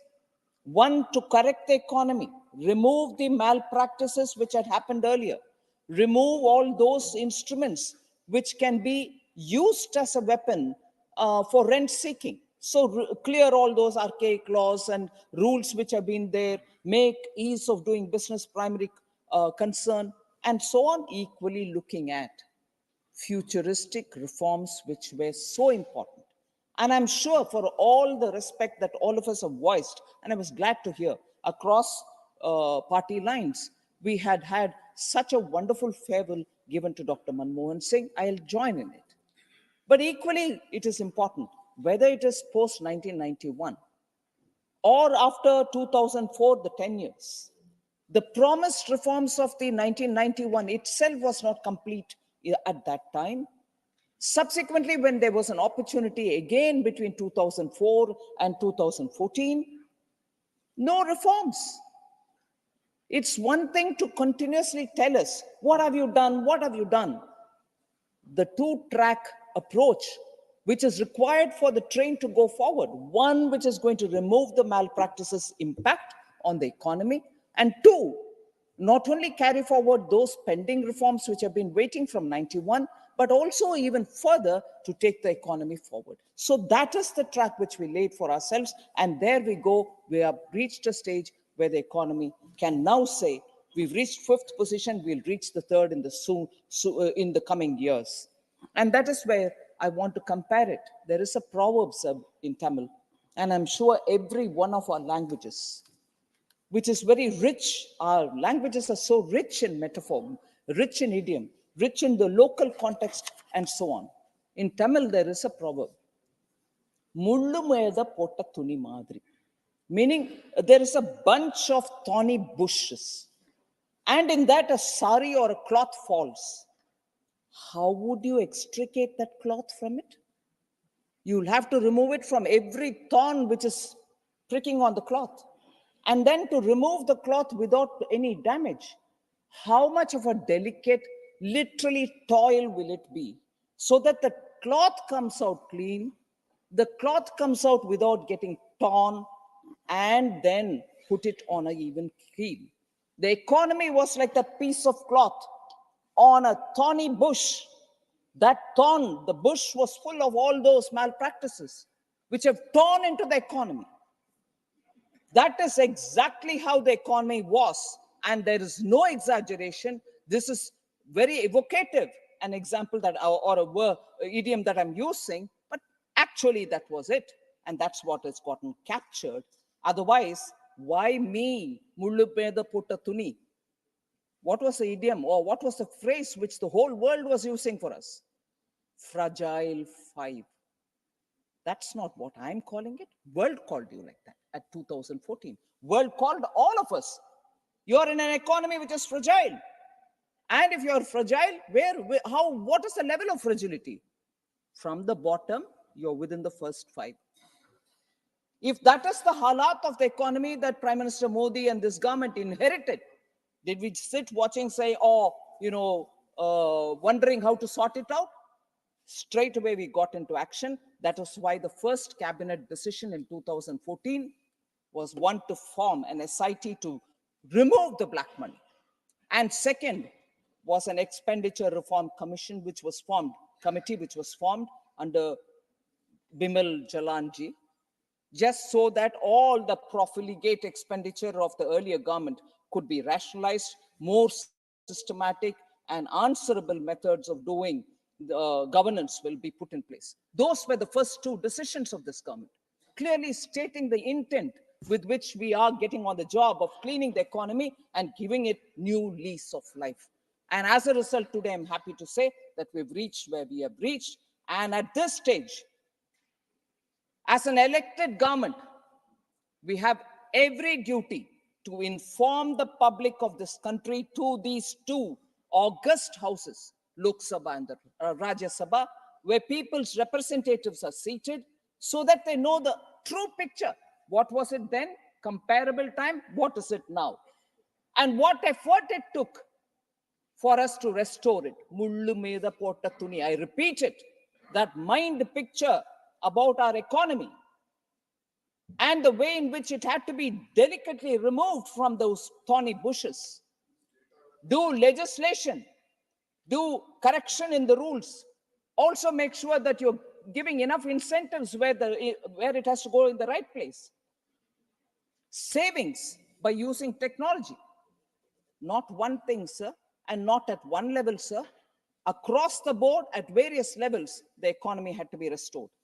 So today, when we are bringing the white paper, it is because, as I said, we have brought the economy to a certain level, and that level gives us the confidence that we are able to now say within the next few years, and that is why Honorable Prime Minister keeps saying, in my third term, surely the economy will reach third rank.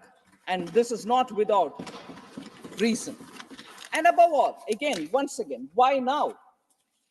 There should be a record for our posterity so that we know what happens when the intent and the governance is not transparent, when the intent is not good, when the transparency is not available in governance, what can happen to the economy, which should never be repeated. We need to have governance clean. We need to have governance which is accountable and not have governance which is through extra constitutional bodies.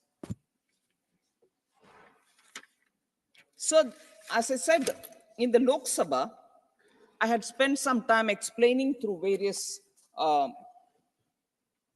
items which are part of the white paper, coal scam, how the banks went into a big mess and how that was brought back. I had explained it all. I do not want to spend too much time going into one more, or third more, or fourth more in the list of items which we have mentioned in the white paper, but I'm talking about the overall project implementation and the speed with which these schemes were implemented. And that itself is one classic example of everybody was going about their own in the government. And Honorable Dr. Manmohan Singh was not able to get them all together to give that collective synergy. As a result, projects were delayed, project became meaning they were running into excess cost because delay in the projects, and that excess cost already being given, still the projects were not getting completed. Our honorable member from Assam spoke about how Bogibeel Bridge was sanctioned in 1997, if I know right. The member may correct me. It took all these years for it to get completed. Yeah, I'm conscious of that. I'm conscious of that. 10 full years after that, you couldn't correct it. Now, don't point a finger at Vajpayee. We've corrected it now. 10 full years. Vajpayee come and didn't do. You could have done it. So it's all right to go on interrupting to satisfy your bosses. But do have the patience to listen. All right? Yeah. Bosses, there will be some people reporting to your bosses, right? So you can correct me for everything which is factual if I'm not saying right. But don't go on weakening a person standing here to tear their guts out to speak to you after you have been patiently heard out. Sir, project implementation, sir. Aadhaar, direct benefit transfer, Jan Aushadhi Kendra, all of them, they say it's ours, acknowledge us, we were the one to bring it in, and so on. Let me highlight just Jan Aushadhi Kendra. Middle class, the poor, all of them benefit when the medicines are available for lesser price. Branded medicines have become so expensive that they can't do it. Jan Aushadhi was started in 2008. Jan Aushadhi Kendras was started in 2008. Who denies it? It's theirs. But where was it? 2008 they started. 2014, only 80 Jan Aushadhi Kendra have been established at that time, which is 6 years after it was launched. 80 centers only. They go on talking about right to food we established. We gave the right for information. Array, right for medicine you also brought now. Why only 8 in 6 years? 80 in 6 years? I just want to contrast this with what Honorable Prime Minister Modi has done. Sir, the number of Jan Aushadhi Kendras reached 10,000 in December 2023. And common citizens are benefiting out of medicines which are available at affordable prices. More than 1,800 medicines are available in these kendras, and that is helping the poor and the middle class to obtain medicines affordably. So not only Bogibeel Bridge, which got completed in time, Pavitra, our MP, was speaking about it. Second railway station in the Northeast, in all our independent India's history. A second railway station in the Northeast happens when Prime Minister Modi comes in. After the first one, you forgot the Northeast. At least you remember that Dr. Manmohan Singh himself was from Assam. उधर थोड़ा काम करते, वो भी नहीं किया. Visits नहीं हुआ किसी का भी. जाते, probably just, I don't want to deride anybody. It's important to assimilate with people and join in their revelry also. सिर्फ उनके साथ गाना गाना और थोड़ा communal dancing में participate करना सिर्फ काफी नहीं है. आगे उधर काम भी करना चाहिए. उनके साथ मिलजुल कर रहना भी चाहिए, काम भी करना चाहिए. वो तो नहीं हुआ. Sir, program implementation.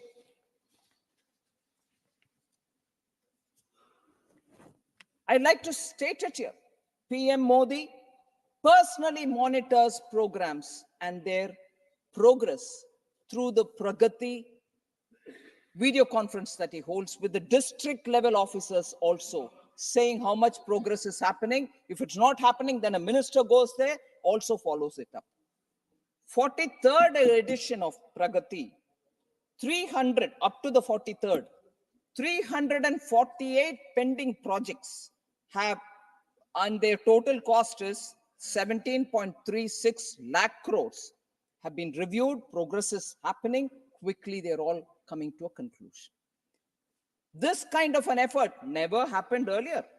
The biggest problem, a person who's so closely associated with infrastructure development openly said, and I quote him, sir, biggest problem of stalled projects appeared in the last 2-3 years of UPA government.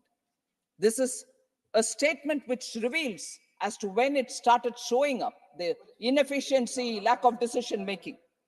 In this period, sir, infrastructure projects worth an estimated 18 lakh crores were stalled, whether it is through Environment Ministry at that time or any other ministry through at that time. Projects were stopped. So if this is about projects, sir, the other example of one big example is the Eastern and Western Peripheral Expressway, which was again approved during 2006. And they had more than 6 years to complete it. Never got done. And it was in 2018, after Prime Minister Modi comes in, expressways were completed. Project completion came to a complete halt. So about inflation, repeatedly there are figures thrown at us. Inflation is this, inflation is that. I just want to highlight. Inflation, because Vajpayee's government is also often said, oh, Vajpayee was also there, that government didn't do anything. I want to tell you, sir, inflation in the last year of Atal Bihari Vajpayee's government, NDA government, was below 4%. Was below 4%. I'm not very good in Hindi, but I'm tempted to use one saying. Good ko gobar karna. Am I right? Good ko gobar karna inke mastery hai, sir. 2014 में 4 में जब NDA government Vajpayee ji का 4% below inflation के साथ आपके हाथ में सौंपा, आपने उसको क्या किया? गुड़ को गोबर कर दिया. Ill targeted, reckless fiscal policy, ill targeted subsidies, wasteful expenditure, all done for political gains. End of the day, they also had their turn of inflation. Targeting inflation is just not trying to contain inflation, but supply side measures also should be done simultaneously so that lack of enough supplies will jack up price. You should contain that also. Now we have a group of ministers which are monitoring every week what is the supply of tur dal, how much of potatoes are in the market, onions will have to be imported, we'll import it. So inflation management also involves supply side management. They had suffered from twin deficits. In 2013, 4.9% fiscal deficit and 4.8% current account deficit. So they continuously lived with this. The priority was not that. And I'm not saying all this. The most respected Dr. Manmohan Singh in 2013 in AICC session in Jaipur said handling inflation is a shortcoming of the UPA government. Dr. Manmohan Singh, not anywhere else in AICC session, not anywhere in some corner of the country in Jaipur, says handling inflation is a shortcoming of the UPA government. इसके बाद बार-बार inflation के ऊपर आपने क्या किया, हमने अच्छा किया, हमने अच्छा. अरे डॉक्टर मनमोहन सिंह ही कह रहे हैं भाई, inflation management is a shortcoming of UPA government. वो खुद कह रहे हैं sir. So average inflation under UPA, that is between 2004 and 2014, was 8.2%. Average retail inflation during UPA 2, which is 9 to 14, was over 10%, double digit. So double digit inflation occurred 9 times from January 2012 to April 2014. 9 times it went beyond 10%. So inflation management के ऊपर हमें ज्ञान देते रहते हैं. So the economic pain which the poor people had to face, please introspect before you accuse us. What are we doing, sir, to contain inflation? Strengthening buffer stock, making sure key food items are kept in the buffer and released to the market every now and then, open market operations, as easing out on imports, whether of food, whether of pulses or oil, edible oil. And somebody did refer to Bharat Atta, Bharat Dal. Yes, we had to make sure that wholesale we purchase, pack them in containers or bags, which are saleable in Mother Dairy or NAFED or some Markfed kind of institutions. Therefore, when we did this, Bharat Atta, 27 rupees 50 paise per kg, already we have sold 2.37 lakh metric tons as of 28 January 2024, which means the subsidized, easily available atta now is available for the common man in different places, and they notice it and they bought and benefited from it. We've taken measures, and as a result, subsidized Bharat Dal, 60 rupees per kg bags and 55 rupees per kg if it is 30 kg bag. 2.97 lakh metric tons as of 31st January has already been sold, meaning poor people have already taken it from these various outlets. Onions are available at 25 rupees per kg, sir. And for that, 3.96 lakh metric tons have been already sold by 3rd February 2024. Only recently have we started Bharat rice being sold at 29 rupees per kg. So I think even in the question hour, sir, I've gone into detail about how inflation is being managed. I don't want to elaborate on it. Much has been said also in the white paper. So there are just one other thing very senior member, respected K.C. Venugopalji had raised a lot of issues. I just want to highlight the few information, which also some other people talked about government jobs. So I want to highlight the unemployment rate for graduates has declined from 17.2% in 2017-18 to 13.4% in 22-23.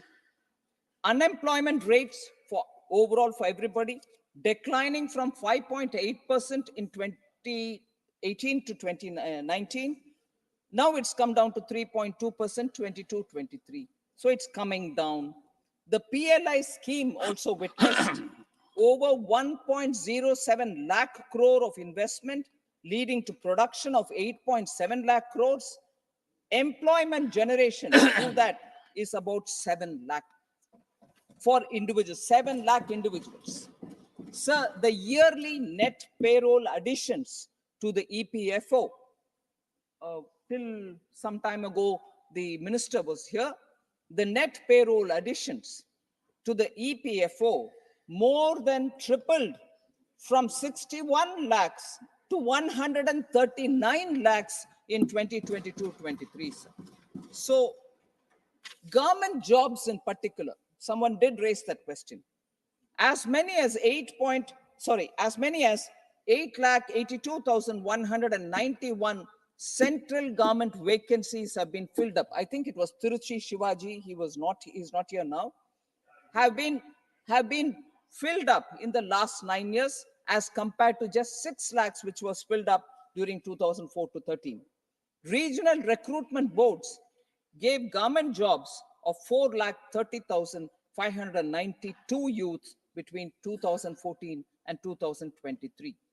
Government launched the Rozgar Mela in October 22, as a result of which today 6.32 lakh people have already got the appointment letters in their hand. 10 lakh central government jobs are being given through that. Sir, whenever we talk of inflation, there is this comparison, our period, your period. I have already sort of established that. One important fact, sir, despite collapse in crude oil prices in the second half of financial year 9, financial year 10, full year, and financial year 11, the inflation was running in double digits, which is what I said. Crude oil prices were coming down, but that benefit was not being passed on to the common public. That's their policy. What is Prime Minister Modi's policy, sir? When crude oil prices were at one level, when they started coming down, twice, once before Deepavali 2022 and 21 and 22 again, we reduced the prices of excise. As a result, the pump price of fuel came down. So the passing on to the common citizens is a very important criteria which UPA never followed. So specifically, questions about ED is being used, weaponized, CBI is being weaponized. I want to remind, there are several instances, but one instance of how CBI was misused against an honest officer, SBI chairman R.K. Talwar was an honest person who was heading the bank, but because he refused to give loan to one of their favorites, recommended by the first family, CBI went to his house. He was compelled to resign from the post of chairman, and that is weaponizing. That was weaponizing CBI, nothing else. Here, when we've given independence to ED, and they go searching, and the accusation is, oh, they do it only with opposition leaders. I want to say, first of all, whether through CBI or ED, where the money laundering element comes, they want the money laundering to happen so that through the back door they can benefit out of it. So ED and CBI did not follow on PMLA cases because that was important for them. That operation should keep going on. If it is stopped using PMLA, money will not come to them in the form of kickbacks. So ED was made to remain dormant. CBI did not pursue PMLA cases. and data proves it. During their time, sir, number of prosecution complaints filed were just 102 by ED. Whereas when we have given them independence to contain black money, contain money laundering, the number of cases now filed are 1,200. And number of restitutions, amount that is restituted, which is taken away from the wrongdoer and given to banks or institutions like that, during their time was nil. They did not restitute even 1 rupee from the wrongdoer to the bank or to anybody else, whereas actual restitution during our period is 16,333.02 crores they've come back to the bank. Similarly, red corner notice, extradition, none of that has been done during their time. Everything is nil, nil, nil, nil. Whereas what we have done is to issue red corner notice on 24 people, and orders have already been passed to extradite Vijay Mallya, Nirav Modi, and Sanjay Bhandari, all of whom benefited through loans during their period. Their period, they gave loans, and these people ran away from the country. They did not take any action, and when we came to power, we had to send notice, fight in the case, and the orders for extraditing them has already been issued. So KC Venugopalji had, I can't see him here, but I'll still respond, said, tell me one scheme that you have brought compared to our, RTE, RTI, and NFSA. Sir, I want to just give him one.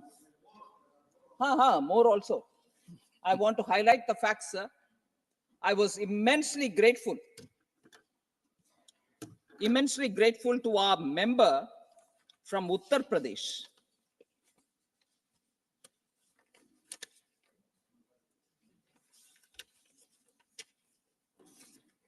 I'm immensely grateful to our member from Uttar Pradesh, Rajlalji. He spoke, sir, to tell you what exactly is the mindset. He's a policeman. Oh, is he? He's a former DGP. Oh, I better be careful then. But still, he spoke total truth. I'm not. No, what I meant was DGPs have expertise on account of their training to know the mindset. Sir, he actually nailed the point so effectively. If we start looking at governance only from the point of view of entitlement and not empowerment, you can always quote saying right to food, right to education. It's all right. You did it very well. I appreciate that. But how many who have bought? Again, tell me in the name of right to something, right to something. Vrajlalji actually highlighted where that empowerment should have happened, and it has happened under Modi. It has not happened earlier. What are they? For example, he recited from 1947 how a Dalit leader went to the then Pakistan, and then Pakistan, meaning the East and West Pakistan, was made law minister, came back and realized this whole farce of, Dalits don't get empowered can be dispelled. And to dispel it, you need a leader like Prime Minister Modi. 47 till today, that approach of empowering Dalits has not happened. Empowering tribals hadn't happened. I'm giving that example based on also what Vrajlalji highlighted. Dalit, tribal, 5 of the sacred sites of Dr. Ambedkar have been bought and established and flourishing under Prime Minister Modi's time. They could contribute to Dr. B.R. Ambedkar only in one way. They feared people who would overshadow the first family, whether it is Dr. B.R. Ambedkar or farmer leader Charan Singh ji, or Shama Prasad Mukherjee ji, they make sure that such leaders, Karpuri Thakur ji, they make sure that leaders who they perceive as being a threat to the first family, they undermine. They make them lose in elections. They come to insignificance. And when somebody else gives them the recognition, gives them the due honor, we cannot digest it. That's the story, sir. I'm thankful to our member, Brajlal ji, to have brought that point back. Tribal leader today, a woman leader from Orissa, is occupying the highest position as President of India. And that is because Prime Minister Modi has given them. And Birsa Munda ji, who's Bhagwan for tribals, that day has been declared as a day for Samman of all the tribals. Why couldn't they do it during the time? No, they were believing only to keep them as vote banks. I'm giving you a few crumbs. You remain there, but give me vote. That's the story. Prime Minister Modi doesn't believe in that. He believes in empowering them, honoring them. And that is the similar treatment and recognition which was given to the Shahbzades, the two young children of the Guru who gave their lives to protect this country. So the approach is empower people, don't keep them under your thumb because you want their votes by throwing some few crumbs. No, that is the approach with which we've gone. And therefore, asking us, tell me what that one signature project that you've got, we brought right to education, right to farmers and everything else. But even when doing that, the so-called Right to Food Act, even when doing that, they do one thing here. Internationally, they do things to undermine that thing here. If you're giving us right to food, how did you go to Bali in 2013 and give away the right for doing MSP-based procurement from farmers, keeping a buffer stock, releasing that through PDS? You gave it all away by signing the Bali Declaration in Indonesia in 2013. And here you're coming and telling us we've given right to food from 2017, sir. If only that agreement and Bali Declaration were to be implemented, we wouldn't be able to procure 1 grain of rice from the farmers today. We wouldn't be able to have a ration shop today. We couldn't have given food grains from our buffer stock for the poor today. So one side you come and do a right to a food, on the other, in the international platform, you go and sell away India's right to protect its farmers and protect its poor. So this is the hypocrisy. And therefore, if you're going to ask me, what is the signature contribution? At least we have honestly made sure the poor get free food grains. They get houses, they get water in their houses, they get electricity, they get cooking gas. All this under Prime Minister Modi. So, sir, I don't want to further take more time. There are just one important issue on the not so glamorous side of reform. Because most of us look at a glamorous side. There are some work which have been done, which has resulted in good amount being saved. Otherwise, pilferages happened. And because of pilferages, the government was short of revenue. Now that we save it, we are able to do more projects for the poor. So we introduced, I did say that the expenditure reforms committee was formed. And as a result, the budget cycle also was changed. State governments, because we presented budget at the end of February, state governments which used to present their budget in the month of February would not have the details of the center's budget details. And as a result, they were presenting budgets on the, because we were presenting our budget in the end of February, they were just presenting something and trying to readjust. That got corrected because budgets were started being presented on 1st February. States now are able to get an idea of what is coming to them and plan for themselves. That is one. Second, plan, non-plan expenditure. By keeping that difference, you're constantly playing with discretionary allotments, which is what the Planning Commission earlier did with all the state governments. Such distinction is not even appropriate, as non-plan expenditures include maintenance of defense systems, social security, and pensions and insurance and so on, even the subsidy for poor. So we have shifted the focus to holistic allocation on with bifurcation on revenue and capital expenditure. So these changes have resulted in states feeling a lot more empowered to plan their budget. Also, sir, Treasury single account, that's a system that we brought in, which influences how money goes to states for their schemes just in time. As resources are borrowed to finance the government's developmental agenda, the just-in-time release helps in saving interest costs and fostering transparency. Let me clearly say here, sir, Treasury single account system, which we brought, has given an estimated savings of 10,000 crores, and that is being used for bigger schemes and giving poor in return. The single nodal system, another reform, unglamorous, which we brought in, has given an estimated savings of 10,592 crores. Again, all these are going for Garib Kalyan. Sir, MSME, this is my last point. MSME,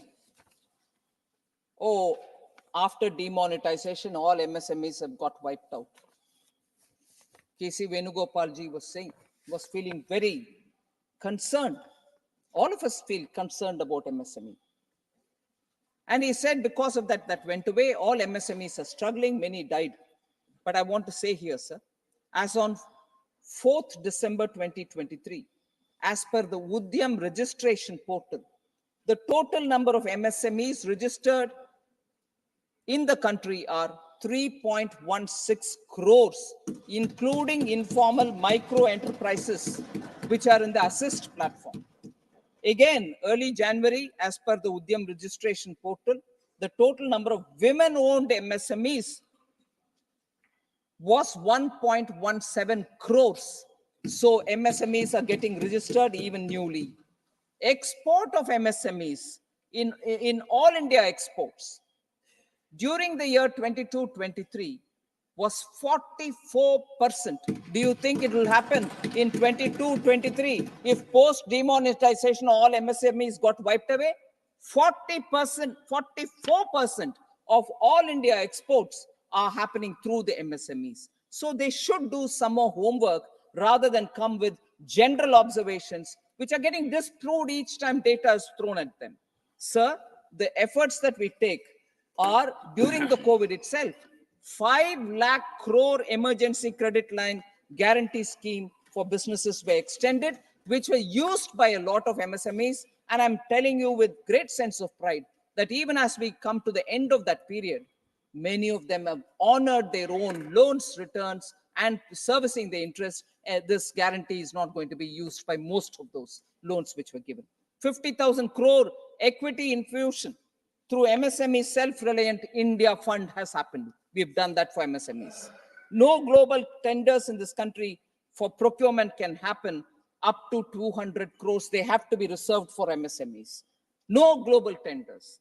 Similarly, sir, launching an online portal, Champions, in June 2020 to cover many aspects of e-governance so that they can be made easy. Inclusion. When we think of MSMEs, we think of only manufacturing. But what we've done is also to bring in small traders onto this. Retail and wholesale traders are also now recognized as MSMEs. They can get all the benefit. Non-tax benefits have been extended for 3 years in case of an upward change in status of MSME. Rollout of racing and accelerating MSME performance program with an outlay of 6,000 crores over 5 years. And lastly, sir, the Udyam Assist platform, which was launched in 23 to bring informal micro enterprises under the formal ambit to avail priority sector lending has also been done. So MSME can now take the money which is coming under the priority sector lending umbrella.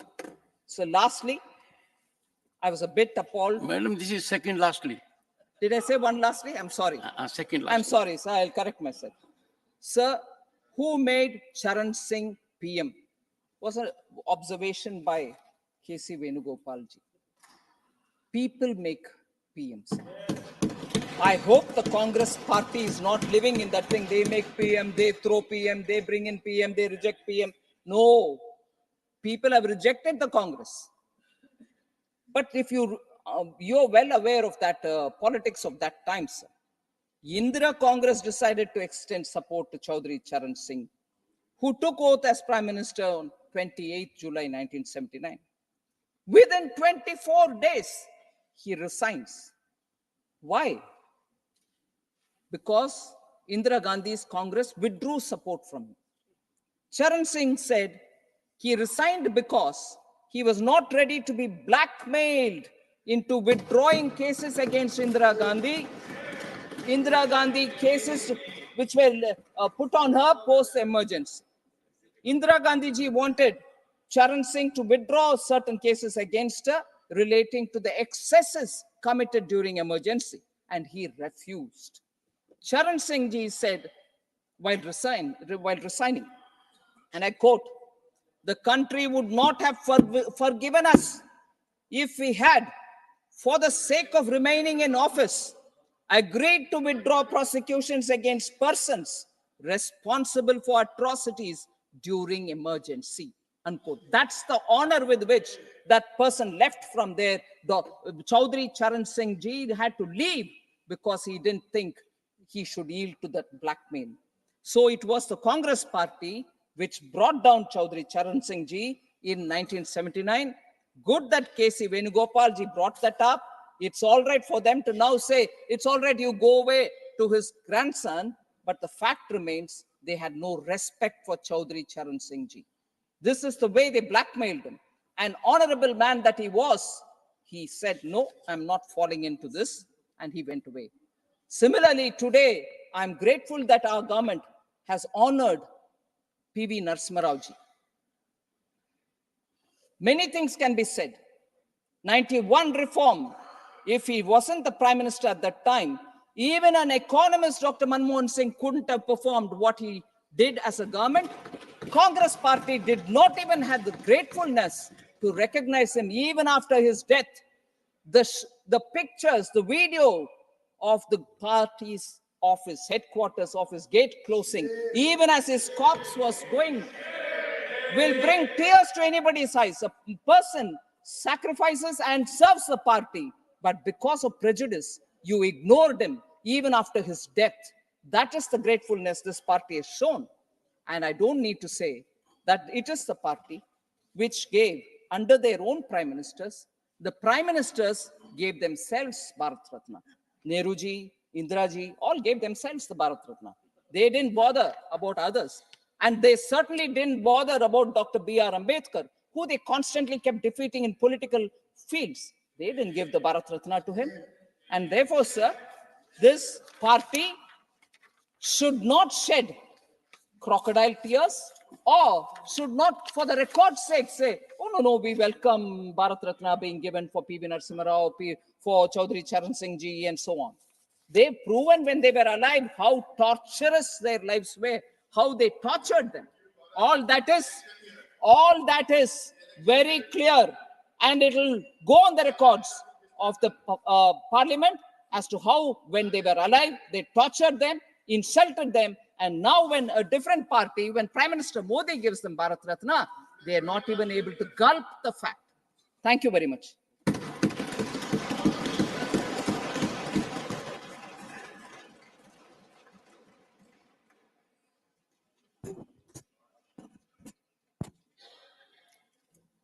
माननीय सदस्यगण,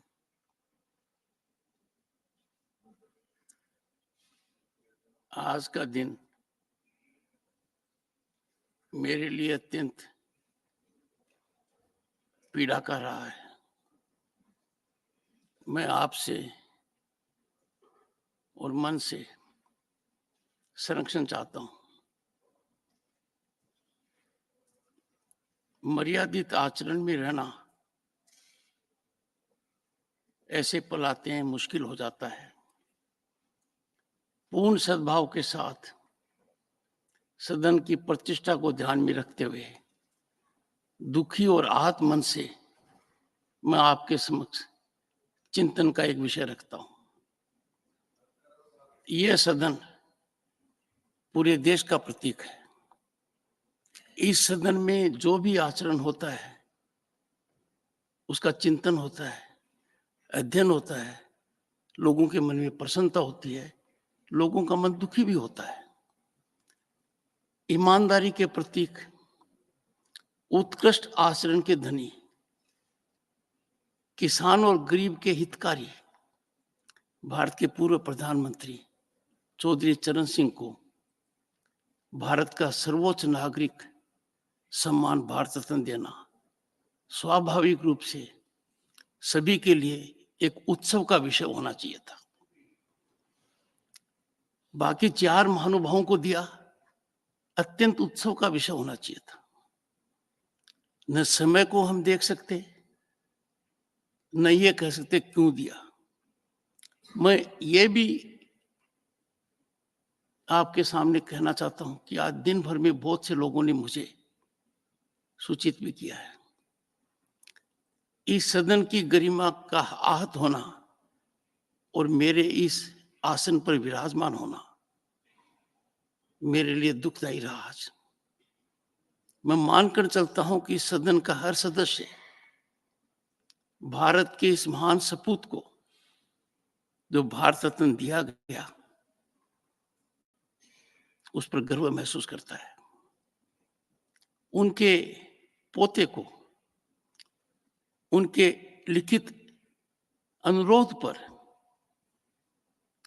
कुछ समय सदन में देना स्वाभाविक था। चौधरी चरण सिंह किसी परिवार में सीमित नहीं है।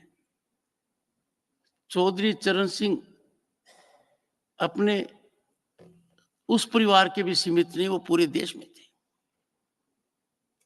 जब ये मुद्दा उठा और जो आचरण मैंने देखा और आप सबने देखा वो अप्रत्याशित था, अपमानजनक था, पीड़ादायक था, हमारी गरिमा के विपरीत था। हमारा आचरण इतना छोटा था उस दिन कुछ लोगों का कि मैं शर्मसार हो गया। मेरे मन में कई विचार आए और मेरे मन में एक विचार तुरंत पद त्याग का भी आया कि बताता हूं, कृषक पुत्र होने के नाते नहीं, सेंसिटिव नहीं सर, नहीं, केशव जी प्लीज, केशव जी सेंसिटिव नहीं हूं। मैंने जीवन में कभी भी, आप मेरे से कई बार मिल चुके हैं, आपकी हर रीजनेबल बात को मैंने देखा है। फिर मेरे को बताया गया कि मैं इस पद पर पदासीन नहीं हूं। मैं इस पद पर पदासीन हूं by virtue of being ex officio the vice president of the country. उस पद की वजह से मैं यहां हूं। मैं कह सकता हूं कि मेरे जीवन में बहुत कठिन पल आए हैं। मैंने मेरे जवान बेटे को खोया है, लोगों ने सहानुभूति दी है, पर आज की पीड़ा, जब जयंत चौधरी बोल रहे थे, वो जयराम रमेश क्या कह रहा था मैंने सुना है, मेरे कानों ने सुना है कि जाओ जहां जाना है। शमशान घाट के ऊपर उत्सव नहीं मनाया जाता है। ये हरकत नजरअंदाज नहीं कर सकते। मैंने देखी है, ये पीड़ा महसूस की है। मैं नहीं चाहता कि इस विषय को और आगे बढ़ाया जाए। आज मेरी आपसे पुरजोर प्रार्थना है कि राजनीतिक बहस में जितने हथियार निकालने हैं निकालिए, पर जहां व्यक्तियों के सम्मान की बात आती है, राजनीतिक व्यक्ति के भी सम्मान की बात आती है, हमको बहुत सेंसिटिव होना चाहिए। ये बात सदन तक सीमित नहीं है डॉक्टर केशव, ये बात करोड़ों लोगों तक जाएगी। ऐसा नहीं होना चाहिए। मैं बहुत ही संयमित होकर सद्भाव तरीके से सदन की प्रतिष्ठा को दृष्टिगत रखकर विवशपूर्ण वातावरण में हाथ दिल से ये बात कह रहा हूं। मेरा अनुरोध रहेगा सदन को कि हमको अलग से मिलकर, सदन के बाहर मिलकर, बैठकर इन विषयों पर एक मत होना चाहिए। इस जगह से मैंने किन किन को सम्मानित नहीं किया। मैं सदस्य के जन्मदिन को सम्मानित करता हूं, मैं हमारे खिलाड़ियों को सम्मानित करता हूं, जिनको ऑस्कर अवार्ड मिले मैं उनको सम्मानित करता हूं। मैं व्यक्तिगत रूप से ध्यान देता हूं। जब मुझे पता लगा कि इन 3 महानुभावों को भारत रत्न दिया गया है बिना समय गंवाए हुए, मुझे पता था कुछ लोग टिप्पणी कर सकते हैं कि इस आसन पर बैठकर आप प्रधानमंत्री का ट्वीट पढ़ रहे हो, तो मुझे लगा कि सभापति के रूप में मुझे तुरंत यह जानकारी सदन से शेयर करनी चाहिए, क्योंकि सदन का हर सदस्य ये महसूस करेगा कि पूर्व प्रधानमंत्री नरसिम्हा राव को भारत रत्न मिला है, डॉक्टर स्वामीनाथन को भारत रत्न मिला है, चौधरी चरण सिंह जी को भारत रत्न मिला है। अब क्या गुजरी होगी उस परिवार पर, क्या गुजरी होगी किसानों पर, गरीब पर, मजदूर पर, गांव के अंदर, कि जयंत चौधरी को बोलने नहीं दिया, उसके साथ अभद्र व्यवहार किया गया, अमानवीय तरीके से किया गया, इशारों से किया गया। ये आंखों से देखा मैंने। मैं बहुत दुखी हूं, and I am sure you will appreciate it. We must in one voice condemn it. व्यक्तिगत रूप से मैं इसकी इतनी भर्त्सना करता हूं कि मेरे पास शब्द नहीं है, और मैं आपसे भी अनुरोध करूंगा, चिंतन कीजिए, मंथन कीजिए। इस सदन की गिरावट की हद तक आ गए हम, अब हम इसको और न गिरने दें। मानकर चलिए इसका बहुत व्यापक असर होगा। खुशी का असर कम होता है, दुख बहुत लंबे समय तक पीड़ा देता है। आज के दिन क्या आवश्यकता थी? 2 मिनट बोल लेते, बात खत्म थी। मुझे लिखित पढ़ना पड़ा तो मुझे कहा जाता है कि पहले क्यों नहीं बताया। नियमों को देखेंगे नहीं, मेरे आचरण को जो मैंने कई सप्ताहों से किया दृष्टिगत नहीं रखेंगे, और अचानक टीका टिप्पणी करेंगे। मैं खड़गे जी का बहुत आदर करता हूं, उनका इतना लंबा राजनीतिक जीवन है, सादगी भरा जीवन है, पर मैं खून की घूंट पीता रहता हूं कि आसन की गरिमा का वो ध्यान नहीं रखते। मैं इस चीज को हमेशा दूसरी दृष्टि से देखता हूं, पर इसकी भी एक हद है। मैं इस आसन पर बैठा हूं, जगदीप धनखड़ के साथ कुछ भी कीजिए, आपका विवेक है। आसन को चुनौती देना, जोर से बोलकर चुनौती देना, ये किसी को भी शोभा नहीं देता, खास तौर से प्रतिपक्ष के नेता को। मैं हाथ जोड़कर ये शब्द कहने के लिए आप सबसे माफी मांगता हूं कि इस सदन की इस गिरावट में मैं कोई अंकुश नहीं लगा पाया। नहीं, कुछ नहीं, नहीं, नहीं, नहीं, ये please short duration discussion. Thank you sir, thank you sir.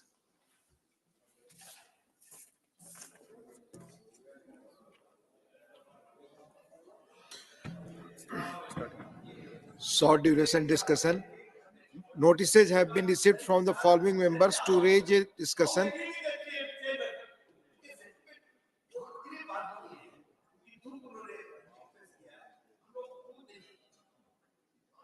जो हुआ है तो टोटल मिसअंडरस्टैंडिंग से हुआ है। किसी ने चरण सिंह को क्यों दिया, किसी ने चैलेंज नहीं किया। धन्यवाद। अब इस विषय में बहस इसको माननीय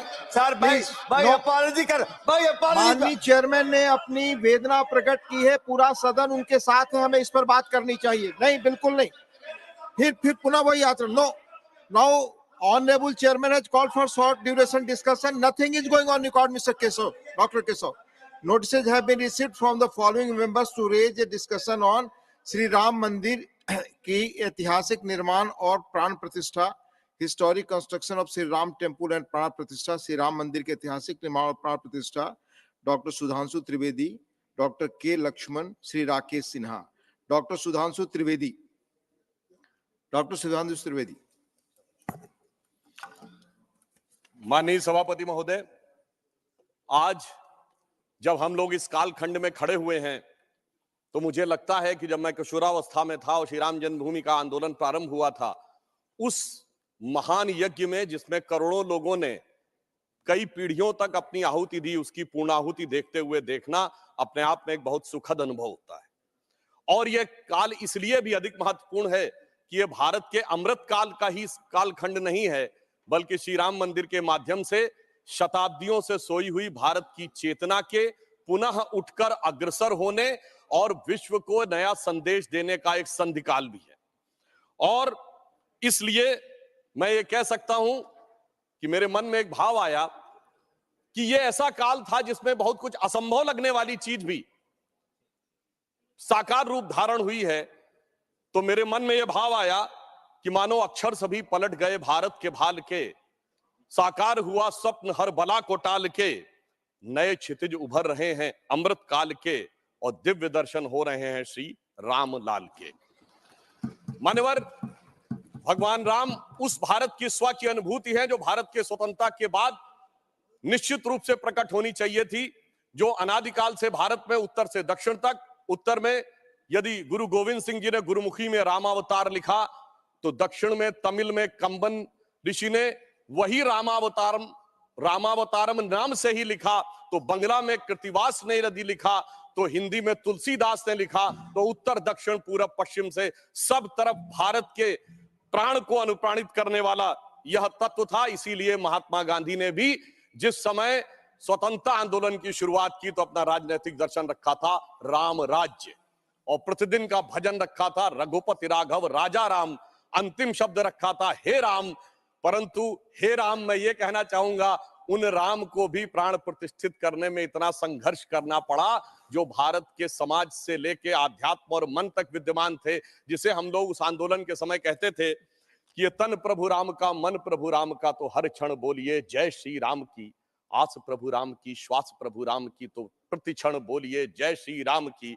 मगर आगे समस्या ये थी तो हम कहते थे शासन चलाए चाहे सीने पर गोलियां, परवाह नहीं कीजिए शरीर और प्राण की, आए आपदाएं विपदाएं भले कितनी, बनाएंगे हम मंदिर सौगंध श्री राम की। और आपदाओं विपदाओं को पार करते हुए वह सौगंध आज पूर्ण हुई। इसके लिए अनेकानेक लोगों ने बलिदान दिया, देवी दीन पांडे जी से लेके सरदार फकीर सिंह से लेके हजारों संतों से लेके कार सेवकों तक और कोठारी बंधुओं तक। परंतु मैं एक बात कहना चाहूंगा, मैं इस विषय पे कोट करना चाहता हूं।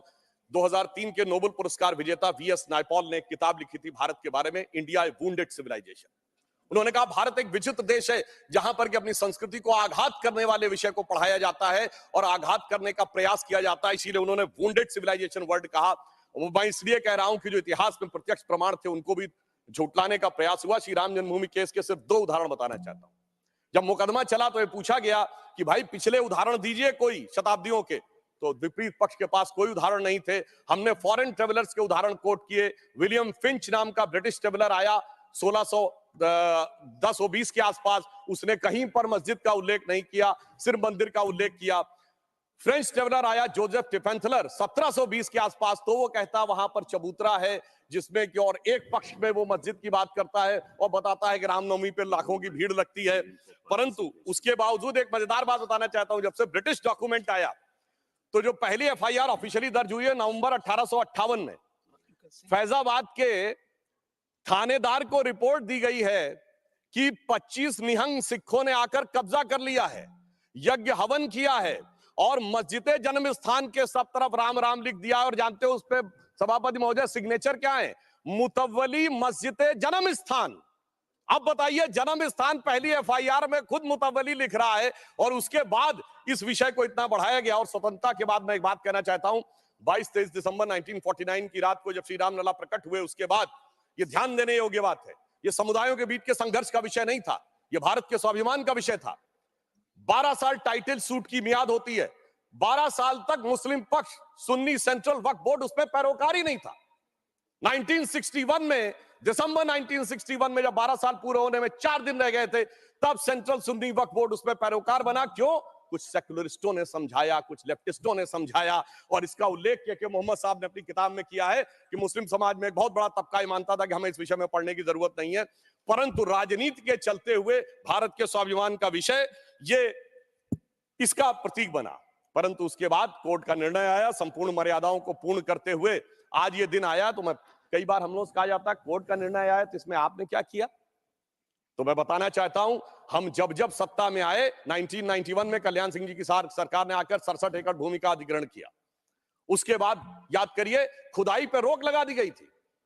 तो अटल जी की सरकार आई तो नई टेक्नोलॉजी आ गई, ग्राउंड पेनेट्रेशन रेडार, तो रेडार मैपिंग की गई और वो कोर्ट में प्रस्तुत कर दी गई। मतलब ऑपरेशन पे रोक थी, अल्ट्रासाउंड पे तो नहीं थी ना, तो अल्ट्रासाउंड करके दिखाया गया, देखो भाई अंदर क्या है। फिर कोर्ट ने परमिशन दी और उसी खुदाई की हुई 2003 में, और उसके अंदर जो साक्ष्य निकले उसी से 30 सितंबर 2010 का Lucknow bench of Allahabad high court का जजमेंट आया, जिसने गर्भगृह श्री रामलला विराजमान को दिया।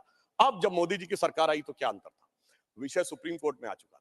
सबसे बड़ी समस्या यह थी कि सुप्रीम कोर्ट में सारी की सारी प्रोसीडिंग सिर्फ इंग्लिश में होती है, और वहां सारे डॉक्यूमेंट्स जो हजारों हजार पेज के थे उनको इंग्लिश में ट्रांसलेट करना था विद ऑथेंटिक डॉक्यूमेंट्स, जिसमें अरबी फारसी के भी थे, संस्कृत के भी थे, सबके थे। तो हमारी सरकार में आने के बाद अगर 60 साल उसमें लगे थे, हो सकता 50 साल इसमें भी लग जाते, क्योंकि बहुत से लोग वकील का चोला ओढ़कर खड़े होकर ये भी कहते थे फलां साल के पीछे ले जाइए इस जजमेंट को। मगर मोदी जी की सरकार ने आने के बाद 24/7 लगाकर सारे के सारे जो डॉक्यूमेंट्स थे उनका केवल 2-3 वर्षों में ट्रांसलेशन किया, और उसके बाद जाके कोर्ट में अर्जी लगाई कि डे टू डे हियरिंग होनी चाहिए, क्योंकि हमारी सरकार तो उसमें विचार करती थी कि हनुमान तेहि परसा करि पुन कीन्ह प्रणाम, राम काज कीन्हे बिनु मोहि कहां विश्राम।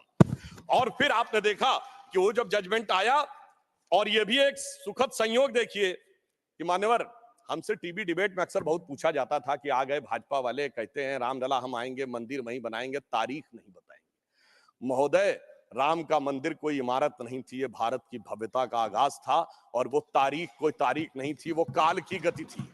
और वो तारीख क्या थी मैं बताना चाहता हूं। जब रामलला इस मंदिर में आए हैं तो वो तारीख आई है, 4 करोड़ गरीबों को घर लेकर आई है, 11 करोड़ लोगों के लिए शौचालय लेके आई है, 54 करोड़ लोगों के लिए जनधन अकाउंट लेके आई है, हर गांव में बिजली, हर गांव में सड़क लेकर आई है, और इतना ही नहीं, हर शहर में हर राज्य में एयरपोर्ट लेकर आई है, समुद्र पे सबसे बड़ा सेतु अटल सेतु लेकर आई है, और चिनाब नदी पे दुनिया का सबसे ऊंचा पुल चिनाब का पुल लेकर आई है, हाईएस्ट एफडीआई लेके आई है, हाईएस्ट फॉरेन एक्सचेंज रिजर्व लेके आई है, फास्टेस्ट ग्रोइंग इकोनॉमी लेके आई है। और जनाब, वो फिल्म का डायलॉग होता था, तारीख पे तारीख, तारीख पे तारीख वाला इंडियन पैनल कोड को तारीख का हिस्सा बनाकर भारतीय न्याय संहिता लेके आई है, जो 3 साल के अंदर सारी तारीखों को खत्म कर देगा। मगर महोदय, ये तारीख का राज थोड़ा और गहरा है, क्योंकि जब राम मंदिर की प्राण प्रतिष्ठा होनी थी तो तारीख वो होनी थी कि प्रधानमंत्री को जाना था, यानी तारीख उसका इंतजार कर रही थी कि ऐसा प्रधानमंत्री आएगा जो उस दिन आकर प्राण प्रतिष्ठा करेगा। और वो प्रधानमंत्री भी कैसा होगा, जो कि पूरे राष्ट्र का सपोर्ट लेकर, हाँ बोल रहे हैं प्लीज, अरे भाई बोल रहे हैं madam please, not allowed, please बैठे आप, काहे परेशान हो रहे आपको हैं? इजाजत नहीं है, nothing is going on record, please. अरे सुनिए, आप बोले। महोदय, प्रधानमंत्री भी कौन होगा, जो पूरे देश का जनादेश लेकर आया होगा, और दूसरी बार भी लेकर आया होगा, जो अपने घोषणा पत्र में ये लिख के लाया होगा कि हम राम मंदिर का प्राण प्रतिष्ठा करेंगे, हम निर्माण का मार्ग प्रशस्त करेंगे, यानी 140 करोड़ लोगों के जनादेश के साथ वो तारीख आने वाली थी जिस तारीख का इंतजार था। और महोदय, सिर्फ तारीख इतनी नहीं थी मान्यवर, अगर शास्त्रीय ढंग से प्राण प्रतिष्ठा होनी थी तो 11 दिन का उपवास रख के तपस्या भी करनी थी। तो ऐसा भी प्रधानमंत्री आने वाला था जो संकल्प लेकर 11 दिन की तपस्या करे। और मैं महोदय एक और बात कहना चाहता हूं, 11 दिन नारियल का पानी पी के हम में से कितने लोग तपस्या कर सकते हैं महोदय? वो जो हर नवरात्र ऐसे रहता हो उसी के तपस्या का वो अभ्यास होगा। और मैं बताना चाहता हूं, स्वामी गोविंद गिरी जी जो कोषाध्यक्ष है न्यास के, उन्होंने जब उपवास तोड़वाया तो उन्होंने कहा मैं तार्किक व्यक्ति हूं, मेरे मन में संदेह था, तो जब इनकी माताजी जीवित थी तो मैंने उनसे पूछा था, तो उन्होंने कहा 40 वर्षों से अभ्यास है ये उपवास रखने का, इसलिए 11 दिन शासकीय कार्य रखते हुए भी वो उपवास कर पाए। ऐसे व्यक्ति की प्रतीक्षा थी तारीख को। और फिर दक्षिण में जाकर, चाहे नासिक हो और फिर चाहे गुरुवायूर का मंदिर हो अथवा रामेश्वरम में खड़े होकर जब प्रधानमंत्री जी 22 कुओं के जल से स्नान कर रहे थे, जो भारत के संपूर्ण क्षेत्र का प्रतिनिधित्व करते हैं, तो ये संदेश था दूर दक्षिण सिरे पर खड़े होकर कि देखिए ये राम है जो घट-घट में व्याप्त है पूरे उत्तर से दक्षिण तक। और उस तपस्या से प्रकट होने के बाद उस प्रधानमंत्री की दरकार थी तारीख को, क्योंकि राम का काज कौन कर सकता है।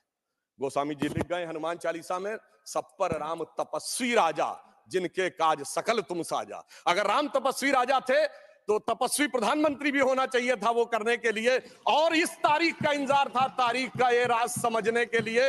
हम आपको समझाएंगे भी तो शायद आप नहीं समझ पाएंगे। और इसीलिए मैं कहना चाहता हूं कि इतना ही नहीं, महत्वपूर्ण बात यह थी कि सब कुछ शांति और सौहार्द से निपट गया। जब राम मंदिर का मुद्दा उठा था तो कितने प्रकार की चीजें होती थी। इसके लिए हमें निश्चित रूप से सरकार, प्रधानमंत्री को धन्यवाद देना चाहिए। पूरे देश में जिस प्रकार का सौहार्दपूर्ण वातावरण रहा, और महोदय 90-92 में भारत ही नहीं अगल बगल भी बहुत कुछ हुआ था। अब की अगल बगल में भी शांति बनी रही, ये तपस्वी राजा का प्रताप था। और इतना ही नहीं महोदय, अबू धाबी में भी मंदिर बनने जा रहा है। मुझे लगता है भारत के लिए अमृत काल में सांस्कृतिक गौरव का इससे बेहतर काल नहीं आ सकता था कि राम मंदिर भी बन रहा है और अबू धाबी में भी मंदिर बन रहा है। और मैं एक और बात कहना चाहता हूं महोदय, ये हिंदू मुस्लिम का विषय नहीं था, ये भारत के जय और विजय का विषय था। और उससे भी बढ़कर ये मूल्यों का विषय था। कौन से मूल्य थे? एक मूल्य वो जिसमें भगवान राम उस मूल्य के प्रतीक बनते हैं जिसमें 4 भाई हैं, पिता के एक वचन पर वन चले जाना, दूसरे भाई का जंगल जाना, तीसरे भाई का खड़ाऊ रखकर शासन करना, एक ये परंपरा थी। और दूसरी परंपरा वो जिस बाबरी परंपरा में भी 4 भाई थे, शुजा, मुराद, दारा और औरंगजेब। एक ने 3 को कत्ल कर दिया, बुढ़ापे में बाप को जेल में डाल दिया। और इतने पे भी संतोष नहीं हुआ, बल्कि सर काटकर थाली में रख के जेल में बंद बाप के पास भेजा। आप किसी मत को मानने वाले हो, अपने घर में क्या देखना चाहते हैं, भाई की खड़ाऊ या भाई का सर? इन 2 मूल्यों के अंतर का यह प्रतीक था। इसका हिंदू मुस्लिम से कोई नेता नहीं था।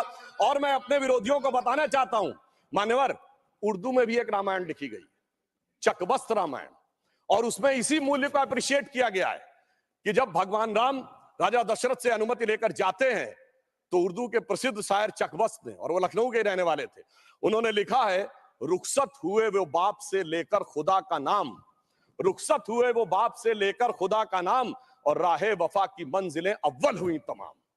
यानी उनको तो दिखा कि राहे वफा की कौन सी मंजिलें हैं जो अव्वल हो रही हैं। मगर क्या बताऊं महोदय, एक फैक्ट बताना चाहता हूं। 22-23 दिसंबर 1949 की रात को जब श्री राम लला प्रकट हुए तो सबसे पहले वो रोशनी किसने देखी थी? वो यूपी गवर्नमेंट का एक सिपाही था जिसका नाम था अब्दुल बरकत। उसने बाकायदा मजिस्ट्रेट के सामने बयान दिया है कि रात में उसको दिव्य रोशनी दिखी, और जब दिव्य रोशनी हटी तो वहां पर श्री राम लला विराजमान थे। अब्दुल बरकत को रोशनी 1949 में दिख गई, मगर कुछ सियासत वालों को रोशनी 2024 में नहीं दिख रही है। और मैं आपको बताना चाहता हूं, बाबरी पक्ष के पैरोकार थे इकबाल अंसारी, और यह उदारता देखिए कि सबको बुलाया गया, विरोध करने वालों को बुलाया गया, ट्रस्ट के द्वारा गोली चलाने वालों को बुलाया गया, और इकबाल अंसारी को ही बुलाया गया।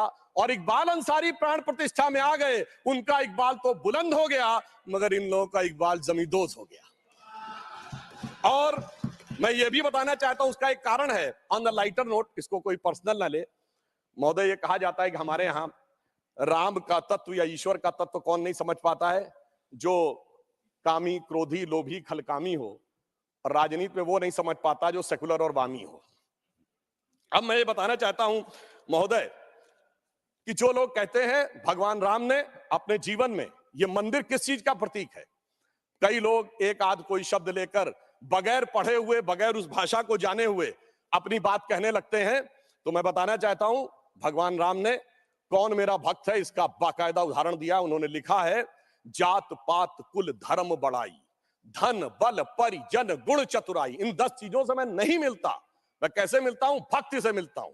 ये सारी 10 चीजें हो किसी के पास और भक्ति ना हो, तो उन्होंने कहा भगतहीन नर मोहे ऐसे, जल बिन बारिध लागे जैसे। अर्थात अगर ये सब कुछ हो, जात पात कुल धर्म बड़ा ये हो, भक्ति ना हो तो ऐसा जैसे बादल हो उसमें पानी ना हो। इसलिए भगवान ने इस बात का संदेश दिया। और मैं एक विषय और कहना चाहता हूं, जब राम मंदिर का निर्माण हो रहा था तो कहा जाता था साहब वैज्ञानिक प्रमाण दीजिए। मैं बस एक बिंदु विज्ञान का भी और बताना चाहता हूं, ये विशुद्ध विज्ञान है, क्योंकि अगर आपने रामचरितमानस के शुरुआती श्लोक पढ़े हो तो उसमें बहुत साफ लिखा, सीताराम गुणगाम पुण्य अरण्य विहारिण्यो वंदे विशुद्ध विज्ञानो कबीश्वरो कपीश्वरो। अर्थात विशुद्ध विज्ञान महर्षि वाल्मीकि ने लिखा। और विज्ञान क्या है? पूछा गया था कि भगवान हुए कब, ये तो बताइए, यहां हुए कि नहीं ये बताइए। अब आप ये बताइए कि आज हम समय कहते हैं, उनका एग्जैक्ट टाइम लिखा है। जैसे आज हम टाइम कह रहे हैं, दिल्ली में कुछ और है, लंदन में कुछ और है, तो एक जीएमटी ग्रीनिच मीन टाइम बताया गया। पर अगर आपसे पूछा जाए टाइम का एब्सोल्यूट मेजरिंग पैरामीटर क्या है, which is equally applicable on earth, moon, solar system and any point in the space, it is only the relative positions of planet. और भगवान राम का वो exact relative positions of planet, जो Einstein का fourth dimension कहा जा सकता है, वो लिखा है कि मेष राशि में सूर्य था, मकर राशि में मंगल था, तुला राशि में शनि था, मीन राशि में शुक्र था। और जब नासा ने अपने प्लेनेटोरियम गोल्ड सॉफ्टवेयर में डाला तो 5114 बीसी की डेट निकल आई। इससे ज्यादा किसी को सबूत चाहिए? विज्ञान का वो सबूत मिला। और इतना ही नहीं, मैं बताना चाहता हूं, जिन लोगों ने अगर पढ़ी हो तो भगवान राम के जन्म के समय लिखा है कि चैत्र मास के समय शरद ऋतु थी। अंगद बताते हैं कि अश्विनी मास यानी आज के अक्टूबर के समय वसंत ऋतु थी। और इतना ही नहीं, कहा गया जब किष्किंधा से भगवान निकलते हैं तो धूमकेतु टकराया था मूल नक्षत्र से, और जब एस्ट्रोनॉमर्स ने इसकी गणना की तो वो ठीक डबल हो जाता है, 14,000 साल पीछे आता है। इसका मतलब प्रमाण देखने हैं तो प्रमाण जमीन के नीचे से भी निकले, शाही फरमानों से भी निकले और आसमान से भी निकले। समस्त मर्यादाओं को पूर्ण करते हुए हमारे ये इस विषय के ऊपर आए। और मैं एक बात और कह दूं, कभी कहा जाता था महर्षि वाल्मीकि ने तो रामायण भगवान राम के पैदा होने से पहले लिख दी थी, और कहा जाता है भविष्य में जाके लिख दी। कहा जाता है गप है, बकवास है, कैसे हो सकता है। महाभारत कहा जाता है वेद व्यास ने भूतकाल में जाके लिखी, वैशंपायन के समय। अरे ऐसा कैसे हो सकता है? मैं पूछना चाहता हूं, 1916 में आइंस्टीन की थ्योरी ऑफ रिलेटिविटी देने के बाद अब time travel forward, time travel backward बकवास है क्या? अगर किसी ने साइंस नहीं पढ़ी है तो उसे समझना चाहिए। मगर मैं ये नहीं कहना चाहता हूं इसको कह के, मैं कहना चाहता हूं हमारे ऋषि त्रिकालदर्शी थे, और ये टाइम ट्रेवल तो बहुत छोटी बात थी जो अब धीरे धीरे लोगों को समझ में आ रही है। और मैं एक विषय और कहना चाहता हूं, हम सब ने भगवान राम के मंदिर तो देखा, वहां पर दूसरा सबसे बड़ा मंदिर कौन सा? हनुमानगढ़ी का। आपने हनुमान जी के सैकड़ों हजारों मंदिर देखे होंगे इस देश में, लवकुश का मंदिर देखा है कभी? नहीं। हमारे यहां पुत्र का महत्व नहीं है, शिष्य का महत्व है, भक्त का महत्व है। हमारे यहां बायोलॉजिकल सक्सेशन का महत्व नहीं है, स्पिरिचुअल सक्सेशन का महत्व है। इसीलिए द्रोणाचार्य के बेटे का स्थान ऊंचा नहीं है, शिष्य का स्थान ऊंचा है। इसीलिए हम हर जगह गुरु शिष्य परंपरा की बात करते हैं, पिता पुत्र परंपरा नहीं होती। भगवान राम का चरित्र इस बात का उदाहरण देता है कि हर जगह आपको हनुमान जी के मंदिर मिलेंगे, वो भी राम से ज्यादा मिलेंगे। और मैं अंत में ये कहना चाहता हूं महोदय, एक बार एक डिबेट में वो कहने लगे कि भाई you are talking about the Ram temple, how does Ram temple fits in the 21st century emerging India who aspires to become a technologically advanced and become the economic superpower with the youngest population, where does Ram Mandir fits in that?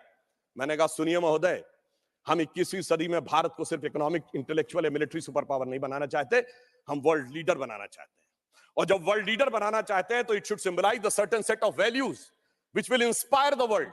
और अगर सारे श्रेष्ठतम मानवीय मूल्यों का प्रतीक कोई एक होगा तो वो भगवान राम का मंदिर होगा, जो विश्व के सबसे श्रेष्ठतम मानवीय मूल्यों का प्रतीक होगा। कैसे? मैं आधुनिक जियोपॉलिटिक्स से बताना चाहता हूं। आज कोई एक देश किसी पर अटैक कर रहा है, रशिया यूक्रेन की लड़ाई चल रही है, चाइना का ताइवान के साथ प्रॉब्लम चल रहा है, इराक और उसका चला। क्या है डिप्लोमेसी में? नंबर 1 एनेक्सेशन, दूसरे देश को मिला लो। दूसरा है सब्जुगेशन, वहां अपना डिप्यूटी अपॉइंट कर दो। और तीसरा है डोमिनेशन, उसके साथ संधि साइन कर लो। भगवान राम ने क्या लंका को जीतने के बाद एनेक्सेशन किया? नहीं। क्या वहां पर कोई अपना डिप्यूटी बैठाया यानी सब्जुगेशन किया? नहीं। कोई ट्रीटी साइन कराई, डोमिनेशन किया? नहीं। तो मैं कह सकता हूं आज के जियोपॉलिटिक्स वर्ल्ड में जब क्लैश ऑफ सिविलाइजेशन कहा जाता है तो उसका प्रतीक वो राम मंदिर दिखेगा जो पूरी दुनिया को बताएगा कि पीसफुल को एग्जिस्टेंस कैसे हो सकता है बगैर एक दूसरे से लड़े हुए। इसलिए मैं कह सकता हूं 21वीं सदी का महान भारत बगैर राम मंदिर के संभव ही नहीं है। और अंत में मैं सिर्फ ये कहना चाहता हूं, ये एक नया इतिहास बना है और ये हमारी सरकार और माननीय प्रधानमंत्री जी की उस दृढ़ इच्छा शक्ति का प्रतीक है जिसके लिए कहा जाता था अरे 370 कभी हटेगी नहीं, राम मंदिर कभी बन ही नहीं सकता। मगर ये वो लोग कहते हैं जो फूलों के हार पहनते हैं। हमारे प्रधानमंत्री जी अंगारों के हार पहनते हैं और जो अंगारों के हार पहनते हैं वो इतिहास को बदलने में निश्चित रूप से सफल होते हैं। इसलिए मैं अंत में ये कहना चाहता हूं, अपनी सरकार को बधाई देते हुए, श्री राम जन्मभूमि न्यास ट्रस्ट, हमने बहुत साफ कहा था हम मंदिर नहीं बनवा रहे, मंदिर न्यास बनवा रहा, हम सिर्फ मार्ग प्रशस्त कर रहे हैं। दूसरों ने कहा था कि हम वो बनवा रहे हैं, तो हम सिर्फ उनके लिए कहना चाहते हैं प्रधानमंत्री जी की तरफ से कि अंगार हार उनका जिनकी सुन हाक समय रुक जाता है, अंगार हार उनका जिनकी सुन हाक समय रुक जाता है, आदेश इधर कर देते हैं इतिहास उधर मुड़ जाता है। धन्यवाद। धन्यवाद। माननीय श्री प्रमोद तिवारी जी। माननीय उपसभापति जी, मैं आपका आभारी हूँ कि एक बहुत ही महत्वपूर्ण विषय पर बोलने के लिए मेरे नेता, मेरी पार्टी ने मुझे टाइम दिया है, मैं उनके प्रति आभार व्यक्त करता हूँ। मानवर, इस मुद्दे पर मैं ये स्पष्ट करना चाहता हूँ कि मैं उत्तर प्रदेश का रहने वाला हूँ, उत्तर प्रदेश में भी अवध का रहने वाला हूँ और अवध में भी फैजाबाद, तत्कालीन अब अयोध्या का रहने वाला हूँ और मैंने इसे बहुत करीब से देखा है। मैं हर वक्त विधानसभा का सदस्य रहा, उस समय मैंने इसके उतार चढ़ाव बहुत करीब से देखे। मैं सबसे पहले बिना किसी लाग लपेट के कहना चाहता हूं कि मैं सर्वोच्च न्यायालय के उस निर्णय का सम्मान करता हूं जिस सर्वोच्च न्यायालय के निर्णय से राम मंदिर का मार्ग प्रशस्त हुआ और राम मंदिर बना है। मैं उस न्यायालय के निर्णय का स्वागत करता हूं। फिर आप वक्त देंगे तो बता दूंगा, इस न्यायालय से ही राम मंदिर का निर्माण हुआ, वरना बहुत से ऐसे लोग थे जो चाहते थे ये मुद्दा जिंदा रहे, खून खराबा होता रहे और उसमें वो अपनी सत्ता की गलियारों में सत्ता बनाते रहे। सच्चाई ये मैंने बहुत करीब से देखा। मानवर, उदाहरण भी दूंगा, मैं विधानसभा का सदस्य था, हमारे मुख्यमंत्री आदर के साथ जिनका नाम लेता हूं कल्याण सिंह जी, जब उनकी विधानसभा बन गई, मुख्यमंत्री हो गए, तो मैंने उनसे पूछा कि आप तो कहते थे, वो एक नारा था उस समय लगता था बड़ी श्रद्धा के साथ, राम लला हम आएंगे, मंदिर वहीं बनाएंगे, तो कल्याण सिंह जी आप तो पहुंच गए, अब कब बनेगा? कहले जब केंद्र की सरकार बन जाएगी। केंद्र भी बन गई तो मैंने उनसे पूछा तो बोले कि बाद में बताएंगे, और ये सब विधानसभा की कार्रवाई में अंकित है, तो इसलिए इधर उधर नहीं किया जा सकता। तो सच्चाई तो ये है, दृढ़ता से कहता हूं अगर राम मंदिर बना है तो सर्वोच्च न्यायालय के निर्णय से बना है, जिसका मैं सम्मान करता हूं। और मैं ही नहीं करता, 140 करोड़ भारतवासी चाहे जित जाति धर्म के हों, सब सम्मान करते हैं कि राम मंदिर का भव्य निर्माण सुप्रीम कोर्ट के निर्णय से हुआ, उसका मैं सम्मान करता हूं।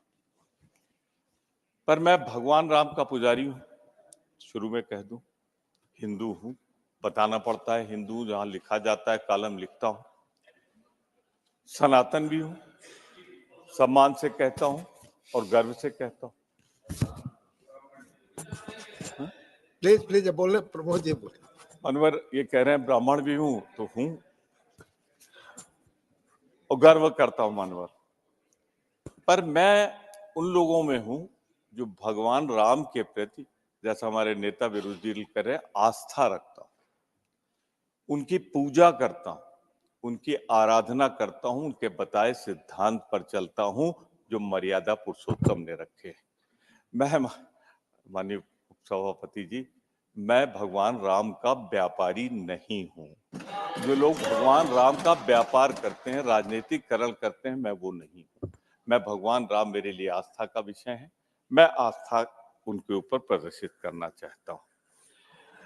मानवर, मैं एक बात जरूर कहना चाहूंगा, ये भारत देश जिसके 140 करोड़ लोगों ने स्वागत किया है, उनमें हर वर्ग, हर धर्म और जाति ने त्याग दिया है, बलिदान दिया है, कुर्बानियां दी हैं।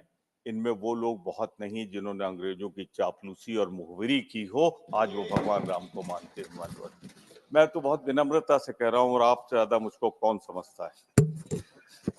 मानवर, मैं ये कहना चाहता हूं कि एक सबसे बड़ा पुजारी अगर भगवान राम का कोई है, राजनीति में रहा भी, नहीं भी रहा, दिशा भी दिखाता रहा, तो राम का सच्चा पुजारी गांधी था, महात्मा गांधी थे। आज महात्मा गांधी को कौन मानता है, ये जग जाहिर है, पर भगवान राम के सबसे बड़े पुजारी गांधी का हत्यारा गोडसे की पूजा करने वाला कौन है, ये भी दुनिया जानती है।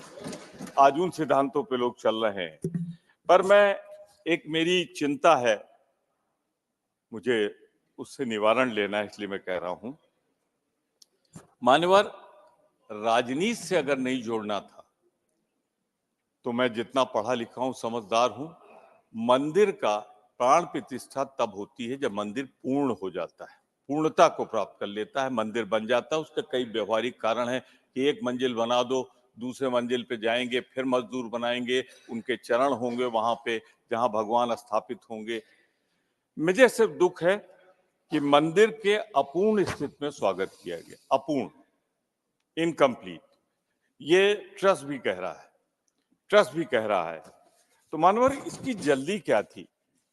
कोई कारण है तो उधर से जवाब आ जाएगा। लेकिन जो मैं कारण समझता हूं, क्योंकि मैंने कहा मैं अवध का रहने वाला हूं, मैंने पूछा लोगों से कि ये मंदिर कब बनकर तैयार होगा, तो लोगों ने बताया नवंबर दिसंबर तक हो जाएगा। नवंबर दिसंबर तक होने की हम भी कल्पना कर रहे थे। एक दिन आया कि ये 22 जनवरी को होगा। मैं अचंभित हो गया कि सब कुछ मुमकिन है, कोई है अगर तो शायद कोई तकनीक आई होगी कि पूरा भव्य राम मंदिर जो नक्शा दिखाया जा रहा है, मैं अपने सबूत में भगवान राम के भव्य मंदिर का नक्शा आपको दिखाता हूं। क्या वो पूर्ण है? क्या पूर्ण मंदिर का प्राण प्रतिष्ठा करके पूरे भारत देश को खतरे में नहीं डाला गया? अगर हिंदू धर्म मानते हैं, लोग कहते हैं अपूर्ण मंदिर की पूजा कर लो, तो वो पूरे समाज के लिए पीड़ादायक होता है, दुखदायक होता है। मैं इसे इससे नहीं जोड़ता कि जिस दिन उन्होंने किया उसी दिन दिल्ली में भूकंप आया था, मैं इससे नहीं जोड़ता उसको। फिर भी लोग तो कहते ही। पर मैं एक बात जरूर कहना चाहता हूँ, मानवर, हिंदू होने के नाते हम सब मंदिर में नहीं जा पाते तो वो बाहर से ध्वजा को प्रणाम कर लेते हैं, जो ध्वजा होती है, आप भी करते होंगे। लेकिन इस मंदिर की ध्वजा कहाँ है?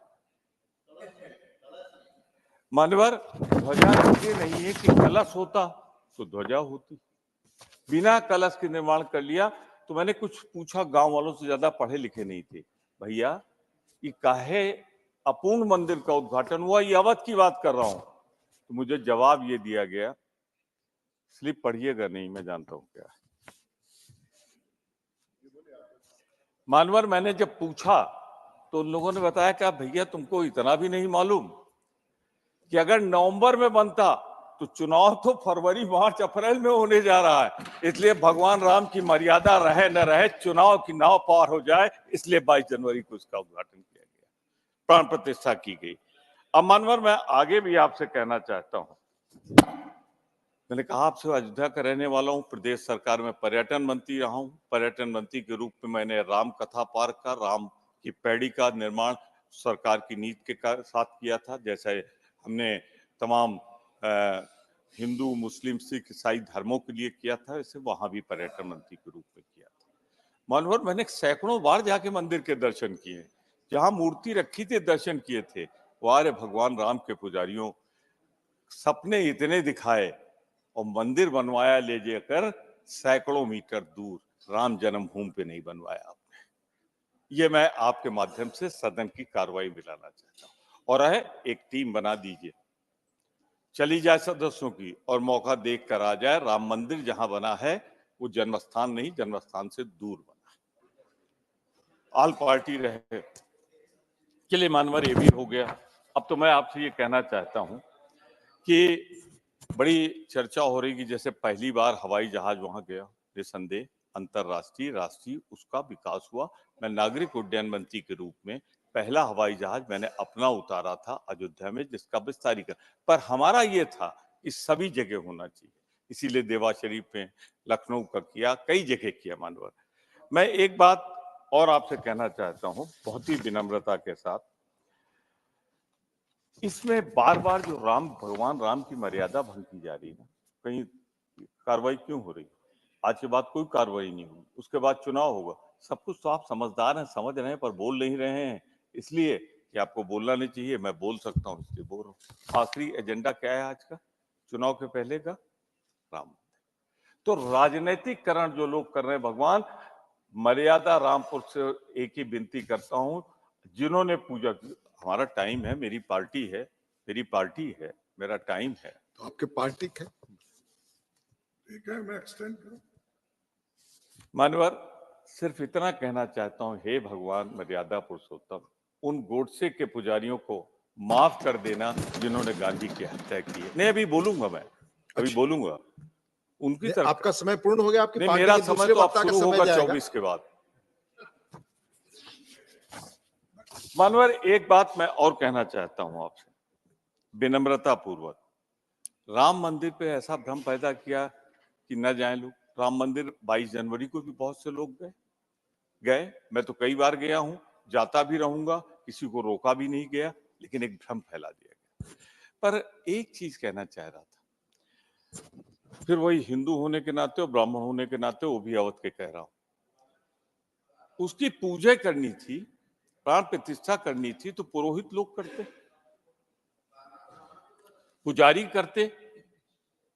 वो लोग क्यों पहुंच गए जिनका कोई दूर दराज तक वास्ता नहीं था?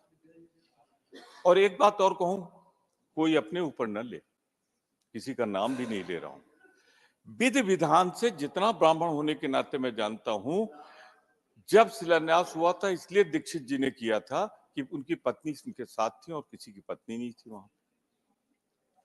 यहां भगवान राम ने जिनका मंदिर बना है, उन्होंने भी मंदिर की जब पूजा जिनकी हम कर रहे हैं, यज्ञ किया था, तो मां सीता की प्रतिमा बगल में बनवा के रखी थी। मानवर, हम सीता को ढूंढते रह गए, मुझे कहीं सीता नहीं दिखाई। तो सिर्फ इतने कहना चाहता हूं कि आपकी नीत और नियत दोनों खराब। जो सुप्रीम कोर्ट ने फैसला दिया उसका सम्मान करता हूं, लेकिन उसके बाद मर्यादा बार बार जो आपने भंग की है, मानवर दुखी मन से उसकी निंदा भी करता हूं मैं, कि आपने चुनाव के लिए भगवान राम को मत पेटी पर रख दिया। इसकी मैं भर्त्सना करता हूं, निंदा करता हूं। बन जाने देते पूरा मंदिर नवंबर दिसंबर में। आपकी पार्टी से एक और वक्ता है, उनका समय कम हो रहा है। उनकी चिंता मुझे है, उनकी चिंता मुझे है। मैं पार्टी का डिप्टी लीडर हूं, मुझे उनकी चिंता है और आपसे आग्रह करूंगा कि उनको भी 15 मिनट कम से कम बोलने दें। ये मेरे हाथ में नहीं है, समय अरे पहले से आपके तय हाथ है, में तो आप बहुत जानते हैं। कुछ है। प्लीज चलिए, जी, हिम्मत प्लीज, करिए बस आप। प्लीज। मैं आखिरी बात कह के, मैं समझ रहा हूं, मैं आखिरी बात कहना चाहता हूं, इधर जो बैठे ये भगवान राम के पुजारी, और उधर जो बैठे हैं वो भगवान राम के व्यापारी हैं, भगवान राम को व्यापारी। मैं बहुत स्पष्ट रूप में कहना चाहता हूं मानवर, इन्होंने बार बार, हरनाथ जी अब जाने वाले हो, बैठ जाओ बैठ जाओ बैठ जाओ। मैं ये भी कहना चाहता हूं, हम भगवान राम की मर्यादा की रक्षा करने के लिए प्राण दे सकते हैं, और ये वो हैं जो अपने राजनीतिक स्वार्थ के लिए प्राण लेते हैं, हम प्राण देते हैं। हमारी पार्टी वो है जो राष्ट्र के लिए इंदिरा गांधी को, राजीव गांधी का बलिदान देती है। ये वो है जो महात्मा गांधी को उनका बलिदान लेते हैं। ये उस गोडसे के पुजारी है। इन शब्दों के साथ मैं एक बात कह के समाप्त कर दूंगा। बैठ जाओ यार। मैं एक बात कह के अपनी बात समाप्त कर दूंगा मान्यवर। भगवान राम को निजामे मुस्तफा भी कहा जाता है। भगवान राम को तो सब मानते, इनको इतनी सद्बुद्धि दे दीजिए कि भगवान राम को ये वाद विवाद का विषय न बनाए, विवादित न बनाए, उस धर्मस्थली को धर्म रहने दे, उस धर्मस्थली को राजनीतिक स्थली न बनाए, और इसीलिए हम 22 को नहीं गए थे। मैं इन शब्दों के साथ बहुत विनम्रता से, आपने जो अधिक बोला आपकी आपने पार्टी मुझे से जा कहा, रहा है, आपने उसके जैसा लिए मैं कहा आपका आभार उसमें व्यक्त मेरे हाथ में कुछ है नहीं। डॉक्टर अमर पटनायक जी, आप मौका आएगा आपको।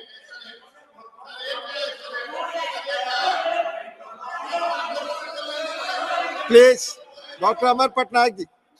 सर आज का जो डिस्कशन पॉइंट है श्री राम मंदिर के ऐतिहासिक निर्माण और प्राण प्रतिष्ठा, इसको हम वेलकम करते हैं। Sir, everyone would have seen when on the day of the Pran Pratishtha, Honorable CM of Orissa, Naveen Patnaik, with folded hands, praying before Lord Rama and enjoying the spiritual content of the entire ceremony. Sir, in this context, I would like to bring to the information of this House that we have Lord Sri Jagannath at Puri.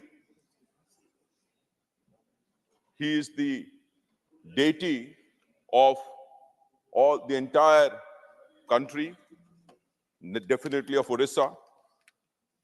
History has it that he was a tribal deity adorned by the Vils and the Sabar people as a symbol of Narayana. Another legend claims him to be Nilamadhava. He is also the god of the Jains. He symbolizes the cultural integrity of India, not just of Orissa. Now, on 17th of January 2023, under a scheme which is called Augmentation of Basic Amenities and Development of Heritage and Architecture, the Abada scheme, the Orissa government, under the guidance of Sri Naveen Patnaik, started what is called as the Sri Mandir Parikrama project. What has not been done, what had not been done for 700 years, was completed in a record time of 3 years, starting from 2021. Again, I wish to inform the House that Orissa is the only state which has a heritage cabinet. Honorable CM is committed to recapturing the glory of all heritage sites, and in particular making Puri as the International Cultural Heritage Center, a center where people and devotees from all over the world who are devotees of Prabhu Jagannath will come over there. So as a part of the project, the entire idea has been to increase the spiritual connect between the devotee and the Lord, devotee and Prabhu Jagannath. What has been achieved in this process is to allow the pilgrims not to have the basic amenities. And once they have the basic amenities, to enjoy the spiritual glory of Lord Jagannath in his full glory, in all the components of the temple in his full glory. For example, sir, for many years, those who have visited Puri would not have seen the Meghnad Pacheri, the Meghnad wall, the wall that surrounds the temple. Now, if they go, I take this opportunity to welcome you, sir, to give this nyota to you and to all members who are present here, who are watching this, to come and see Puri in its current splendor, in its current grandeur. You will see the Meghnad temple, you can see the flag, you can see the deities, you can sit in a place and meditate. Now, this was not possible earlier. All this has been possible because of the spiritual monk in politics, that is our Chief Minister, Sri Naveen Patnaik. Therefore, it is not just Puri which has been changed, which has been transformed. It is even Lingaraj temple in Bhubaneswar, which is one of the oldest temples. In fact, it is older than Puri, of Lord Shiva, that is also undergoing transformation. This entire process is happening under a scheme under the direction of the heritage cabinet of Orissa, which I said is nowhere there probably in the country. Why I say this is that the spiritual content in any political sphere has to be seen as a service to the people. As Prabhu Jagannath says, that if to his bhakta, he is always available to his devotees, that I am there for the devotees. I would want his welfare. And keeping that in mind, RCM went ahead with this particular exercise, and this is happening in all the important temples and where gods and goddesses are there in Orissa, whether it is in west, whether it is in east, whether it is in north, whether it is in south, whether it is in Mayurbhanj, whether it is in Kalahandi, whether it is in Sambalpur, or whether it is in Bhubaneswar or in Puri. Therefore, while I support this discussion, I would once again welcome everyone to visit Puri and have a darshan of the Lord of the Universe, Mahaprabhu Jagannath. Thank you so much, sir. धन्यवाद doctor Amar Patnaik ji. माननीय doctor K Keshav Rao ji, please please take your seat. No, I am going as per record.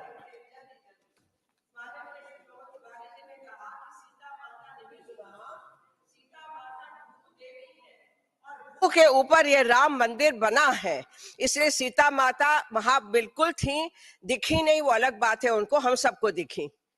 धन्यवाद। माननीय doctor K Keshav Rao.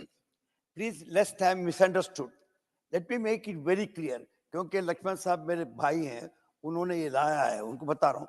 Unnecessarily we have brought Ram into political controversy now. Everybody loves him. Everybody has Ram in his heart. Everybody had Ram in heart before 22nd January also. Everything was going on. आपके भद्राचल में भी जो था वहाँ जाके देख, लेकिन आज हम लोग ये डिस्कशन करके, what is this discussion 176? मैं मेरे भाई से पूछता हूँ कि अर्जेंट पब्लिक इंपॉर्टेंस क्या थी? अर्जेंट पब्लिक इंपॉर्टेंस कंट्रोवर्सी लाने के लिए राम के ऊपर दो त्रिवेदियां लल्ली है, ठीक है, उनकी एक डिस्कशन होगी। लेकिन let me tell you, if Ram you are talking in the context of Hinduism, it is not Hindu Muslim, it is Hindu versus Hindu.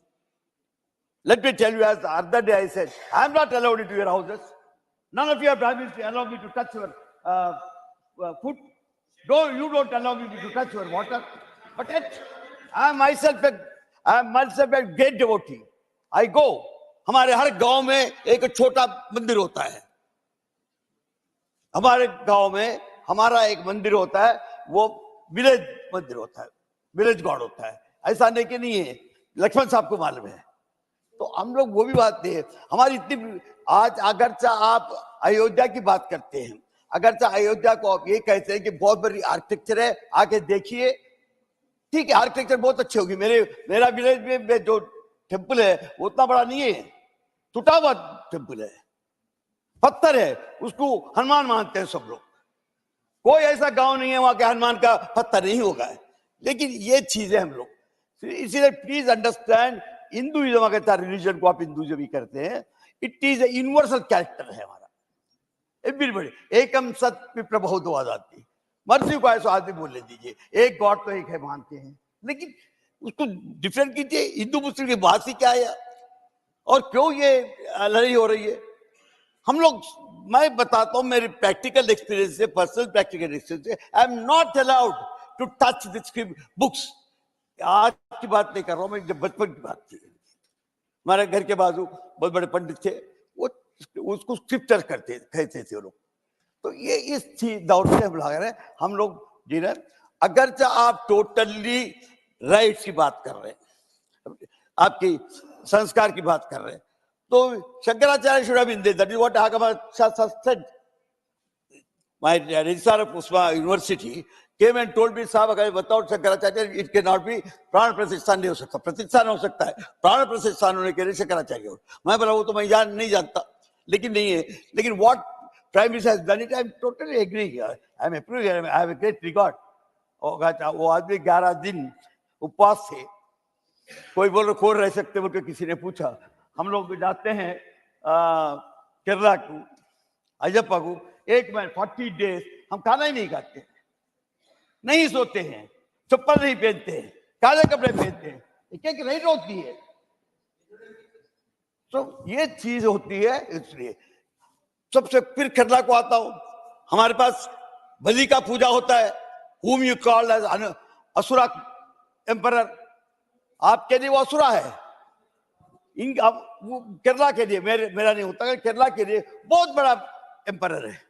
वो चाहते हैं every year they celebrate Onam, asking emperor Asura Bali to come back. और किसने मारा उनको? आप जो राम की बात ले रहे, वही विष्णु अवतार हमारे वामना ने उनको जमीन में गाड़ दिया। तो ये इतने बहुत सी चीजें हैं। इसीलिए कुर्मा पुराना बोलता है कि this society belongs to various communities, they have various gods, they have various rights, there are various rituals, they respect themselves. That makes Hinduism. Hinduism is not one book. I have read Rig Veda. There is no philosophy at all. Later, Smritis have a philosophy. Please conclude now. Please So, conclude. yeah, Time is over. that is what I am saying. Hinduism is the greatest thought, because it is transcendental. Whatever is true, which transcends time and space, is truth. इसीलिए महात्मा गांधी ने एक concept पे God को push कर दिया। Lot of people don't agree in philosophy, but yet इसलिए क्या कि 360 cannot be seen. So sir, मैं बताता हूँ, आप हिंदुइज्म को ये कॉन्ट्रोवर्सी चला के उसको ये मत कीजिए। अब भी उन्होंने प्रभु जगन्नाथ की बात की, किसी ने और की बात की। हम क्या की बलि की बात कर रहे हैं, हम क्या की तिरुमला की, Anil Prasad Hegde, mister Anil Prasad Hegde, thank you. धन्यवाद उपसभापति महोदय जी, मुझे समय देने के लिए। राम मंदिर का ऐतिहासिक निर्माण और प्राण प्रतिष्ठा पर ये जो शॉर्ट ड्यूरेशन डिस्कशन है, इसमें मैं पार्टिसिपेट करने के लिए खड़ा हूं। इस सदन में ये मेरी आखिरी स्पीच है। मैं मेरा पार्टी का नेता नीतीश कुमार जी को धन्यवाद देता हूं मुझे यहाँ पर भेजने के लिए।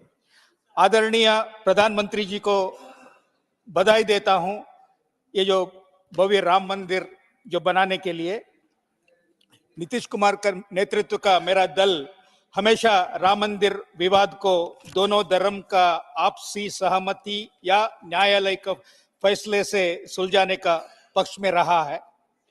महोदय, 4 साल पहले न्यायालय द्वारा विवाद सुलझ गया, स्वागत करता हूं। वैसे 28 साल पहले आदरणीय पूर्व प्रधानमंत्री जी चंद्रशेखर जी जो प्रधानमंत्री थे, जिसमें यहाँ का कुछ सदस्य मंत्री भी थे, उस समय कांग्रेस का भारी समर्थन से वो सरकार चल रहा था।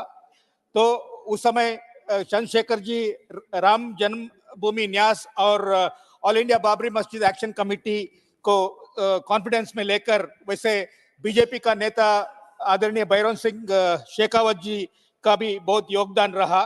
तो ये आपसी सहमति से इस विवाद को सुलझाने के लिए, लेकिन राम मंदिर विवाद सुलझ जाएगा तो हिंदू और मुस्लिम को बांट कर रखने का अपॉर्चुनिटी हाथ से निकल जाएगा, वोट पॉलिटिक्स का। इसलिए पुलिस कांस्टेबल राजीव गांधी जी का घर के बाहर खड़े थे। इस कारण से इस सरकार को, चंद्रशेखर जी का सरकार को गिरा दिया गया। वैसे प्रमोद तिवारी जी सही बोले, उनको ये मुद्दा जिंदा रखना था, इसलिए सरकार को गिरा दिया गया।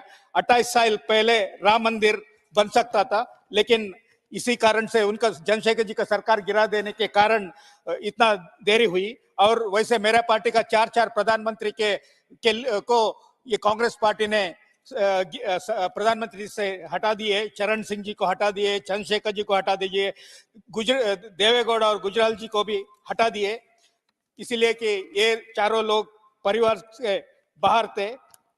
इतना कहकर इतना राम जन्मभूमि इस भव्य राम मंदिर बनाने के लिए मैं प्रधानमंत्री जी को धन्यवाद देता हूं। नमस्कार। धन्यवाद। माननीय श्री रामदास अठावले जी, श्री रामदास अठावले जी नॉट प्रेजेंट। माननीय डॉक्टर के लक्ष्मण, माननीय डॉक्टर के लक्ष्मण। धन्यवाद उपसभापति जी। सर्वप्रथम माननीय उपसभापति जी को राम राम सा, प्रधानमंत्री जी को राम राम सा, आप सभी सम्मानित सदस्यों के भी राम राम। आज दिन हम सबके लिए गौरव का दिन है। सर्वप्रथम मैं अपनी पार्टी के शीर्ष नेतृत्व को और माननीय प्रधानमंत्री नरेंद्र मोदी जी को भी धन्यवाद अर्पित करता हूं कि इस पवित्र प्रस्ताव पर मुझे बोलने का अवसर दिया। मोदी जी ने 22 जनवरी 2024 को प्राण प्रतिष्ठा के दिन बोले हुए शब्द से मैं शुरुआत करूंगा। राम आग नहीं ऊर्जा है, राम विवाद नहीं समाधान है, राम सिर्फ हमारे ही नहीं है, राम तो सबके है, राम सिर्फ वर्तमान नहीं, राम अनंत काल है। यह भारत का समय है और भारत अब आगे बढ़ने वाला है। शताब्दियों के इंतजार के बाद यह पल आया है, अब हम रुकेंगे नहीं। इन्हीं शब्दों के बीच मैं कुछ शब्द इसमें शामिल करना चाहता हूं कि राम सर्वव्यापी है और सर्वस्पर्शी भी है। खन खन में राम है, मन मन में राम है, रोम रोम में भी राम है। उत्तर से दक्षिण और पूर्व से पश्चिम तक राम ही राम है। 500 साल संघर्ष के बाद, सदियों के बाद भगवान रामलला का प्राण प्रतिष्ठा जो होना, हम इतना महत्व मानते, इतिहास मानते हैं कि आज राम मंदिर आकार लिया है। इसके लिए तो काफी हजारों संख्या में बलिदान दिया गया इस संघर्ष में, और उच्च न्यायालय के फैसले के बाद मोदी जी का संकल्प था एक भव्य राम मंदिर राम जन्मस्थली पर बनाए।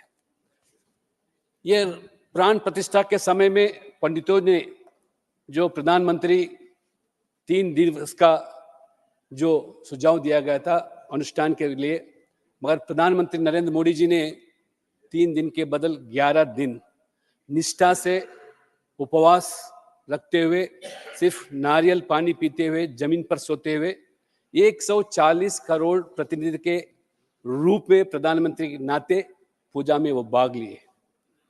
इसलिए हम मानते हैं Modi is not just a human being, he is an God sent man, because उसी से संभव है, कोई असंभव को संभव करके दिखाता है। चाहे वो 370 धारा हो या 33% महिला का आरक्षण हो या हमारे भव्य राम मंदिर निर्माण का जो संकल्प था। इसलिए now apart from this Ram मंदिर, even now Ayodhya has become one of the best spiritual cities in the world.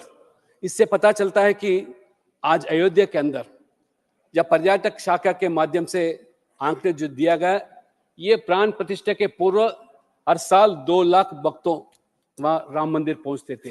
अभी उनके आंकड़े साल में 2 करोड़ पहुंचने वाला का ये उनका आज आशा है। भगवान राम जिस तरह से दक्षिण से लेकर उत्तर तक जो प्रवास किया, जैसे हमारे बुजुर्ग नेता केशवराव जी बताए, मैं जहां से आता हूं भद्राचलम, वो दक्षिण का भी अयोध्या माना जाता है। इसलिए भगवान श्री राम चरण कमल गए वहां जाकर मोदी जी ने धरती का वंदन किया और भगवान श्री राम का भी पूजन किया।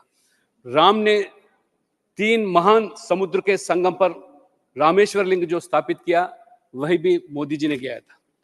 सबसे पहले ये तीर्थ यात्रा के अंदर महाराष्ट्र में काला मंदिर का भगवान का दर्शन किया और अर्चना भी किया।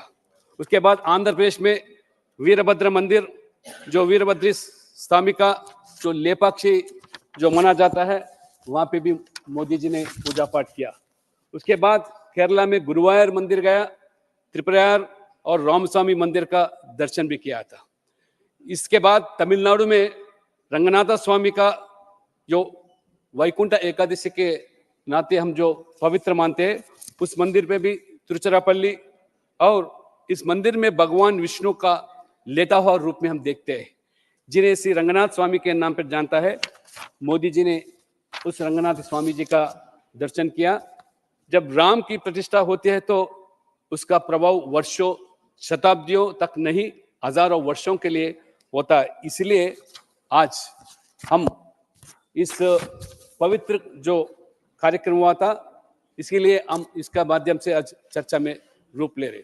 श्री राम पर चर्चा करते समय आदिवासी, आधुनिक ओबीसी समुदाय का प्रतिनिधित्व करने वाले मां सबरी और निषाद राज केवट जैसे महान भक्तों का याद करना अनिवार्य होता है।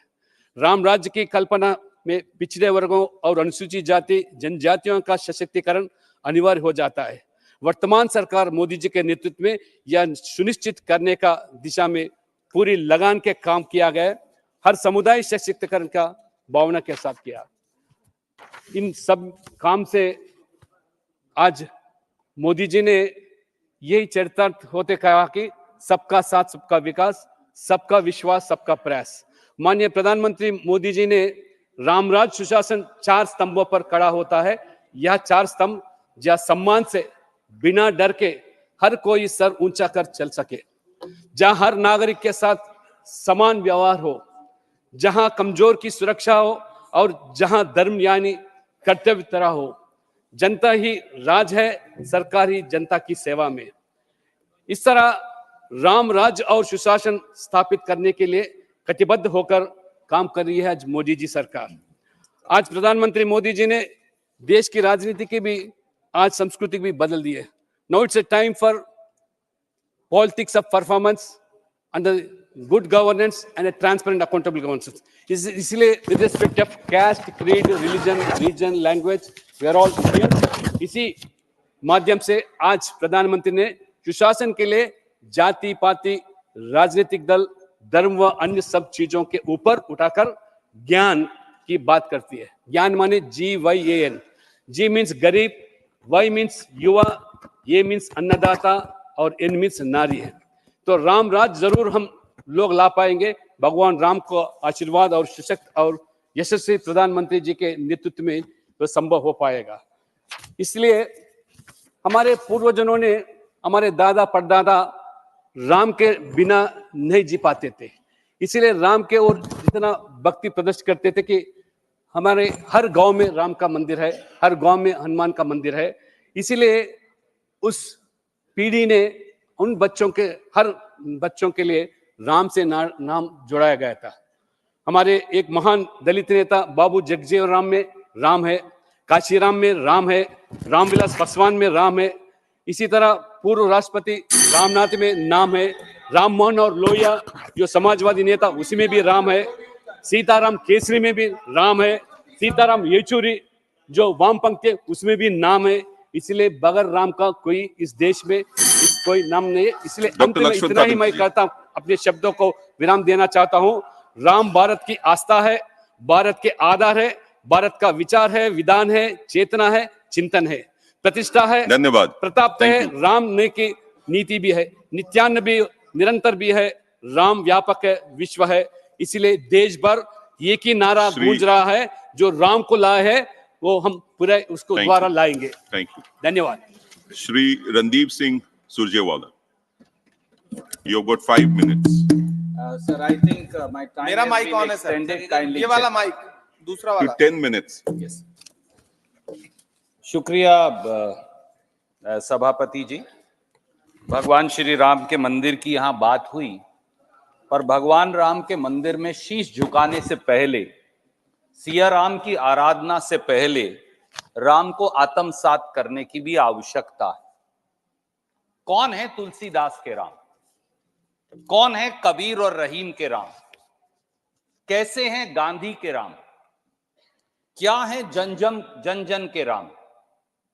जान लें कि राम तो मोहब्बत का पैगाम है, राम तो न्याय है, राम तो करुणा है, राम तो कर्तव्य का बोध है, राम तो वचन की मर्यादा है, राम मूल्यों और आदर्शों की अनुपालना है, राम तो निर्बल के हैं, दीनहीन के हैं, राम तो शबरी के हैं, राम तो गरीब की झोपड़ी में टिमटिमाता हुआ एक दिया है। राम तो भेदभाव, छुआछूत और विषमता के खिलाफ उठने वाली हर आवाज है। इसीलिए राम सत्य हैं। तो मैं सोचता हूं सभापति जी कि फिर जब राम ही मोहब्बत का पैगाम है, तो फिर राम के नाम पर नफरत कैसे फैलाई जा सकती है? जब राम वचन की मर्यादा के लिए 14 साल का वनवास है, तो फिर हुक्मरान रोज वचन तोड़ सत्ता का भोग कैसे कर पाते हैं? जब राम न्याय के प्रतीक हैं, तो फिर समाज के मठाधीश राम के नाम पर शोषित और वंचितों के खिलाफ चौतरफा अन्याय कैसे कर सकते हैं? जब राम संयम और सहिष्णुता है, तो फिर सत्ताधारी शक्तियां विभाजन और हिंसा के रास्ते पर क्यों चल रही हैं? जब राम शबरी के झूठे बेर हैं, तो फिर समाज के शोषितों, वंचितों, आदिवासियों, दलितों और पिछड़ों को भेदभाव का कोप भाजन क्यों बनना पड़ता है?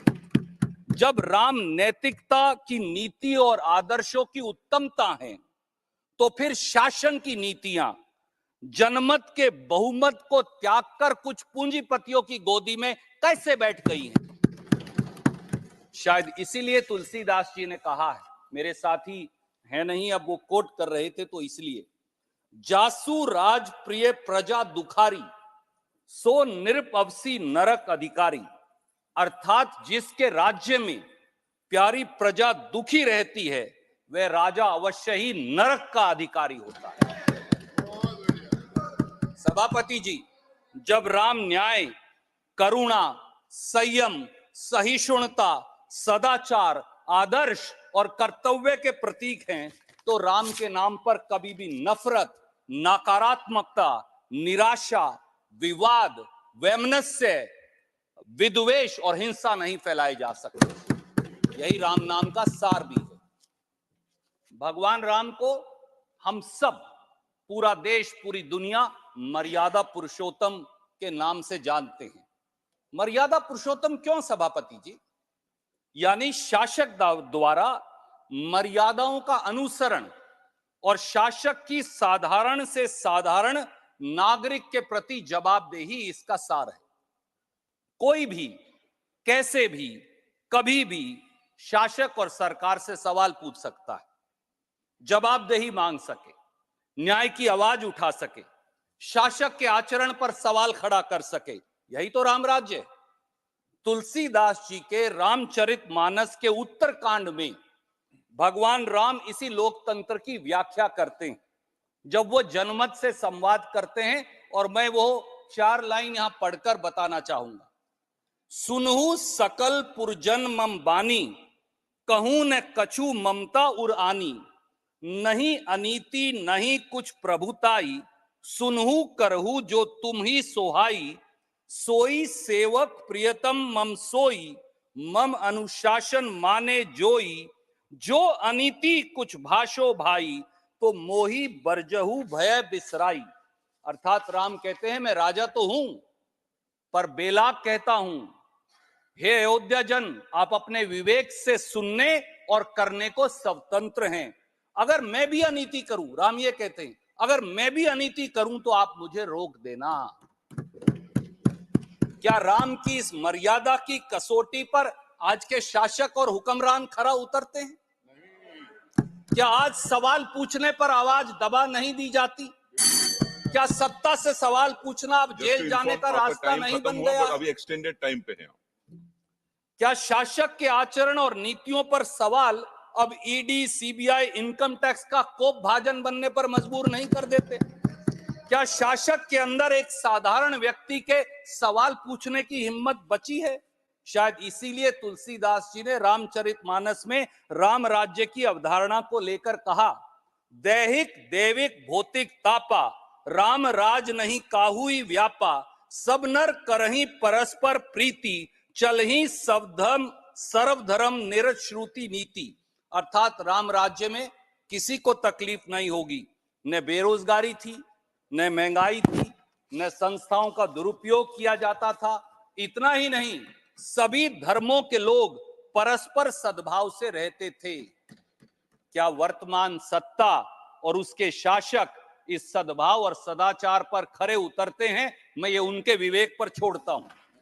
सभापति जी, महात्मा गांधी भगवान राम के सबसे बड़े उपासकों में से एक थे। उनके प्रिय भजन रघुपति राघव राजा राम, ईश्वर अल्लाह तेरे नाम, सबको सन्मति दे भगवान, ये आवाज आज भी हमारे कानों में गूंजती है।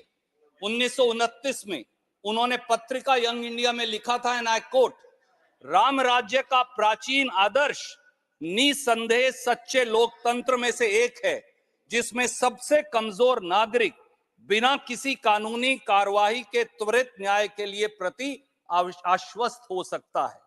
क्या आज का शासन महात्मा गांधी की राम राज्य की इस परिकल्पना पर खरा उतरता है? मैं ये उनके विवेक पर छोड़ता हूं। सभापति जी, उत्तर भारत, खास तौर से हरियाणा में जब हम एक दूसरे को मिलते हैं तो राम राम कहते हैं, लक्ष्मण जी भी कह रहे थे। इस 2 बार राम के उच्चारण का मतलब क्या है? एक राम वो है जो वचन की मर्यादा के लिए महलों को त्याग कर 14 साल वनवास में चले गए थे, और एक राम वो है अयोध्यापति जो न्याय और प्रेम के प्रतीक हैं। इसीलिए कबीर जी ने कहा था, मैं कंक्लूड कर रहा हूं, उन्होंने कहा था, मोको कहां ढूंढे बंदे, मैं तो तेरे पास में, ना तीर्थ में, ना मूरत में, ना एकांत निवास में, ना मंदिर में, ना मस्जिद में, ना काबे कैलाश में, ना मैं जप में, ना तप में, ना मैं व्रत उपवास में, ना मैं क्रियाक्रम में रहता, ना ही योग संन्यास में, नहीं प्राण में, नहीं पिंड में, ना ब्रह्मांड आकाश में, ना मैं त्रिकुटी भंवर में, सब श्वासों के श्वास में, खोजी हुए तुरंत मिल जाऊं एक पल की तलाश में। मेरी पार्टी ने सदैव कहा कि जो निर्णय सुप्रीम कोर्ट से आए उसे सब देशवासी स्वीकारें। सुप्रीम कोर्ट के 9 नवंबर 2019 के निर्णय के अनुसार श्री राम मंदिर का निर्माण हुआ है, इसका सह सम्मान है, पर यह भी जान ले कि राम प्रेम है, न्याय है, सहिष्णुता है, सदाचार है, आदर्श हैं। अगर ये सब हैं, पर राम नाम और राम दलगत राजनीति का विषय नहीं हो सकते। राम नाम को राजनीतिक वोट के लिए इस्तेमाल करना पाप है। राम के नाम पर नफरत फैलाना महापाप है, और राम के नाम पर हिंसा नरक का रास्ता है। इसलिए अब भी अगर आप नहीं बदले तो भगवान राम आपको कभी माफ नहीं करेंगे। जय सिया राम। धन्यवाद। Doctor L Murugan, 8 minutes. Respected Vice Chairman, sir. Today, You speak in Tamil. You're speaking in Tamil, right? Yes, sir. Yeah. So today this is my first speech. That's why I would like to speak in my Tamil language. Please go ahead. Sir, this new parliament, we are here. சோழர்களுடைய ஆட்சி, சோழர்களுடைய ஆட்சியில ராஜ பரிபாலனத்திற்கு, சிறந்த ஆட்சி நிர்வாகத்திற்கு, good கவர்னன்ஸுக்கு, ஜனநாயகத்திற்கு வழிகாட்டியாக இருந்த செங்கோல், அந்த செங்கோலை நம்மளுடைய இந்த புது பாராளுமன்றத்தில் வைத்து அந்த தமிழருடைய கலாச்சாரத்திற்கு பெருமை சேர்த்த திரு பிரதமர் திரு நரேந்திர மோடிஜி அவர்கள் இன்றைக்கு செங்கோலை இங்கு நிறுவியிருக்கிறார்கள். அந்த பாராளுமன்றத்தில் அயோத்தியில பகவான் ராமருக்கு ஆலயம் அமைத்து அதை பற்றின ஒரு விவாதத்தில் கலந்து கொள்வது எனக்கு வாய்ப்பு கொடுத்த எங்களுடைய தலைவர்களுக்கும் உங்களுக்கும் என்னுடைய நன்றிகளை தெரிவித்துக் கொண்டு, அயோத்தியில பகவான் ராமருக்கு ஆலயம் கட்ட வேண்டும், கோயில் கட்ட வேண்டும் என்பது அனைவருடைய, ஒவ்வொரு இந்தியரனுடைய கனவு, லட்சியம், எண்ணமாக இருந்தது. கிட்டத்தட்ட 500 ஆண்டுகள் போராட்டம். அந்த போராட்டத்திற்கு சட்ட வடிவில் தமிழகத்தை சேர்ந்த மிக மூத்த வழக்கறிஞர் திரு மோகன் பராசரன் அவர்கள் கிட்டத்தட்ட 92 வயசுல மாத கணக்காக, நாள் கணக்காக, வாரங்கள் கணக்காக நின்று கொண்டு தன்னுடைய வாதத்தை வைத்து தங்களுடைய ராமர் கோயில் அந்த இடத்துல இருந்தது என்ற அந்த நிரூபித்தன ஆதாரங்களை கொடுத்து ராமர் கோயில் கட்டுவதற்கான ஒரு உத்தரவை பிறப்பித்து உதவி புரிந்தது திரு மோகன் பராசரன் அவர்களுக்கும் இந்த நேரத்துல என்னுடைய நன்றிகளை தெரிவித்துக் கொள்வதுடன், இந்த சுப்ரீம் கோர்ட்ல உத்தரவு வந்த பிறகு மாண்புமிகு பாரத பிரதமர் திரு நரேந்திர மோடிஜி அவர்கள் 2 ஆண்டுகளுக்குள்ள பூமி பூஜை போட்டு இன்றைக்கு மிகப்பெரிய பிரம்மாண்டமான ராமர் கோயில் கட்டப்பட்டிருக்கிறது. நாம் அதையெல்லாம் பார்த்து கொண்டு இருக்கின்றோம். நாம அந்த ராமர் கோயிலை பார்க்கிற பாக்கியம் நமக்கெல்லாம் கிடைத்திருக்கிறது.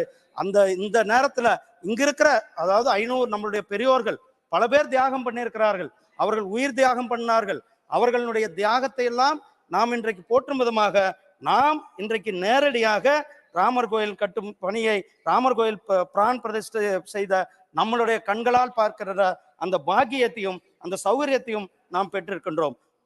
தலைவர் அவர்களே, தமிழ்நாடு ஒரு மிக ஆன்மீக பூமி. தமிழ்நாடு மிகப்பெரிய ஆன்மீக பூமி. தமிழ் கலாச்சாரம், தமிழ் பண்பாடு, தமிழ் மொழி உலகத்திற்கே எடுத்துக்காட்டாக இருக்கின்ற மொழி.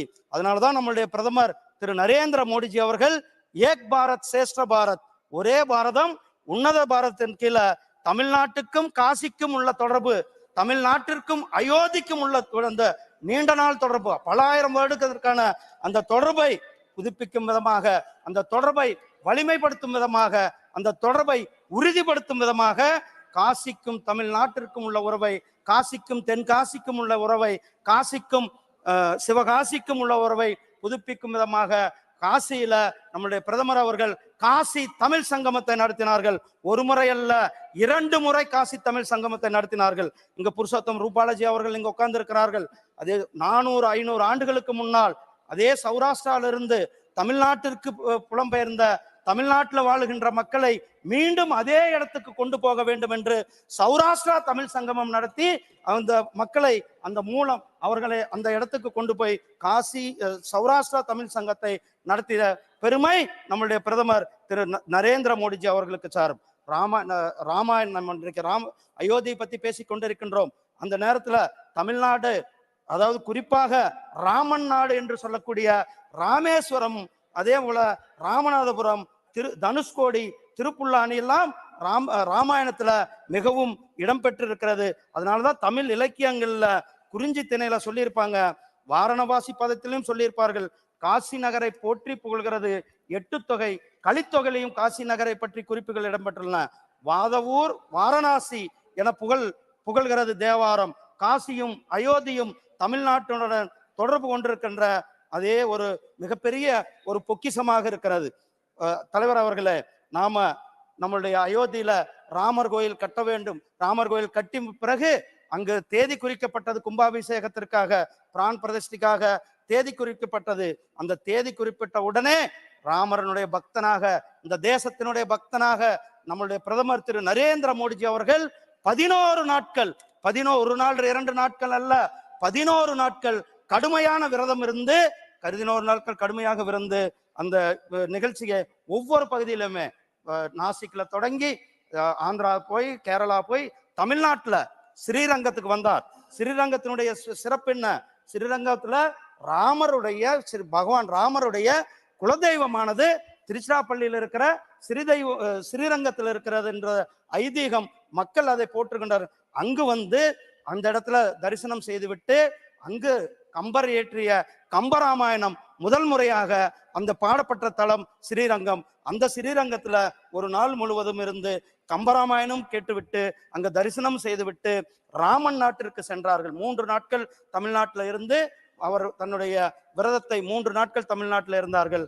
ராமன் நாட்டிற்கு சென்று ராமன் நாட்டுல அங்க இருக்கிற ராமசாமி கோயில்ல சாமி கும்பிட்டு விட்டு அதே அருகில் இருக்கிற நம்மளுடைய புனித தீர்த்தத்துல நீராடி விட்டு கோயிலுக்குள்ள இருக்கிற 21 புனித கலசங்கள் நீராடி விட்டு அந்த நீர்ல வந்து அன்றைக்கு முழுவதும் தரிசனம் செய்துவிட்டு ராமகிருஷ்ண மடத்துல ஒரு துறவியை போல வெறும் தரையில, இவ்வளவு குளிர்காலத்துல வெறும் தரையில அங்கு படுத்திருந்து தன்னுடைய உபவாசத்தை, தன்னுடைய அந்த விரதத்தை, கடுமையான விரதத்தை கடைபிடித்து விட்டு அங்கிருந்து நேராக நம்மளுடைய மாண்புமிகு பிரதமர் அவர்கள் அயோத்தியில சென்று அயோத்தியில ராமருக்கு பிராண பிரதிஷ்டை செய்து வைத்தார்கள். அதே போலதான் இந்த அயோத்தியில ராமர் கோயிலுக்கும் தமிழ்நாட்டுக்கும் உள்ள தொடர்பு என்னன்னா, நாம இன்றைக்கு அந்த கோயில் ஒரு பிரம்மாண்டமான கோயிலாக வந்திருக்கிறது. அந்த கோயில்ல 44 என்ட்ரன்ஸ் இருக்கிறது. அந்த 44 என்ட்ரன்ஸ்லுமே மிக பிரம்மாண்டமான மரவேலைகள் அந்த கலைஞர்கள் செய்திருக்கிறார்கள்.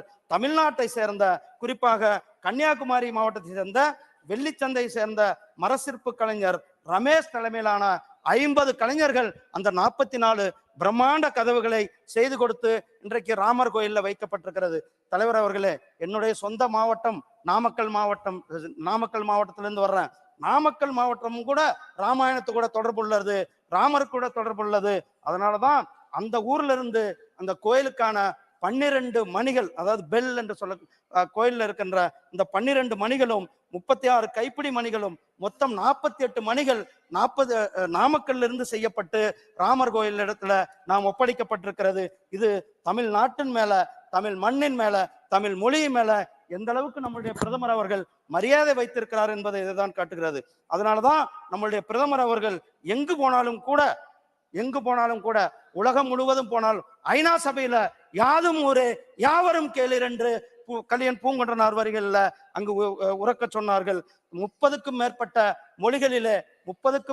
மொழிகள்ல திருக்குறளை மொழிபெயர்த்து உலகம் முழுவதும் கொடுத்திருக்கிறார்கள். அதனால நான் இங்க ஒரு சின்ன திருக்குறளை சொல்ல விரும்புகிறேன். முறை செய்து காப்பாற்றும் மன்னவன் மக்கட்கு இறையென்று வைக்கப்படும். அதாவது யார் those who is giving good governance, Seva, சுசாசன், kharif Kalyan, he is treated like a god. This is told by महान ऋषि तिरुवल्लुवर ने कहा गुड सुशासन कौन अच्छा सुशासन दे रहा है, उन्होंने भगवान का इक्वल हमारा तिरुवल्लुवर ने कहा। ऐसे ये हमारा प्रधानमंत्री जी ने गुड गवर्नेंस लेके आज इतना बड़ा काम किया। हम क्या बोलते वो करते, कुछ लोग बोलते करते नहीं। ये तिरुवल्लुवर इसका भी कहा, சொல்லுதல் யாருக்கும் அறியவாம் சொல்லிய வண்ணம் செயல். You can tell anything, मैं ये करूं वो करूं, but what you tell, you told that you have to do that. What we told to the nation that in the Ayodhya Ram temple has to be built, that Ram temple built and dedicated to the nation. ऐसे ये हमारा प्रधानमंत्री जी ने काम किया।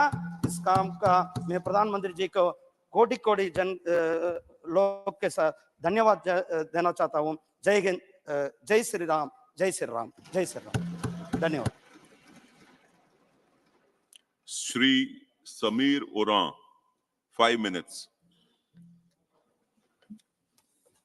आदरणीय उपसभापति महोदय, मैं आज बहुत उत्साहित भी हूं और बहुत भावुक भी हूं, इसलिए कि मुझे संसद के उच्च सदन के सदस्य के रूप में अपने अंतिम संबोधन करने का यह अवसर आया, जिसमें भी राम के विचारों को सदन में रखने का यह अवसर आया है। उपसभापति महोदय, आज देश राममय है और राम राज्य की स्थापना होने जा रही है।